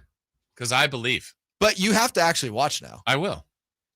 Because me, of all people, need to watch Ted Lasso. And how many, literally, it's more than 20, right? Well, a lot of people have told me, but the phrasing just put it Yes. that way exactly. Yeah. Tonight we got Knicks at Heat. We mentioned that earlier. Miami up 3-2. Warriors at Lakers. Lakers up 3-2. We had this discussion briefly. Greg Papa kind of put us on the spot there. He's like, who's the 916 rooting for? And maybe we'll put that out there for a lot of you as well. All along, my line has kind of been I'm rooting for both to lose. But the reality of it, Jay, is, to be honest, there's a longer-term tenure and dislike and discomfort and hatred towards the Lakers. Yes. Just kind of a universal, Lakers. What currently, this Warrior team is the one that beat the Kings. Mm-hmm. It's the one that had Draymond Green step on Sabonis. It's Steph in Game 7 doing the mock light the beam after scoring 50. I mean, he was amazing. There was stuff. Klay Thompson calling out De'Aaron's injury if it was really real. Yeah. Those not exact words, but kind of like, it didn't seem injured to me. Some of their fans and what they were saying and not liking the suspension and questioning Sabonis. And so that to me is much more raw. There's the universal, anything the Lakers do, you just root against them. But personally, I actually really like LeBron. Nothing against Darvin Ham, AD. I mean, I don't really have affinity. How do you feel about Austin Reeves, though? It's fine. Nothing. Vanderbilt. Fine. Whole lot of fine. They have one player on their team that I think is a turd, but he's been a shining turd in the playoffs, and that's D'Angelo Russell. Okay. And that's really the only one guy I'm just like, meh. And Westbrook has bothered me at times. He's not on the Lakers anymore. No. So, factual. Again, I'm not rooting openly for either team, but I guess I would lean towards the Lakers. You'd rather see the Lakers advance. I guess. And that has nothing to do with rooting for them, by the way. No. Also, I just think. But it's a really my feelings wouldn't be hurt if the Warriors won. Like, it's I hate that team. It's not that. But we both agree on this. We don't really care who advances because whoever it is, we want to see Denver smash. Yeah, and I think that's the ceiling for the Lakers and the Warriors. And honestly, I thought the Kings would have done well against the Lakers, but it would have ended with Phoenix or Denver, I think. Who do you think matches up better with Denver? I don't think either is an ideal matchup. Maybe the Lakers. Because of AD? Yeah, I guess. But that's a real hesitant. Right. To me, neither Maybe there's a counter to playing smaller and spreading the floor with the Warriors. I don't. Neither one really sticks out like, oh, they're going to match up well with Denver. Yeah, I think Denver's going to do well there. All right, it's time for celebrity birthdays, guys. Yeah. Brought to you by our friends at Crumble Cookies. Happy birthday. And we're just choosing today, this Friday, May 12th. We're not even using weekend birthdays because we got some decent names in here. Love it. So I want to see how you and Nate do. Happy birthday to Tony Hawk. Tony Hawk today. 52. Nobody knows who he is when they see him, but they always tell me he looks like Tony Hawk. Tony Hawk, I think, is actually older than we think. I think he's 57. Jay gets it at 55. Just by a year. Wow. Here, a little Okay. closer. Happy birthday to Rami Malek. He does afternoons here. Yes. What was he in? He played Bohemian he played Queen. He played Freddie Mercury. Yeah. Yeah. Fred Mercury. We're Fred. close. Sorry. Yeah. 47. 43. Nate gets this one. 42 for Rami Wow. Malek. He looks older. Happy birthday to former Carolina Panther wide receiver Steve Smith. Oh, yeah. Ice up, son. Loved him. Ice up, Loved him with the Hawks, too. Yeah, he's a good basketball player. Yeah. I'm going to go 39. 42. Jay Mars with a win. 44 for Steve Smith. Wow. Happy birthday to Emilio Estevez. Emiliano Fragoso's dad. Yep. Breakfast Club. Yeah. amongst other The things. Outsiders. Yeah. Wow. Mighty Ducks. Come on, guys. Yeah. Good point. Related. Isn't he related to Yes. the Sheens? He is a Sheen. He's a Sheen. Yeah. He's a Sheen about him. Estevez is actually the Sheen's real last name. Really? Yeah. Why would you change that? Estevez is so much cooler. Charlie Estevez. Yeah, that's his real name. Charles. No, I think isn't it Carlos? Yeah, I think it is. Charlie actually. Sheen's actual real name, I believe, is Carlos Estevez. Oh, we got a thumbs up. Yeah. So yeah. 72. No, he's not that old. He's 62. 61. Dang. Mars. Nice. Happy birthday to Jason Biggs. Oh, American Pie. We were just talking about American Pie earlier. I feel like Jason Biggs is 44. 50. 45. Nice. Jay Mars with Dang, another win. nice. Happy birthday to Ving Rhames. Oh, Pulp Fiction. Yes. We have the meats. That's his voice. Yes. That is. Oh, yeah. I That believe is. so. Yeah, no. Go that with is- him. I'm gonna say it with confidence. 73. Ooh, 65. Nate gets this one. 64 for Ving Rhames. Happy birthday to Vanessa Williams. Love Vanessa Williams. Miss America. Former Mrs. Rick Fox? Yep. Singer. Quite the award. actress. Former Mrs. Rick Fox. Yeah. I'll go 46. I have no idea. No, you're way off. Yeah. You're kind to her. Yeah. She's 63. 60. Okay. 60 for Vanessa Williams. Happy birthday to, I don't think he's in the Hall of Fame, Tiger second baseman Lou Whitaker. He might be. Wow. Trammell and Whitaker were pretty famous double play. Trammell and Whitaker. Yeah. Lou Whitaker. 68. Do you know who Lou Whitaker is, Nate? 67. Okay. No. You won. 66. You guys were Damn close. it. Happy birthday to former Sacramento Kings coach George Carl. Oh, man. Wow. Why did they get it? Oh, God. He is so obnoxious on Twitter. Okay. Not a big George He Carl looks guy. old. He looked old when he was here. No offense, Mr. Carl. 73. Ooh, I feel like you're in the right frame there. I'll say 72. We have a correct answer here, guys. Uh-oh. It is 72. Dang. Happy birthday to Mo Bamba. Not Mo Harkless. No. Mo Bamba. Colin. You can't really sing that song. I'm going to go 24. I feel like that's the right answer. I'll go 25. We have a correct answer. Oh, it's Jay, huh? It's Jay. 25. Yeah. And last Yeah. but not least, how about we have two more. Golfer Jim Furyk. He had a funky swing. No Fury like Furyk. Yeah. He's old.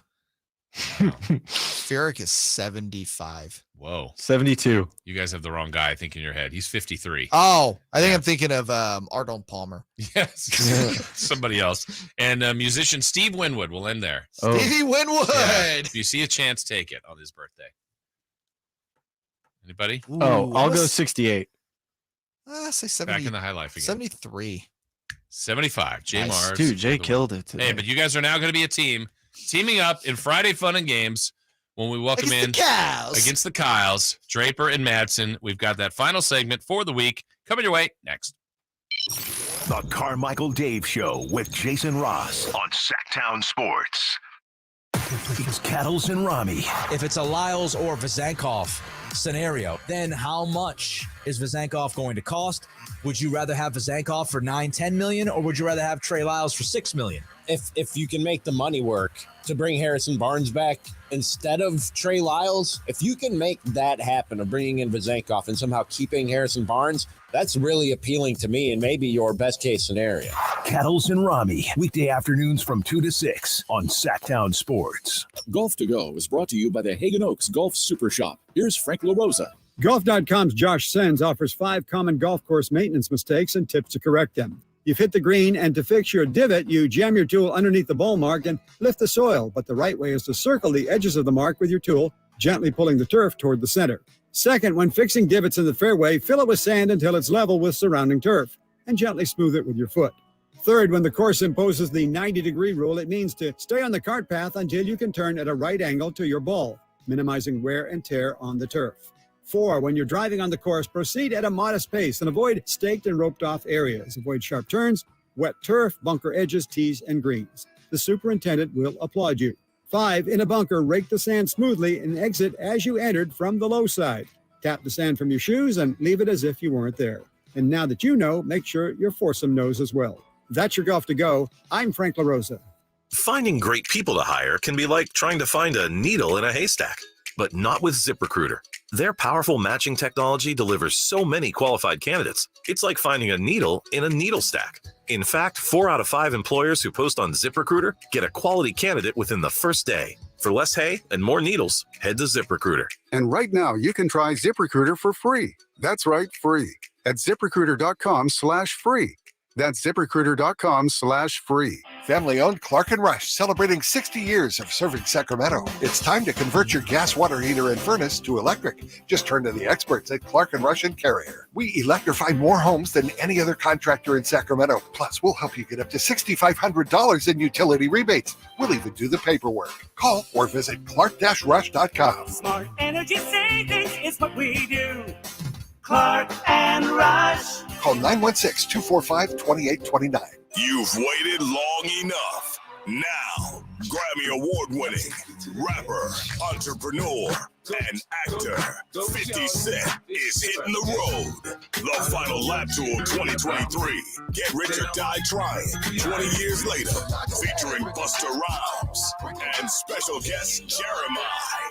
Golden One Center, September 4th. Get tickets this Friday at 10 a.m. at Ticketmaster.com. I'm Ken Korak with your Green and Gold Report, brought to you by Xfinity 10G, the next generation network.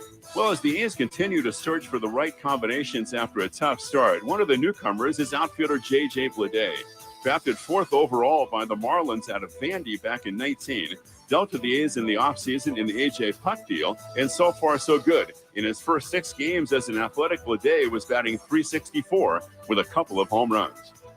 Ken Korak here, introducing you to the Xfinity 10G network. Xfinity is undergoing a multi-year network evolution, giving you a powerful connection today while building toward a faster, more reliable tomorrow. The Xfinity 10G network gives you the fastest internet with even faster speeds rolling out all the time. You also get a consistent and reliable connection when everyone's online, even during peak hours. That's a home run. If you want to learn more, go online at xfinity.com/10G. Nick Cattles reminding you that not all grills are created equal. Start your grilling season right with the amazing Napoleon Prestige line of outdoor cookers from Green Acres Nursery and Supply. My Napoleon Stainless Steel Pro Series gas grill, it's turning me into a pro. Just ask my friends that came over a couple weeks ago for my get-together. Napoleon Grills features other grills that just can't match. Built different, built better, built to last. I may never want to cook indoors again. All made with premium steel that boasts absolute quality. Go to Napoleon.com for your nearby Napoleon Grills dealer. Napoleon Grills, now is the time for the best selection of grills and fine accessories. Birthdays are meant to be spent with family and friends, and nothing brings family and friends together better than freshly baked and home-delivered crumble cookies. Carmichael Dave. He has very good sources, and he just kind of tells it as it is and gets to the point. Jason Ross. He has a lot of pretty smart things to say. He's good at what he does. On Sactown Sports. All right, Carmichael Dave will be back with us on Monday. Welcome back in. Final segment of the show. Jay Mars, thank you for your role today. And Nate, thank you for your role today. Oh, yeah. We got some feud music. We do. We got a game coming as we welcome in the Kyles. Kyle Draper, Kyle Madsen. What's up, guys? Hey. What's up, fellas? Are we going to go Richard Dawson and give smooches? That's optional. That's a family No, feud. you can't do that in 2023, right? HR be on our butts. Yes. That's actually how Kyle Madsen always walks into every building. Yes. Every It's an HR violation if I don't. Exactly. It's expected now. What is coming up on the show today? We'll get that out here early. Well, of course, we got to break down the San Francisco 49ers schedule. And one website has the 49ers second in the division, believe it or not. Exactly. Yes, second. With 11 wins. Told you those Cardinals coming this year. Yeah, exactly. Those Cardinals coming out of nowhere. Wow. So we're going to have talk about that. Also got to talk about the Oakland A's. Ray Ratto of the Defector will be joining us, and John Gambo, Arizona Sports 98.7 FM, to talk about the major collapse of the Phoenix Suns. They know how to go out in, with their own style. Just in a ball of fire. Yeah. It's not a blaze of glory, but it's a blaze of something. It is a blaze of something. Well, guys, I'm glad you're in here. We're gonna try something here on this Friday Funny Games. We got Team Kyle, that's Draper and Madsen, versus Team Nate and Jay. Jay and Jate? We'll go with Jate. Jate. I like Jate. Jay and Nate. Just to get this game started, we have even numbers for you. Have it, Kyle, right? Or no, odd numbers. You're odd. I have evens. Okay, so we'll keep that. Jay, I think you're the odd. I'm the odd. I can confirm. Okay. Just to get us started, let's see. Pick Kyle Draper. You pick a number between 1 and 10. 6. Okay, Jay, 1 and 10. 8. All right, you're gonna go first. You and Nate. All right, so we're playing password. Bias. The password. Oh, yes. But the only thing we can do here, since it's radio, I can't say password is, because our audience, you guys would all hear it. Right. So here's the way it works. Jay, you'll start because you have number 1. Kyle, you also have number 1, but you're going to give the first clue, Jay, to Nate. Oh, I love this. And you can only use one word, and that's it. And he tries to identify whatever that first word is. All right. Oh, man. Let's go, Jay. Yeah. So, Jay, you start. One word? To describe that, to see if Nate. Now, it doesn't have to always synonym, in one time. Jay. And so now. Can you do hand motions and stuff like we'll try that? to limit hand motions. Yeah, we'll limit Wait, I'm no so hand confused. motions. One word? Yeah. So go for it. You get it started. And this will also help Team Kyle. I watched so much password. You guys are screwed. All right, here we go. You Yeah. guys are the Vegas odds, Team Kyle. How many guesses do I get? One. Oh, Per one, but it's going to go back and forth. So go ahead. You Okay. start. Ready? Yeah. Guggle. You can't do that. What? You can't do that. Why can't you didn't say Is that? it gargle? Oh, Okay, you got well, it there right. you go. Exactly. There you go. You probably helped. So now I do the same word. Same word. One clue to Kyle. I can't do hand motions? No. Come on, bro. No. It's hard, right? It's hard. This is a This is a tough hard one. All right, I will say balls. Based on that's the perfect clue. Juggling. Correct. Yeah, I knew it. Yeah. Yes. How about that? When you said hand motions, you did a little juggle thing. did where I? I was Oh, like, God. I knew I saw what it it. was when he said guggle. Guggle. I have no idea what I that didn't is. know. Yeah. You went with gargle. Yeah, I didn't know Which if he was is doing not- a rhyme because I knew he was breaking a rule. So I was like, is he doing Wait, I like a didn't break a rule. That rule. Yeah, the way was Jason established. responded. Guggle. It's like one word to say juggle. All right. Round 2. Now let's see. Kyle, you lead. in Okay, this one. okay. You have that one. Yep. And you're trying to get Kyle Draper to guess this word with one clue. Laptop. Computer. Bang. Bingo. Come on. All right. That was So Easy. All right, Nate, you're not on this. Oh, so now Hey, Nate asks me, right? no, because you're on 3. So Yeah, it's back so to you. Jay. Yeah.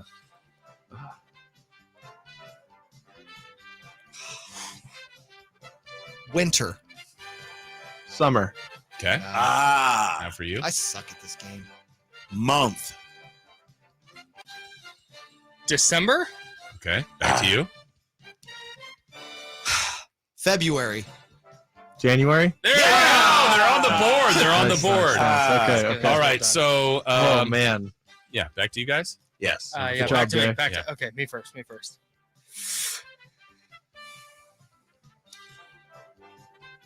Dog.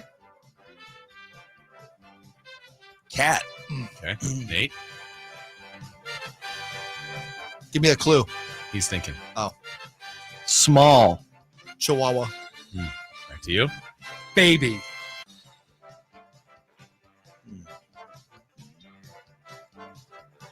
I think I got it. I have no idea. I'm going to say K9. I don't know. Back to you. Newborn. Puppy. There you go. Got There it, you got it. go. I knew Jay. Darn, I yeah. should have had that. All right. So we got juggle, computer. My bad. January, My bad. puppy. My bad. Round 5. Oh, you got the answers right there? Oh, yeah. Your cheat sheet? Yeah. Is it you, Jay? Yeah. You go first. Steel. Take. It's fine guess. Matumbo. Block? Yeah! Well done. Really, that's very good. That was clue. good. All right. That was good. We'll switch the order here. So, Nate, you give the first clue here. 6. Yeah, it's 6. Okay. Plant. Flower. Wow. Yes, Jerry. Wow. Yes. Very, Okay. very well done. 7. Do Kyle, I you go go first now? this time. All Yeah. right. Oh, shit. We got 5 minutes. Okay. Dancing.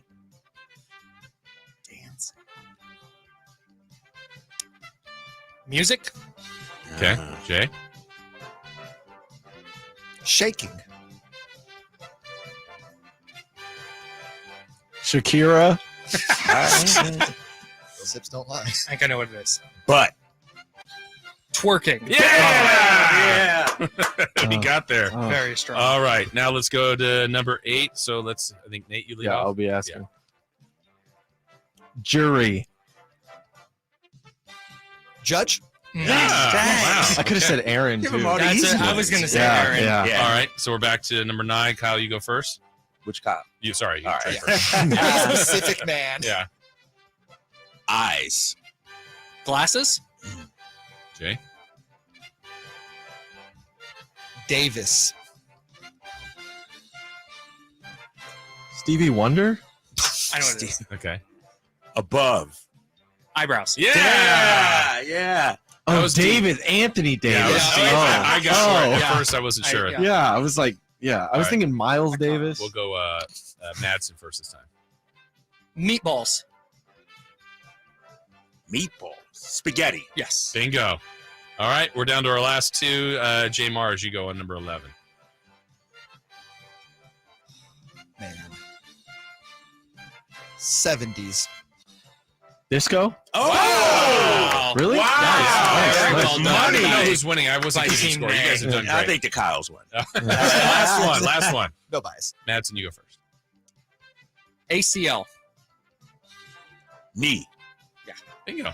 Hey. look at that. We tried that's all password. right. ACL counts as one word, right? I don't know.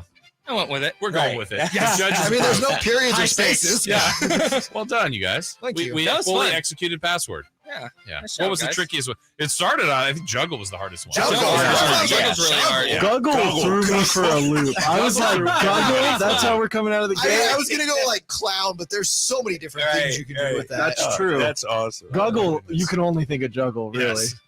Yes. Kyle Draper, want to ask you about Boston getting that win yesterday. Yeah, that was huge, right? Because you would imagine if they lose, changes have to be forthcoming, whether it's Jaylen Brown or Marcus Smart or the head coach Joe Mazzulla.